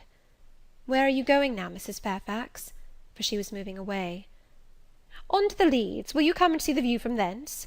I followed still, up a very narrow staircase to the attics, and thence by a ladder and through a trap door to the roof of the hall. I was now on a level with the crow colony, and could see into their nests. Leaning over the battlements and looking far down, I surveyed the grounds laid out like a map, the bright and velvet lawn closely girdling the grey base of the mansion, the field, wide as a park, dotted with its ancient timber, the wood, dun and sere, divided by a path visibly overgrown, greener with moss than the trees or with foliage, the church at the gates, the road, the tranquil hills, all reposing in the autumn day's sun, the horizon bounded by a propitious sky, azure, marbled with pearly white. No feature in the scene was extraordinary, but all was pleasing. When I turned from it, and repassed the trap door, I could scarcely see my way down the ladder. The attic seemed black as a vault, compared with that arch of blue air to which I had been looking up, and to that sunlit scene of grove, pasture, and green hill, of which the hall was the centre, and over which I had been gazing with delight. Mrs. Fairfax stayed behind a moment to fasten the trap door. I, by drift of groping, found the outlet from the attic, and proceeded to descend the narrow garret staircase. I lingered in the long passage to which this led, separating the front and back rooms of the 3rd story, narrow, low, and dim, with only one little window at the far end, and looking, with its 2 rows of small black doors, all shut, like a corridor in some Bluebeard's castle. While I paced softly on, the last sound I expected to hear in so still a region, a laugh, struck my ear. It was a curious laugh, distinct, formal, mirthless. I stopped. The sound ceased, only for an instant. It began again, louder; for at first, though distinct, it was very low. It passed off in a clamorous peal that seemed to wake an echo in every lonely chamber, though it originated but in one, and I could have pointed out the door from which the accents issued. "Mrs. Fairfax," I called out, for now I heard her descending the great stairs, "did you hear that loud laugh? Who is it?" "Some of the servants, very likely," she answered. "Perhaps Grace Poole." "Did you hear it?" I again inquired. "Yes, plainly. I often hear her. She sews in one of these rooms.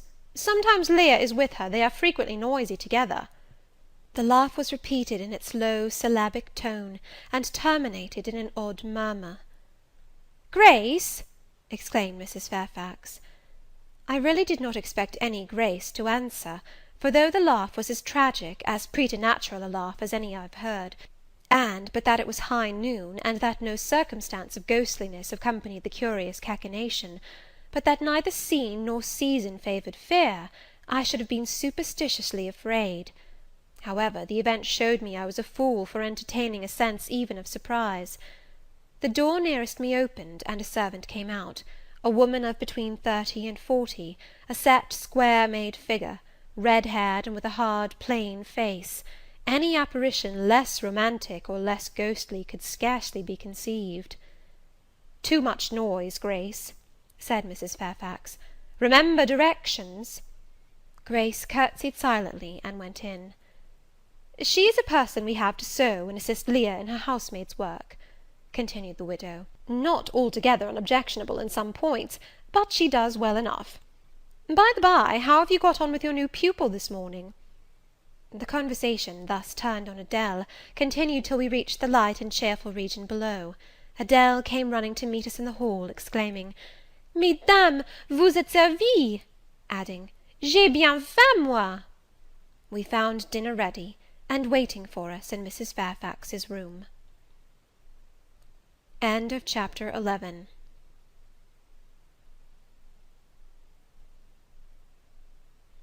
Chapter 12. The promise of a smooth career, which my first calm introduction to Thornfield Hall seemed to pledge, was not belied on a longer acquaintance with the place and its inmates. Mrs. Fairfax turned out to be what she appeared, a placid-tempered, kind-natured woman, of competent education and average intelligence. My pupil was a lively child, who had been spoilt and indulged, and therefore was sometimes wayward; but as she was committed entirely to my care, and no injudicious interference from any quarter ever thwarted my plans of her improvement, she soon forgot her little freaks, and became obedient and teachable.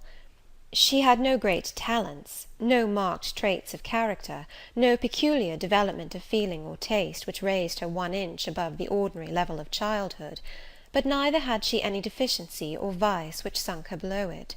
She made reasonable progress, entertained for me a vivacious, though perhaps not very profound affection, and by her simplicity, gay prattle, and efforts to please, inspired me, in return, with a degree of attachment sufficient to make us both content in each other's society. This, par parenthèse, will be thought cool language by persons who entertain solemn doctrines about the angelic nature of children, and the duty of those charged with their education to conceive for them an idolatrous devotion. But I am not writing to flatter parental egotism, to echo cant, or prop up humbug. I am merely telling the truth. I felt a conscientious solicitude for Adele's welfare and progress, and a quiet liking for her little self, just as I cherished towards Mrs. Fairfax a thankfulness for her kindness, and a pleasure in her society proportionate to the tranquil regard she had for me, and the moderation of her mind and character. Anybody may blame me who likes, when I add further, that now and then, when I took a walk by myself in the grounds, when I went down to the gates and looked through them along the road, or when, while Adele played with her nurse, and Mrs. Fairfax made jellies in the store-room, I climbed the 3 staircases, raised the trap-door of the attic, and having reached the leads, looked out afar over sequestered field and hill, and along dim sky-line, that then I longed for a power of vision which might overpass that limit, which might reach the busy world, towns, regions full of life I had heard of but never seen; that then I desired more of practical experience than I possessed, more of intercourse with my kind, of acquaintance with variety of character, than was here within my reach. I valued what was good in Mrs. Fairfax, and what was good in Adele; but I believed in the existence of other and more vivid kinds of goodness, and what I believed in I wished to behold.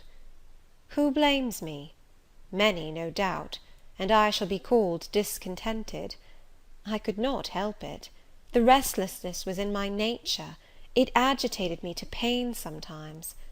Then my sole relief was to walk along the corridor of the 3rd story, backwards and forwards, safe in the silence and solitude of the spot, and allow my mind's eye to dwell on whatever bright visions rose before it, and certainly they were many and glowing; to let my heart be heaved by the exultant movement, which, while it swelled it in trouble, expanded it with life; and, best of all, to open my inward ear to a tale that was never ended, a tale my imagination created, and narrated continuously, quickened with all of incident, life, fire, feeling, that I desired and had not in my actual existence. It is in vain to say human beings ought to be satisfied with tranquillity. They must have action, and they will make it if they cannot find it. Millions are condemned to a stiller doom than mine, and millions are in silent revolt against their lot. Nobody knows how many rebellions, besides political rebellions, ferment in the masses of life which people earth. Women are supposed to be very calm generally, but women feel just as men feel. They need exercise for their faculties, and a field for their efforts, as much as their brothers do.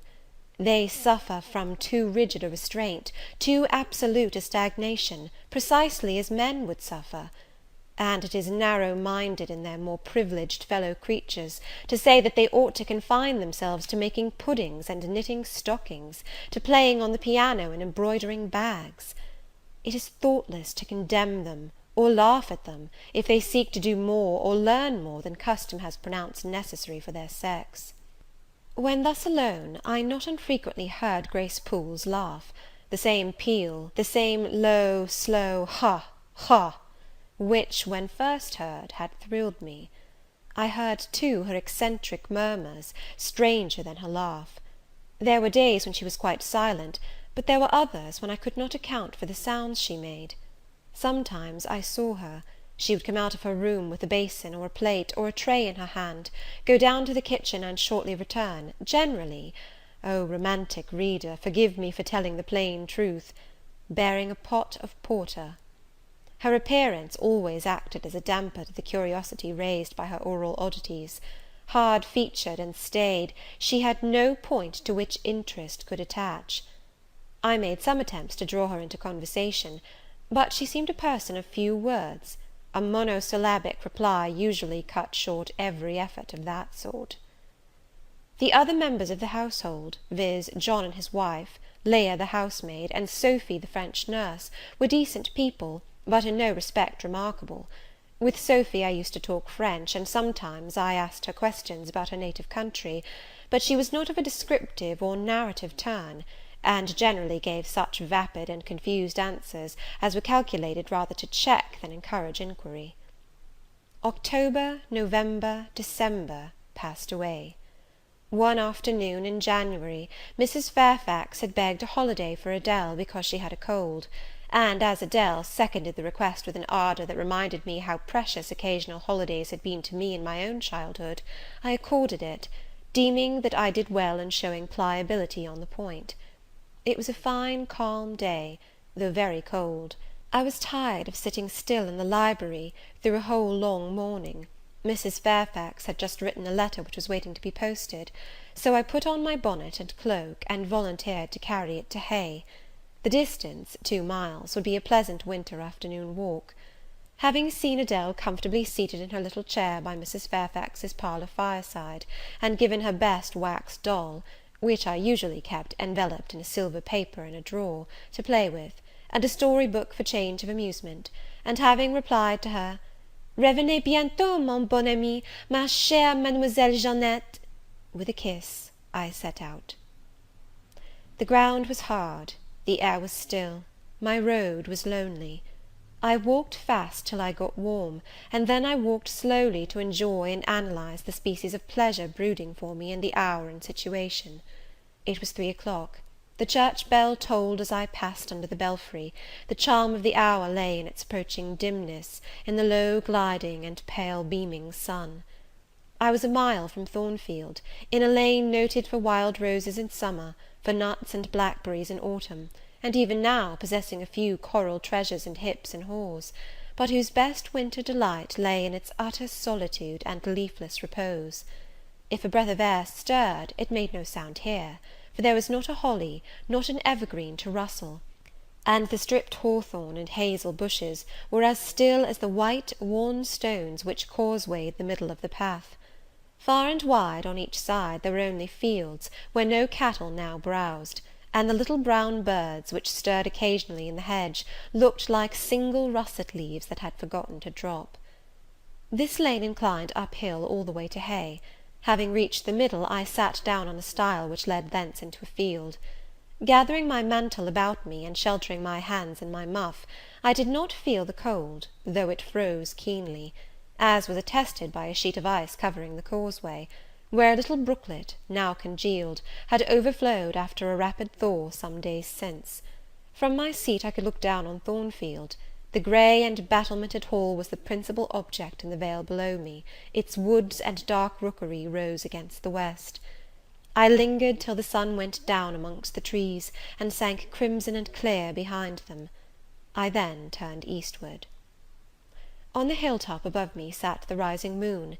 Pale yet as a cloud, but brightening momentarily, she looked over Hay, which, half lost in trees, sent up a blue smoke from its few chimneys. It was yet a mile distant, but in the absolute hush I could hear plainly its thin murmurs of life. My ear, too, felt the flow of currents. In what dales and depths I could not tell, but there were many hills beyond Hay, and doubtless many becks threading their passes. That evening calm betrayed alike the tinkle of the nearest streams, the sough of the most remote.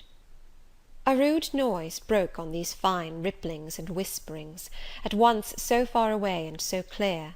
A positive tramp, tramp, a metallic clatter, which effaced the soft wave wanderings, as, in a picture, the solid mass of a crag, or the rough boles of a great oak, drawn in dark and strong on the foreground, efface the aerial distance of azure hill, sunny horizon, and blended clouds, where tint melts into tint. The din was on the causeway. A horse was coming. The windings of the lane yet hid it, but it approached. I was just leaving the stile, yet, as the path was narrow, I sat still to let it go by. In those days I was young, and all sorts of fancies, bright and dark, tenanted my mind. The memories of nursery stories were there amongst other rubbish, and when they recurred, maturing youth added to them a vigour and vividness beyond what childhood could give. As this horse approached, and as I watched for it to appear through the dusk, I remembered certain of Bessy's tales, wherein figured a north of England spirit called a Gytrash, which, in the form of a horse, mule, or large dog, haunted solitary ways, and sometimes came upon belated travellers, as this horse was now coming upon me. It was very near, but not yet in sight, when, in addition to the tramp, tramp, I heard a rush under the hedge, and close down by the hazel stems glided a great dog, whose black and white colour made him a distinct object against the trees. It was exactly one form of Bessy's Gytrash, a lion-like creature, with long hair and a huge head. It passed me, however, quietly enough, not staying to look up, with strange pretercanine eyes, in my face, as I half expected it would. The horse followed, a tall steed, and on its back a rider. The man, the human being, broke the spell at once. Nothing ever rode the Gytrash; it was always alone; and goblins, to my notions, though they might tenant the dumb carcasses of beasts, could scarce covet shelter in the commonplace human form. No Gytrash was this, only a traveller taking the short cut to Millcote. He passed, and I went on. A few steps, and I turned. A sliding sound, and an exclamation of "What the deuce is to do now?" and a clattering tumble arrested my attention. Man and horse were down; they had slipped on the sheet of ice which glazed the causeway. The dog came bounding back, and seeing his master in a predicament, and hearing the horse groan, barked till the evening hills echoed the sound, which was deep in proportion to his magnitude. He snuffed round the prostrate group, and then he ran up to me. It was all he could do; there was no other help at hand to summon. I obeyed him, and walked down to the traveller, by this time struggling himself free of his steed. His efforts were so vigorous, I thought he could not be much hurt, but I asked him the question, "Are you injured, Sir?" I think he was swearing, but I am not certain. However, he was pronouncing some formula which prevented him from replying to me directly. "Can I do anything?" I asked again. "You must just stand on one side," he answered, as he rose, first to his knees, and then to his feet. I did, whereupon began a heaving, stamping, clattering process, accompanied by a barking and baying which removed me effectually some yards distance, but I would not be driven quite away till I saw the event. This was finally fortunate; the horse was re-established, and the dog was silenced with a Down, pilot!" The traveller, now stooping, felt his foot and leg, as if trying whether they were sound. Apparently something ailed them, for he halted to the stile whence I had just risen, and sat down. I was in the mood for being useful, or at least officious, I think, for I now drew near him again. "If you are hurt, and want help, Sir, I can fetch some one either from Thornfield Hall or from Hay." "Thank you, I shall do. I have no broken bones, only a sprain." And again he stood up and tried his foot, but the result extorted an involuntary "Ugh!" Something of daylight still lingered, and the moon was waxing bright. I could see him plainly. His figure was enveloped in a riding cloak, fur-collared and steel-clasped. Its details were not apparent, but I traced the general points of middle height and considerable breadth of chest. He had a dark face, with stern features and a heavy brow. His eyes and gathered eyebrows looked ireful and thwarted just now. He was past youth, but had not reached middle age. Perhaps he might be 35. I felt no fear of him, and but little shyness. Had he been a handsome, heroic-looking young gentleman, I should not have dared to stand thus questioning him against his will, and offering my services unasked.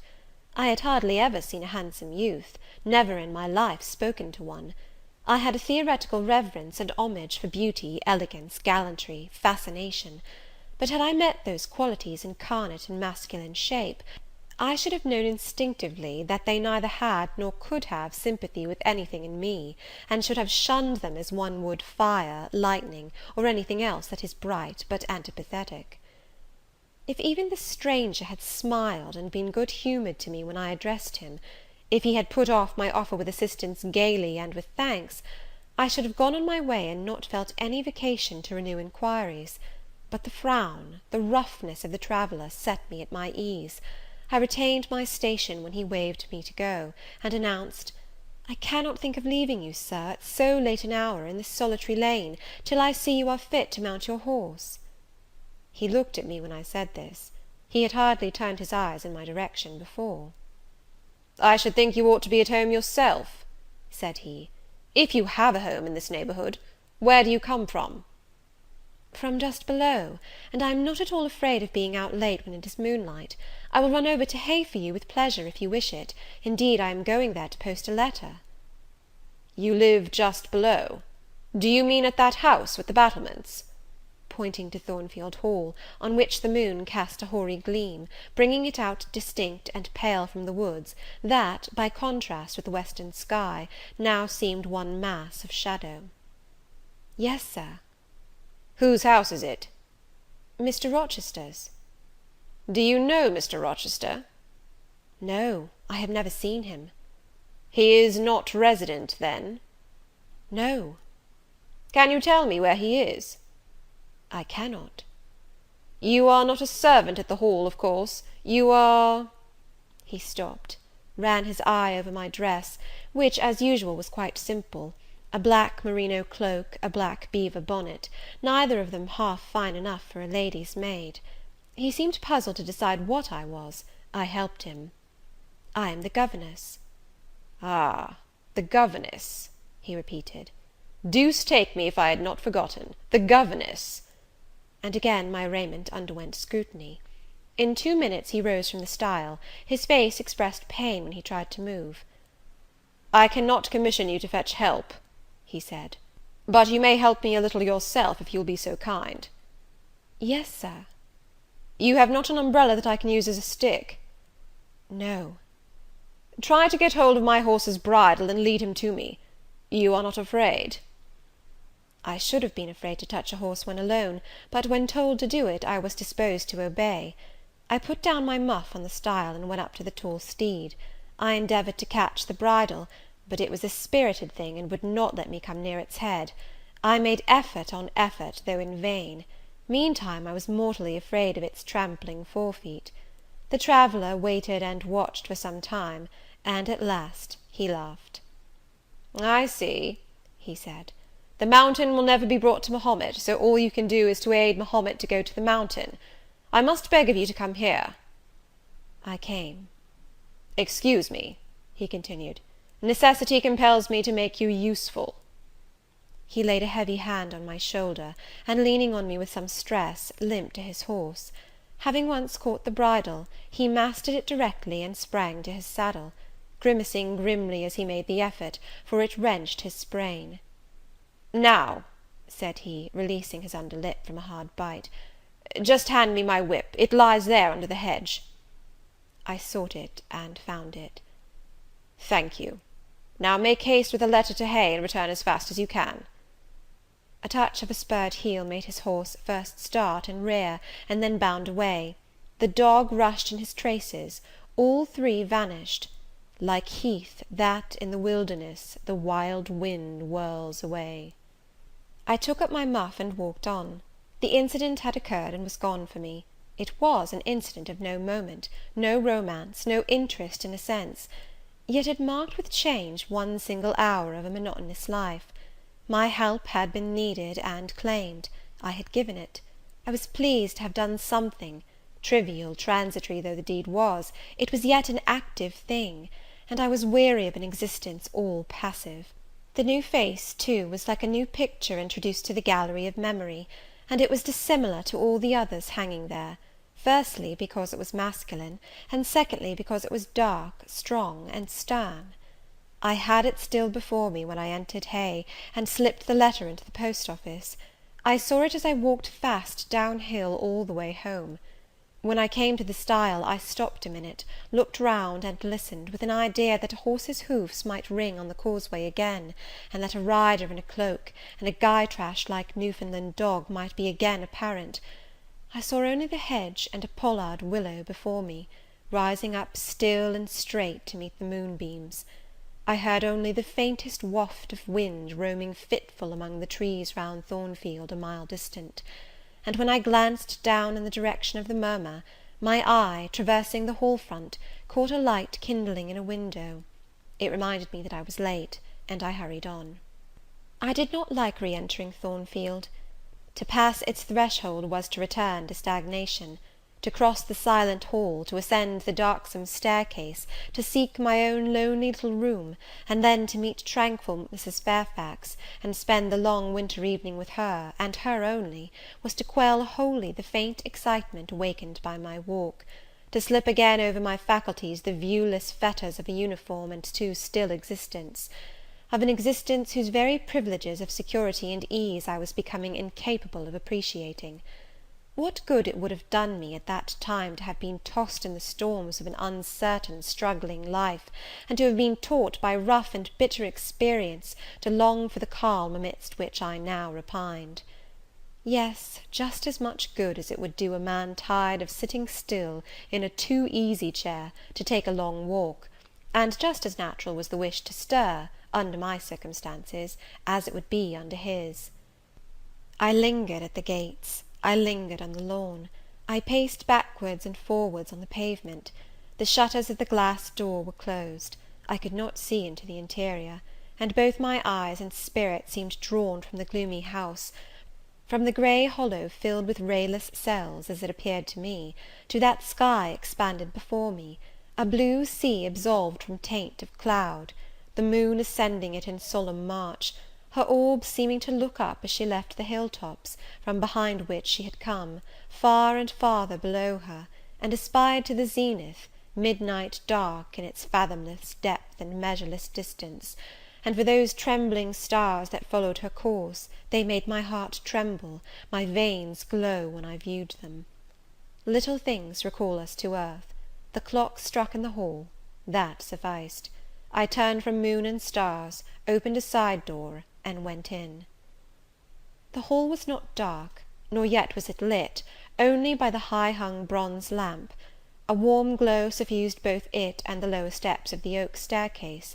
This ruddy shine issued from the great dining-room, whose two-leaved door stood open, and showed a genial fire in the grate, glancing on marble hearth and brass fire-irons, and revealing purple draperies and polished furniture, in the most pleasant radiance. It revealed, too, a group near the mantel-piece. I had scarcely caught it, and scarcely become aware of a cheerful mingling of voices, amongst which I seemed to distinguish the tones of Adele, when the door closed. I hastened to Mrs. Fairfax's room. There was a fire there too, but no candle, and no Mrs. Fairfax. Instead, all alone, sitting upright on the rug, and gazing with gravity at the blaze, I beheld a great black and white long-haired dog, just like the Gytrash of the lane. It was so like it that I went forward and said, "Pilot?" and the thing got up and came to me and snuffed me. I caressed him, and he wagged his great tail; but he looked an eerie creature to be alone with, and I could not tell whence he had come. I rang the bell, for I wanted a candle, and I wanted, too, to get an account of this visitant. Leah entered. "What dog is this?" "He came with master." "With whom?" "With master, Mr. Rochester. He's just arrived." "Indeed! And is Mrs. Fairfax with him?" "Yes, and Miss Adele. They are in the dining room, and John is gone for a surgeon, for master has had an accident; his horse fell, and his ankle is sprained." "Did the horse fall in Hay Lane?" "Yes, coming down hill. It slipped on some ice." "Ah! Bring me a candle, will you, Leah?" Leah brought it. She entered, followed by Mrs. Fairfax, who repeated the news, adding that Mr. Carter the surgeon was come, and was now with Mr. Rochester. Then she hurried out to give orders about tea, and I went up stairs to take off my things. Chapter 12.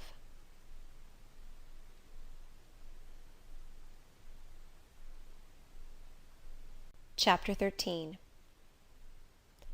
Mr. Rochester, it seems, by the surgeon's orders, went to bed early that night, nor did he rise soon next morning. When he did come down, it was to attend to business; his agent and some of his tenants were arrived, and waiting to speak with him. Adele and I had now to vacate the library; it would be in daily requisition as a reception room for callers. A fire was lit in an apartment upstairs, and there I carried our books, and arranged it for the future schoolroom. I discerned in the course of the morning that Thornfield Hall was a changed place.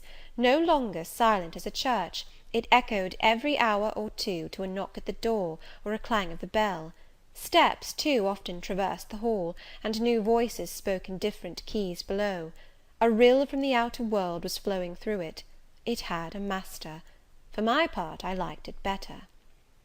Adele was not easy to teach that day. She could not apply. She kept running to the door, and looking over the banisters to see if she could get a glimpse of Mr. Rochester. Then she coined pretexts to go down stairs, in order, as I shrewdly suspected, to visit the library, where I knew she was not wanted. Then, when I got a little angry, and made her sit still, she continued to talk incessantly of her "ami, Monsieur Edward Fairfax de Rochester," as she dubbed him.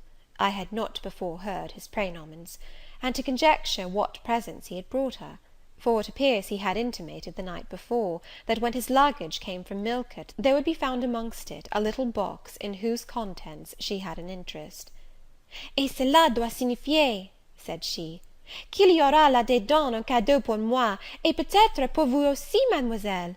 Monsieur a parlé de vous, il m'a demandé le nom de ma gouvernante, et si elle n'était pas une petite personne, assez mince, et un peu pâle. J'ai dit que oui, car c'est vrai, n'est-ce pas, mademoiselle?" I and my pupil dined as usual in Mrs. Fairfax's parlour. The afternoon was wild and snowy, and we passed it in the schoolroom.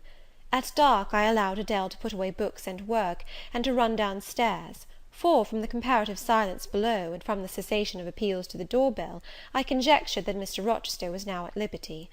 Left alone, I walked to the window, but nothing was to be seen thence. Twilight and snowflakes together thickened the air, and hid the very shrubs on the lawn. I let down the curtain, and went back to the fireside. In the clear embers I was tracing a view, not unlike a picture I remembered to have seen of the Castle of Heidelberg on the Rhine, when Mrs. Fairfax came in, breaking up by her entrance the fiery mosaic I had been piecing together, and scattering, too, some heavy unwelcome thoughts that were beginning to throng on my solitude. "Mr. Rochester would be glad if you and your pupil would take tea with him in the drawing-room this evening," said she.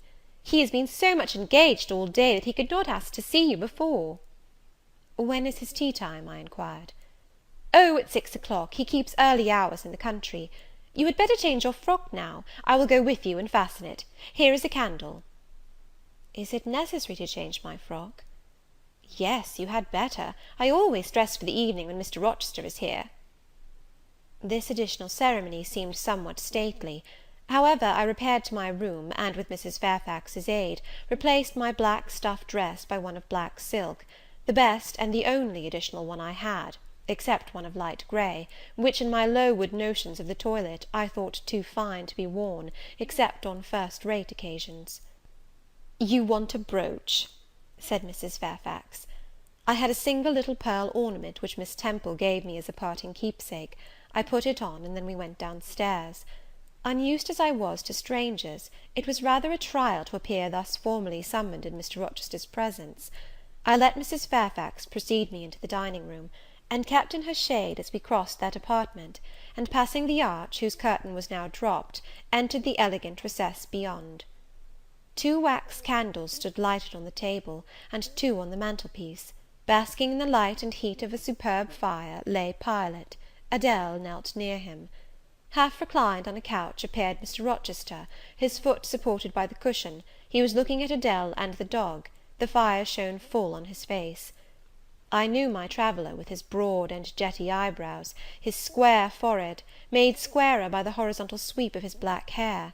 I recognized his decisive nose, more remarkable for character than beauty, his full nostrils, denoting, I thought, choler, his grim mouth, chin, and jaw. Yes, all 3 were very grim, and no mistake. His shape, now divested of cloak, I perceived harmonized in squareness with his physiognomy. I suppose it was a good figure, in the athletic sense of the term, broad-chested and thin-flanked, though neither tall nor graceful. Mr. Rochester must have been aware of the entrance of Mrs. Fairfax and myself, but it appeared he was not in the mood to notice us, for he never lifted his head as we approached. "Here is Miss Eyre, Sir," said Mrs. Fairfax, in her quiet way.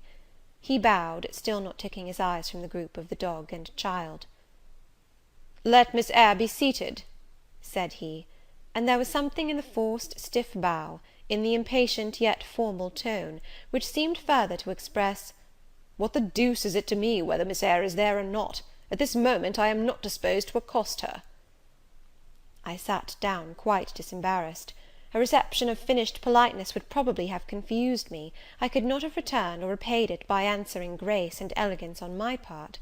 But harsh caprice laid me under no obligation. On the contrary, a decent quiescence, under the freak of manner, gave me the advantage. Besides, the eccentricity of the proceeding was piquant. I felt interested to see how he would go on. He went on as a statue would; that is, he neither spoke nor moved. Mrs. Fairfax seemed to think it necessary that some one should be amiable, and she began to talk. Kindly, as usual, and, as usual, rather trite, she condoled with him on the pressure of business he had had all day, on the annoyance it must have been to him with that painful sprain. Then she commended his patience and perseverance in going through with it. "Madam, I should like some tea," was the sole rejoinder she got. She hastened to ring the bell, and when the tray came, she proceeded to arrange the cups, spoons, etc., with assiduous celerity. I and Adele went to the table, but the master did not leave his couch. "Will you hand Mr. Rochester's cup?" said Mrs. Fairfax to me. "Adele might perhaps spill it." I did as requested. As he took the cup from my hand, Adele, thinking the moment propitious for making a request in my favour, cried out, "N'est-ce pas, monsieur, qu'il y a un cadeau pour Mademoiselle Eyre dans votre petit coffre?" "Who talks of cadeau?" said he gruffly. "Did you expect a present, Miss Eyre? Are you fond of presents?" And he searched my face with eyes that I saw were dark, irate, and piercing. "I hardly know, Sir. I have little experience of them. They are generally thought pleasant things." "Generally thought? But what do you think?" "I should be obliged to take time, Sir, before I could give you an answer worthy of your acceptance. A present has many faces to it, has it not? And one should consider all before pronouncing an opinion as to its nature." "Miss Eyre, you are not so unsophisticated as Adele. She demands a cadeau clamorously the moment she sees me. You beat about the bush." "Because I have less confidence in my deserts than Adele has. She can prefer the claim of old acquaintance, and the right too of custom; for she says you have always been in the habit of giving her playthings. But if I had to make out a case, I should be puzzled, since I am a stranger, and have done nothing to entitle me to an acknowledgment." "Oh, don't fall back on over-modesty. I have examined Adele, and find you have taken great pains with her. She is not bright, she has no talents, yet in a short time she has made much improvement." "Sir, you have now given me my cadeau. I am obliged to you. It is the meed teachers most covet, praise of their pupils' progress." "Humph," said Mr. Rochester, and he took his tea in silence. "Come to the fire," said the master, when the tray was taken away, and Mrs. Fairfax had settled into a corner with her knitting, while Adele was leading me by the hand round the room, showing me the beautiful books and ornaments on the consoles and chiffoniere. We obeyed as in duty bound. Adele wanted to take a seat on my knee, but she was ordered to amuse herself with Pilot. "You have been resident in my house 3 months?" "Yes, sir." "And you came from—" "From Lowood School, in Blankshire." "Ah, a charitable concern. How long were you there?" 8 years. 8 years! You must be tenacious of life. I thought half the time in such a place would have done up any constitution. No wonder you have rather the look of another world. I marvelled where you had got that sort of face. When you came on me in Hay Lane last night, I thought unaccountably of fairy tales, and had half a mind to demand whether you had bewitched my horse. I am not sure yet. Who are your parents?" "I have none." "Nor ever had, I suppose. Do you remember them?" "No." "I thought not. And so you were waiting for your people when you sat on that stile?" "For whom, sir?" "For the men in green. It was a proper moonlight evening for them. Did I break through one of your rings, that you spread that damned ice on the causeway?" I shook my head. "The men in green all forsook England 100 years ago," said I, speaking as seriously as he had done; "and not even in Hay Lane, or the fields about it, could you find a trace of them. I don't think either summer or harvest, or winter moon, will ever shine on their revels more." Mrs. Fairfax had dropped her knitting, and, with raised eyebrows, seemed wondering what sort of talk this was. "Well," resumed Mr. Rochester, "if you disown parents, you must have some sort of kinsfolk, uncles and aunts?" "No, none that I ever saw." "And your home?" "I have none." "Where do your brothers and sisters live?" "I have no brothers or sisters." "Who recommended you to come here?" "I advertised, and Mrs. Fairfax answered my advertisement." "Yes," said the good lady, who now knew what ground we were upon, "and I am daily thankful for the choice Providence led me to make. Miss Eyre has been an invaluable companion to me, and a kind and careful teacher to Adele." "Don't trouble yourself to give her a character," returned Mr. Rochester. "Eulogiums will not bias me, I shall judge for myself. She began by felling my horse." "Sir?" said Mrs. Fairfax. "I have her to thank for this sprain." The widow looked bewildered. "Miss Eyre, have you ever lived in a town?" "No, sir." "Have you seen much society?" "None but the pupils and teachers of Lowood, and now the inmates of Thornfield." "Have you read much?" "Only such books as came in my way, and they have not been numerous or very learned." "You have lived the life of a nun. No doubt you are well drilled in religious forms. Brocklehurst, who I understand directs Lowood, is a parson, is he not?" "Yes, sir." "And you girls probably worshipped him, as a convent full of religieuses would worship their director." "Oh, no." "You are very cool. No?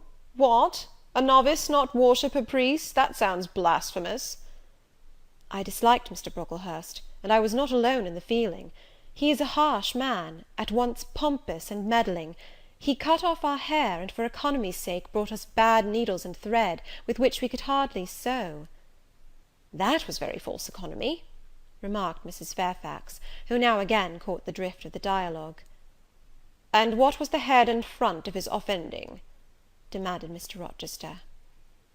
"He starved us when he had the sole superintendence of the provision department, before the committee was appointed, and he bored us with long lectures once a week, and with evening readings from books of his own inditing, about sudden deaths and judgments, which made us afraid to go to bed."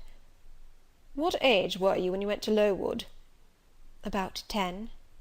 "And you stayed there 8 years. You are now, then, 18?" I assented. Arithmetic, you see, is useful. Without its aid, I should hardly have been able to guess your age. It is a point difficult to fix where the features and countenance are so much at variance as in your case. And now what did you learn at Lowood? Can you play? A little. Of course, that is the established answer. Go into the library. I mean, if you please. Excuse my tone of command. I am used to say, do this, and it is done. I cannot alter my customary habits for this one new inmate. Go then into the library, take a candle with you, leave the door open, sit down to the piano, and play a tune. I departed, obeying his directions. Enough, he called out in a few minutes. You play a little, I see, like any other English schoolgirl. Perhaps rather better than some, but not well. I closed the piano and returned. Mr. Rochester continued. Adele showed me some sketches this morning, which she said were yours. I don't know whether they were entirely of your doing. Probably a master aided you. No, indeed, I interjected. Ah, that pricks pride. Well, fetch me your portfolio, if you can vouch for its contents being original, but don't pass your word unless you are certain. I can recognize patchwork. Then I shall say nothing, and you shall judge for yourself, sir. I brought the portfolio from the library. Approach the table, said he, and I wheeled it to his couch. Adele and Mrs. Fairfax drew near to see the pictures. No crowding, said Mr. Rochester. Take the drawings from my hand as I finish with them, but don't push your faces up to mine. He deliberately scrutinized each sketch and painting.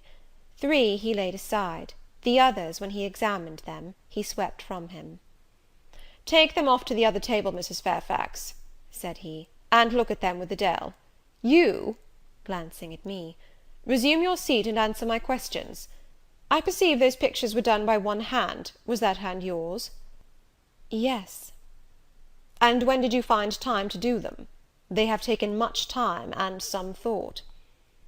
I did them in the last 2 vacations I spent at Lowood, when I had no other occupation. Where did you get your copies? Out of my head. That head I see now on your shoulders? Yes, sir. Has it other furniture of the same kind within? I should think it may have. I should hope, better. He spread the pictures before him, and again surveyed them alternately. While he is so occupied, I will tell you, reader, what they are; and first I must premise that they are nothing wonderful. The subjects had, indeed, risen vividly on my mind. As I saw them with the spiritual eye before I attempted to embody them, they were striking; but my hand would not second my fancy, and in each case it had wrought out but a pale portrait of the thing I had conceived. These pictures were in water-colours. The first represented clouds, low and livid, rolling over a swollen sea. All the distance was in eclipse; so, too, was the foreground, or rather the nearest billows, for there was no land. One gleam of light lifted into relief a half-submerged mast, on which sat a cormorant, dark and large, with wings flecked with foam. Its beak held a gold bracelet set with gems, that I had touched with as brilliant tints as my palette could yield, and as glittering distinctness as my pencil could impart. Sinking below the bird and mast, a drowned corpse glanced through the green water. A fair arm was the only limb clearly visible, whence the bracelet had been washed or torn. The second picture contained for foreground only the dim peak of a hill, with grass and some leaves slanting as if by a breeze.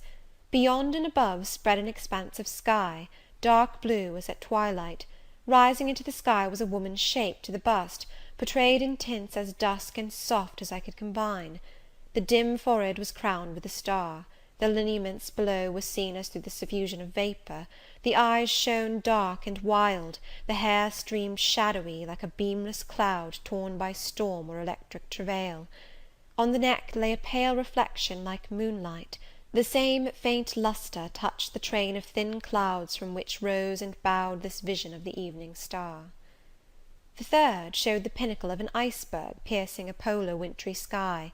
A muster of northern lights reared their dim lances, close serried along the horizon. Throwing these into distance, rose, in the foreground, a head, a colossal head, inclined towards the iceberg and resting against it.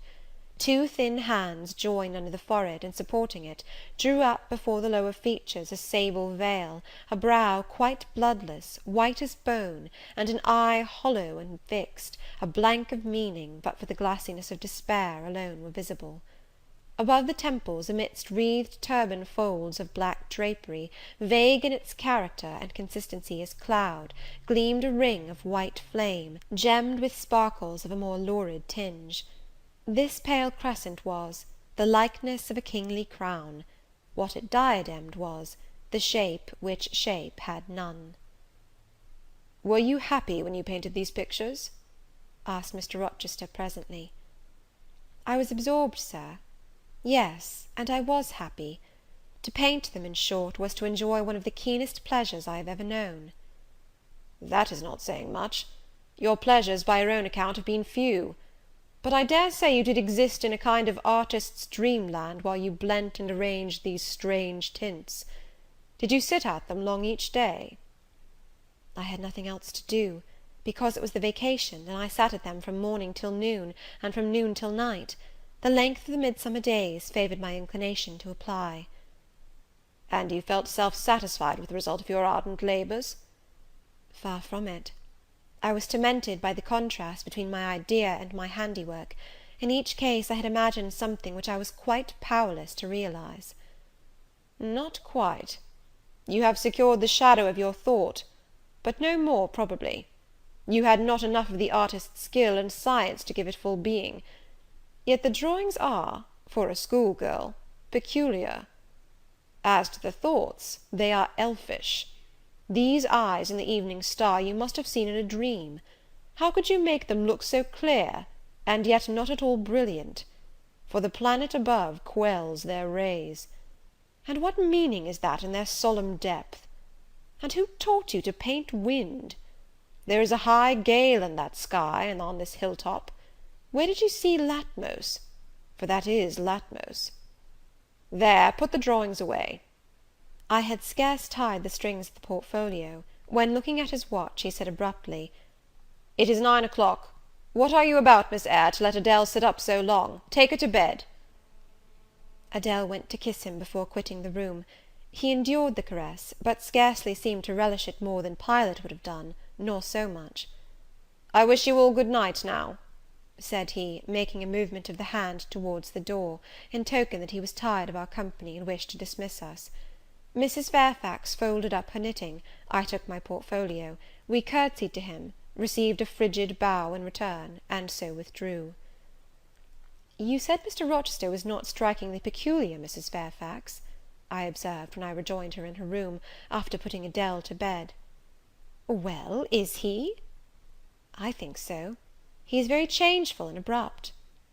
"True, no doubt he may appear so to a stranger, but I am so accustomed to his manner I never think of it; and then if he has peculiarities of temper, allowance should be made." "Why?" "Partly because it is his nature, and we can none of us help our nature; and partly because he has painful thoughts, no doubt, to harass him, and make his spirits unequal." "What about?" "Family troubles, for one thing." "But he has no family." "Not now, but he has had, or at least relatives. He lost his elder brother a few years since." "His elder brother?" "Yes, the present Mr. Rochester has not been very long in possession of the property, only about 9 years." "9 years is a tolerable time. Was he so very fond of his brother as to be still inconsolable for his loss?" "Why, no, perhaps not. I believe there was some misunderstanding between them. Mr. Rowland Rochester was not quite just to Mr. Edward, and perhaps he prejudiced his father against him. The old gentleman was fond of money, and anxious to keep the family estate together. He did not like to diminish the property by division, and yet he was anxious that Mr. Edward should have wealth too, to keep up the consequence of the name; and soon after he was of age, some steps were taken that were not quite fair, and made a great deal of mischief. Old Mr. Rochester and Mr. Rowland combined to bring Mr. Edward into what he considered a painful position, for the sake of making his fortune. What the precise nature of that position was, I never clearly knew, but his spirit could not brook what he had to suffer in it. He is not very forgiving. He broke with his family, and now for many years he has led an unsettled kind of life. I don't think he has ever been resident at Thornfield for a fortnight together, since the death of his brother without a will left him master of the estate, and indeed no wonder he shuns the old place." "Why should he shun it?" "Perhaps he thinks it gloomy." The answer was evasive. I should have liked something clearer; but Mrs. Fairfax either could not or would not give me more explicit information of the origin and nature of Mr. Rochester's trials. She averred they were a mystery to herself, and that what she knew was chiefly from conjecture. It was evident, indeed, that she wished me to drop the subject, which I did accordingly. Chapter XIV.